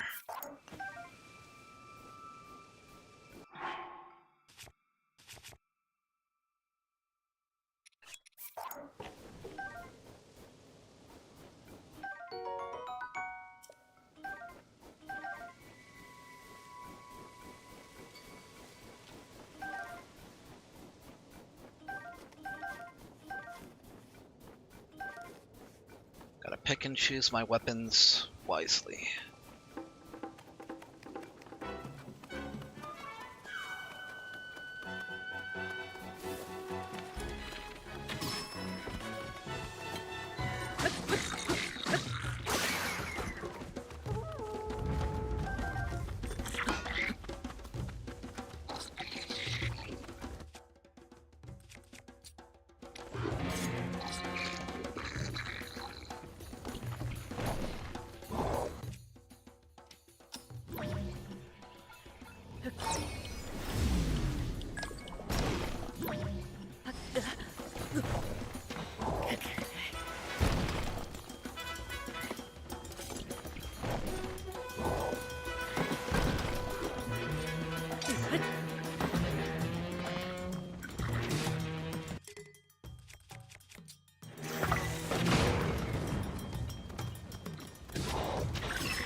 Alright, that was worthwhile.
Ooh.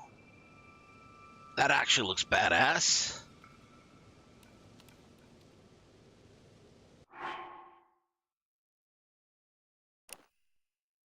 I dig that. I forgot that it looked like that.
I know she heard me.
Hmm.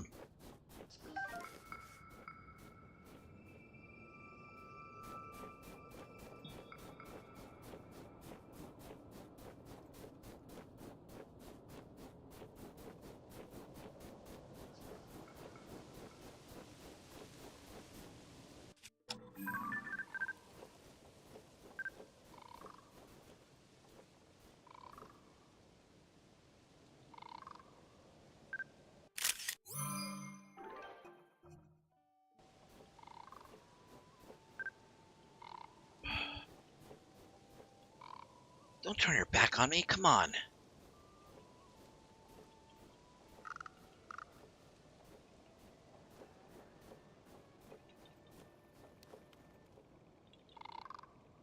Oh, come on.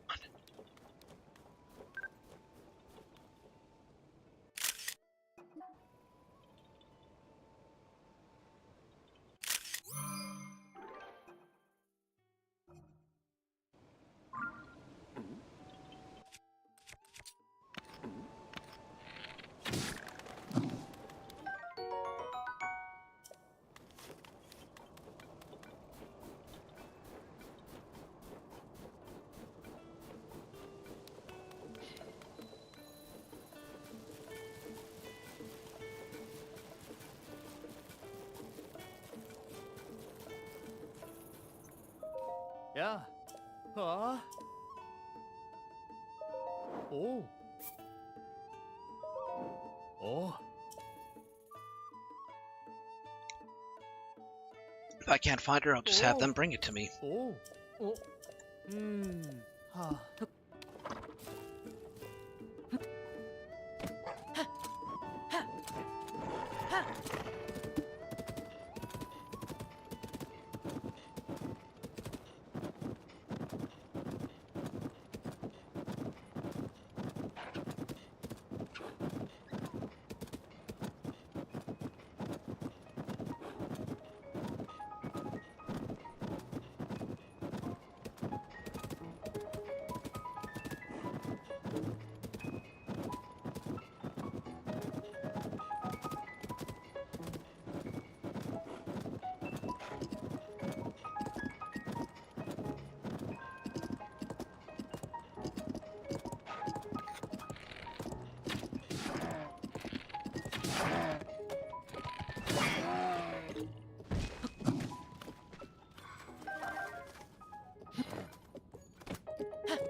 Ho ho. Oh. Yeah. Ho ho. Oh.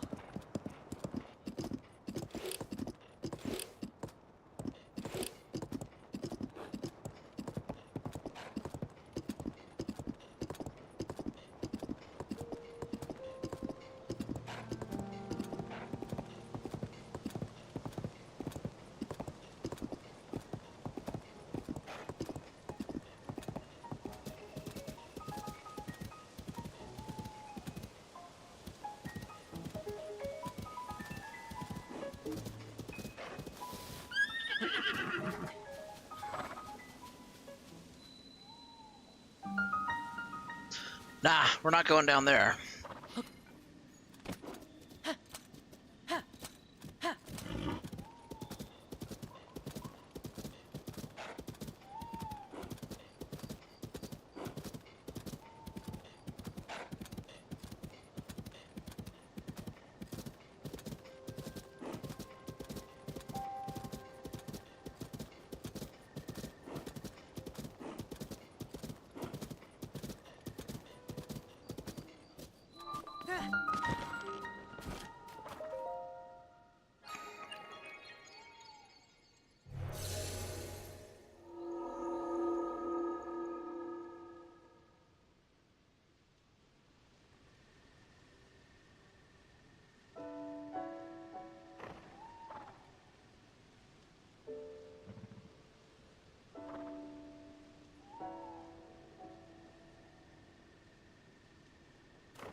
Hmm.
Gonna need to take it.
Alright, problem solved.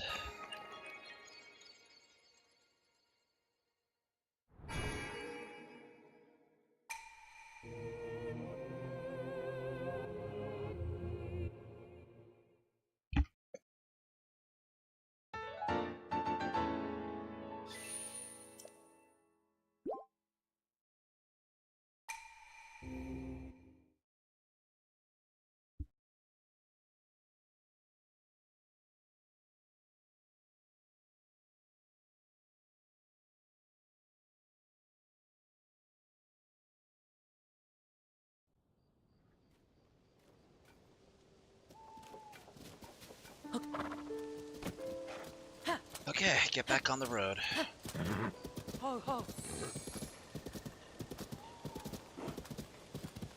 Alright, looks like we gotta help this loser first.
Sorry if I'm a little quiet, but I'm also starting to feel a little tired.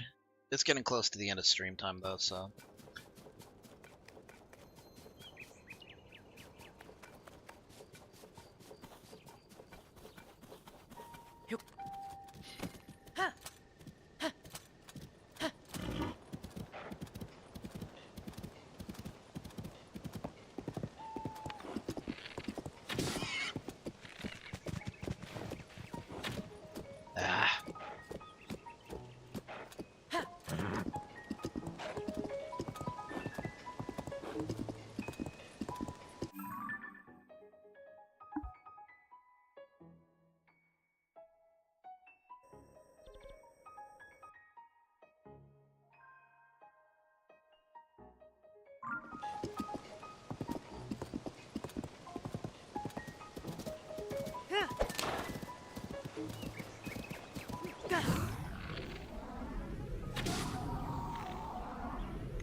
you're a traveler? You don't look like any traveling merchant I've ever seen before. Ah. Name's Khalees. I'm a legendary treasure hunter. Nice to meet you. Heard about the strange phenomenon going on all over the regions of Hyrule? Ah. Islands floating in the sky, caves opening up everywhere. It's a dream come true for a treasure hunter. As a legendary treasure hunter, I'm more than happy to share some tips with you. Key to making new discoveries is being able to get somewhere high up. Cliff ruins that have fallen from the sky. As long as it's high up, it'll work just fine. Ah.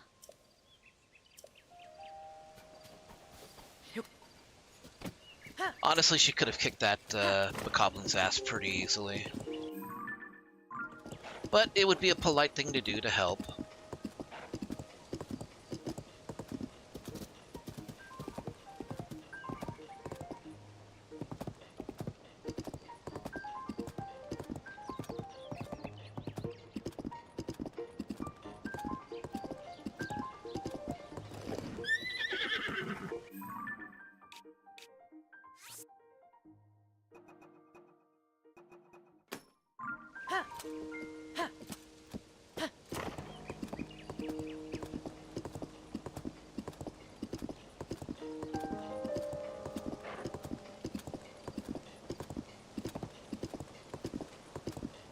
Ruins of the old lab.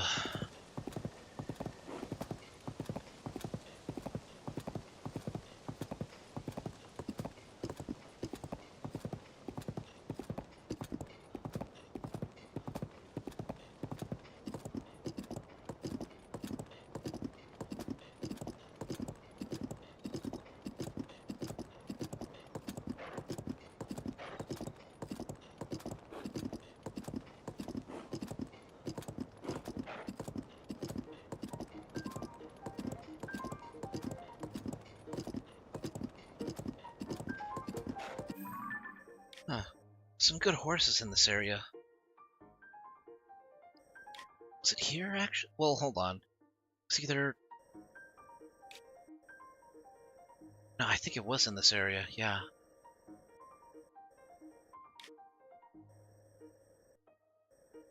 Yeah, over here, in fact.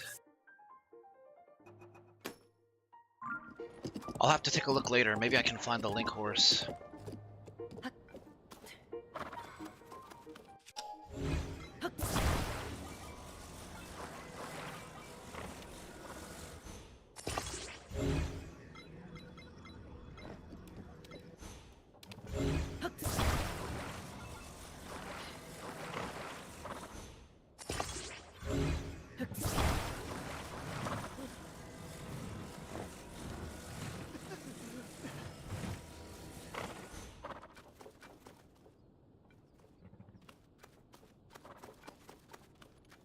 Oi.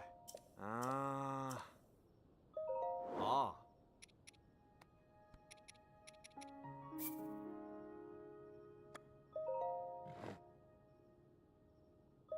Ah. Hmm. Ha. Ha. Ha.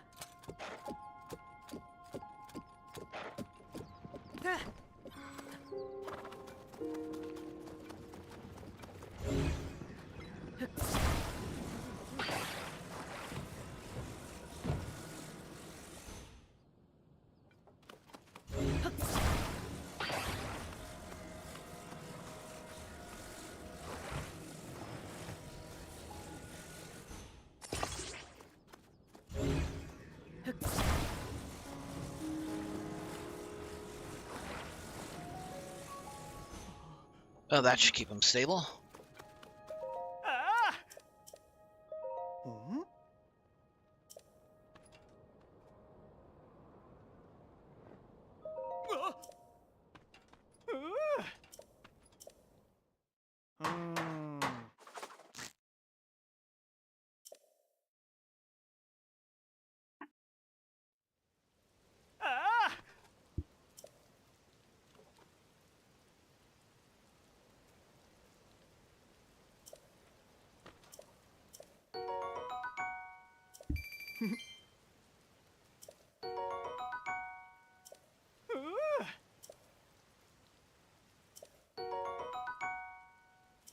Whoa.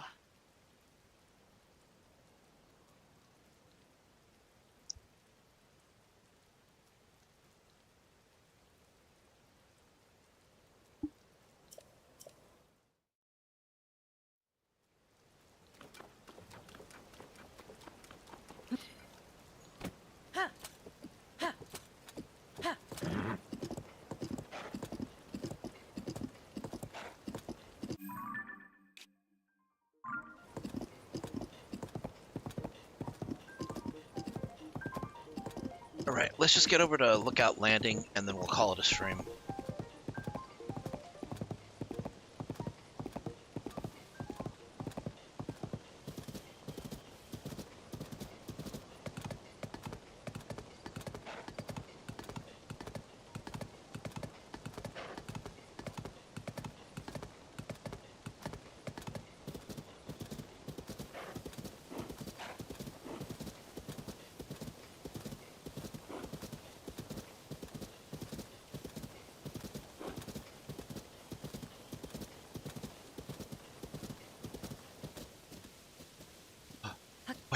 Wait. There it is. That's the one. That's the horse I'm looking for.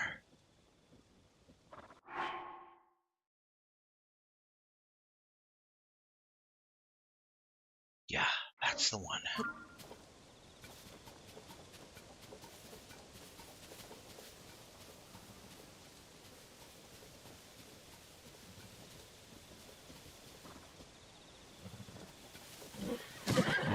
Fuck!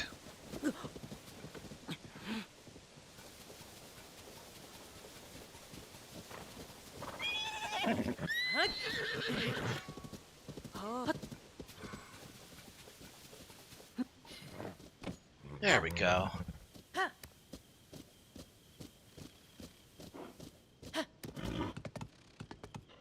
Ho ho. Ho. Ho ho. Ho. Ho ho.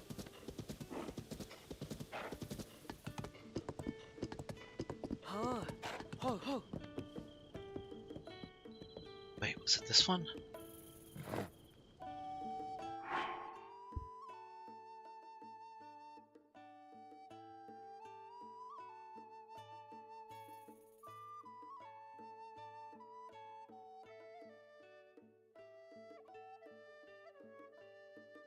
Color's a bit off.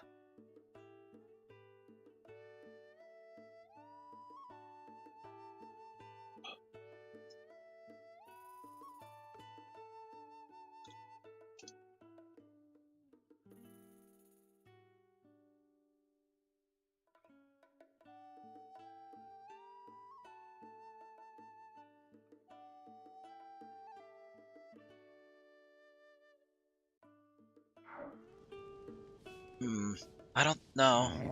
Nah, this isn't the one. Needs a darker pelt. That's okay.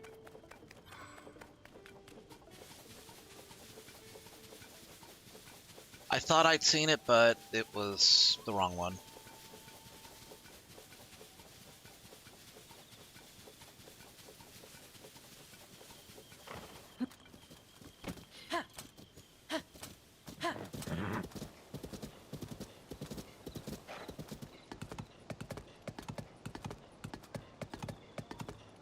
The Hinox is bound to be alive.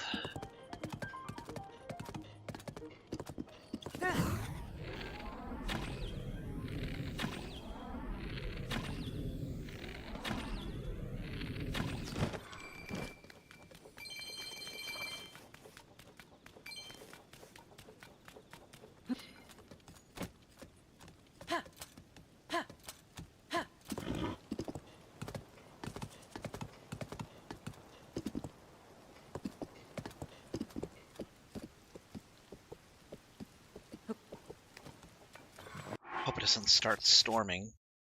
It's the last thing I need right now.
All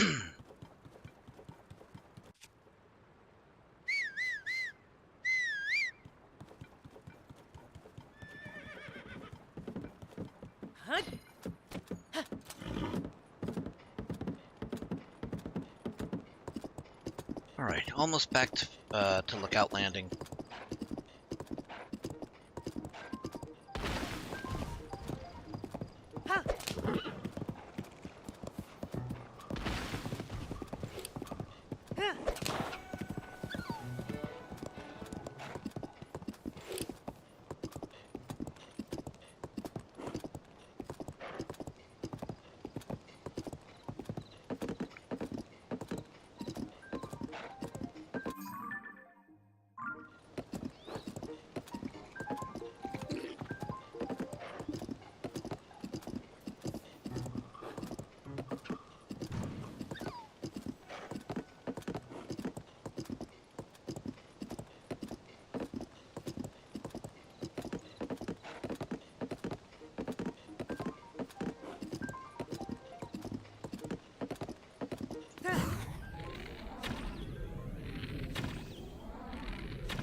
Okay, not a bad haul that time.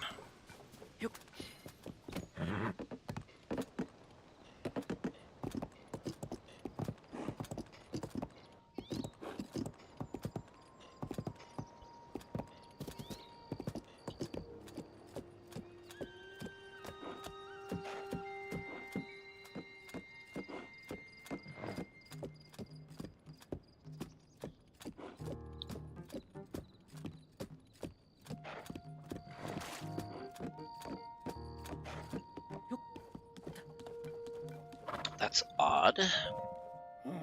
Carson, when do you think the stable will be ready? It'll still be a while yet. Need to get the last of the roof planks correctly fitted. There's only one spot to finish. Well, still the stable's ready. Can't board any more horses. What a shame.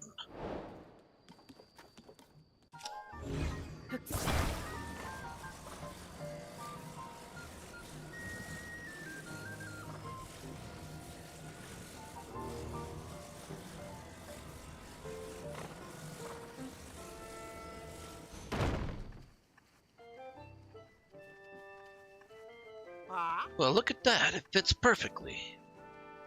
Thanks for helping out. I was having a hard time figuring how to fit it. Roof done, all that's left is to add the finishing touches. I'll get cracking, son and done.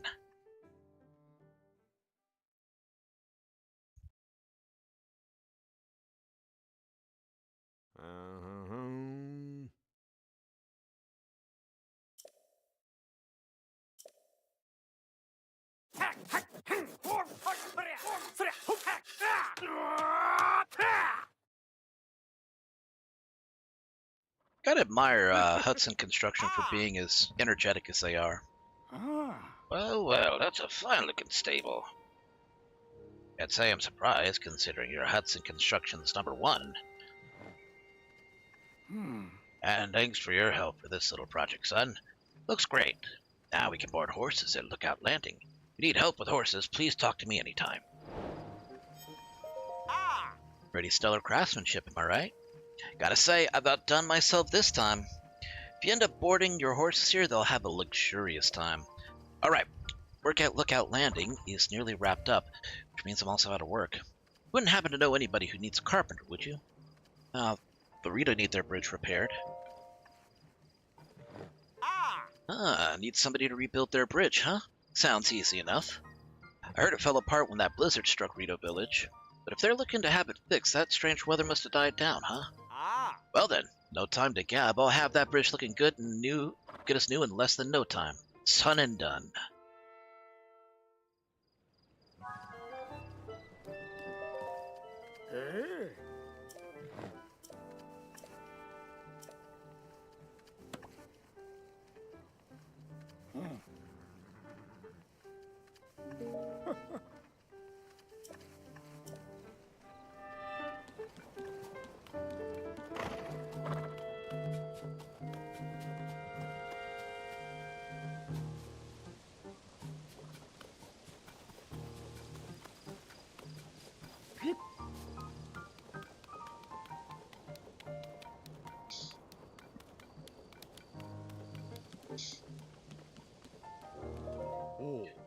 here because you saw the call for applications in the newspaper?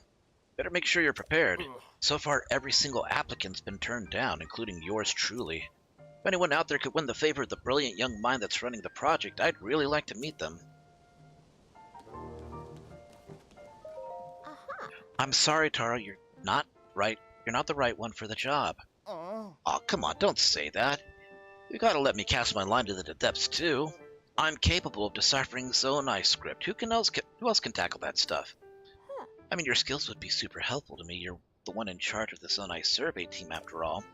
But aren't you heading up the Ring Ruins investigation in Kakariko Village anyway, Taro? That's where your focus should be. Those fallen ruins are huge and exciting, big enough to see from Lookout Landing. So please, finish your work there before asking to join in new research.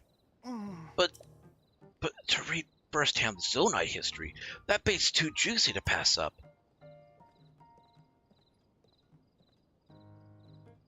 He looks like he could be a JoJo character. Ah, swordsman. Someone else is here for the job already? I guess it's a lost cause. I'll head back to Kakariko Village and just stare up at those rings.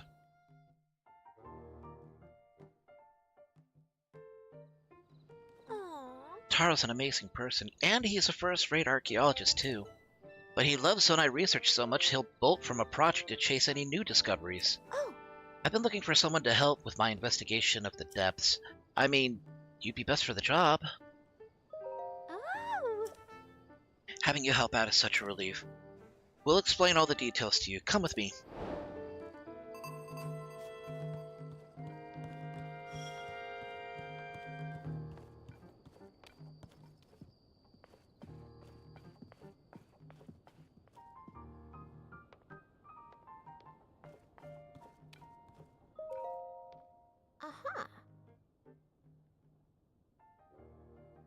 So, remember that fragment I had, the one that showed a single mysterious figure? I found more fragments among the things our survey team brought back from the depths. And guess what? They fit together like puzzle pieces. Okay. Ta-da! Just look! Oh. Feast your eyes upon this amazing mural.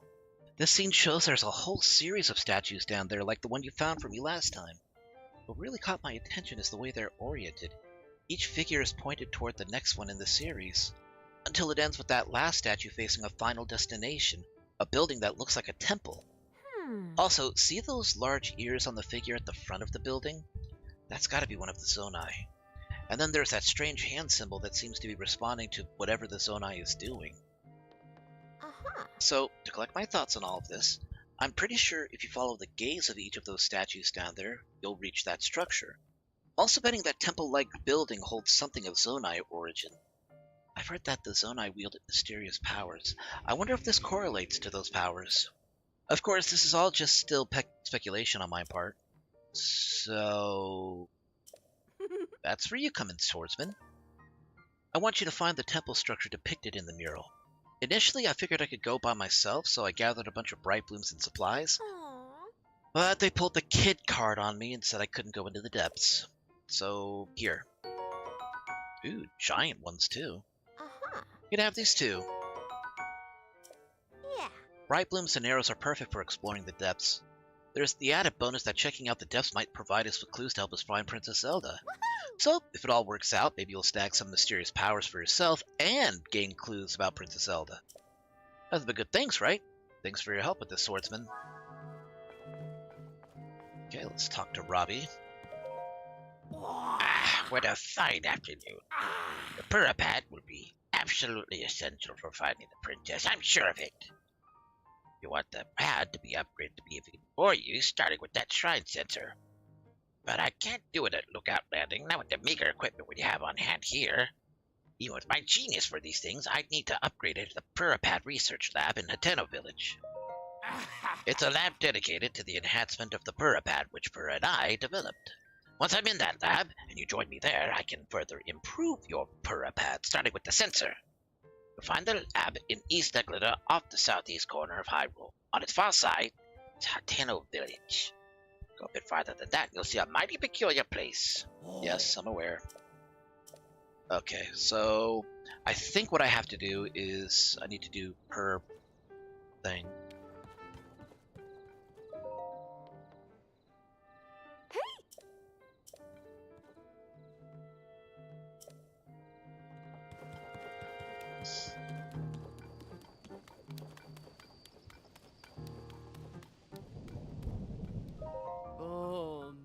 Goron, you should know the way to Goron City.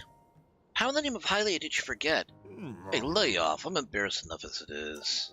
Besides, it's not that I forgot. When I left the city, there was still lava everywhere. I didn't know Death Mountain would stop erupting. The lava would cool and new roads would form. You have to tell me there was lava everywhere. It used to be so hot, Hylians couldn't step foot on the mountain without fire-resistant gear. Even if I wanted to take a trip that way, I couldn't. Well, thanks to this guy, now... Even if I wanted to take a trip that way, I couldn't. Can. First, we have to walk down the road toward Death Mountain, which you can see over in the northeast. Then we arrive at Woodland Stable, and from there we keep going north. Thanks again for the directions, fella. Happy to be of service. Using Death Mountain as a landmark is all well and good, of course, but the red haze around the summit looks worryingly like gloom. Try not to get too close. Alright, let's get going then. Might as well get out of this rain. On our way, we'll stop by that bistro place you keep mentioning. Now you're talking.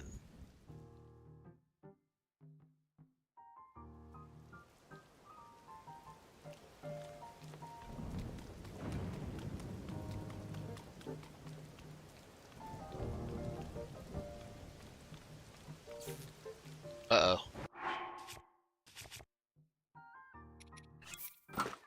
There we go.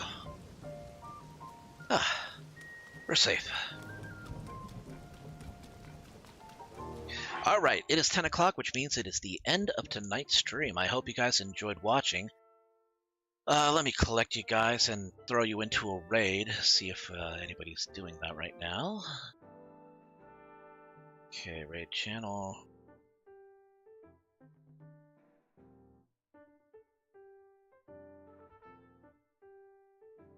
Meji is playing Baldur's Gate 3.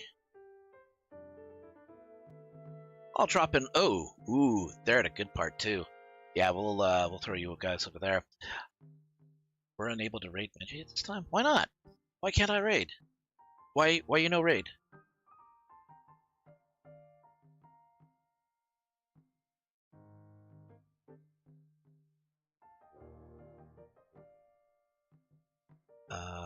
What?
Well, for some reason, Twitch does not want me to raid tonight.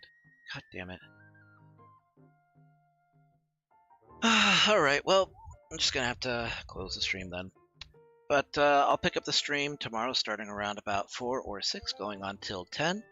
So I hope to see you guys there. You guys take care of yourselves, have a great night, and I will see you guys next time.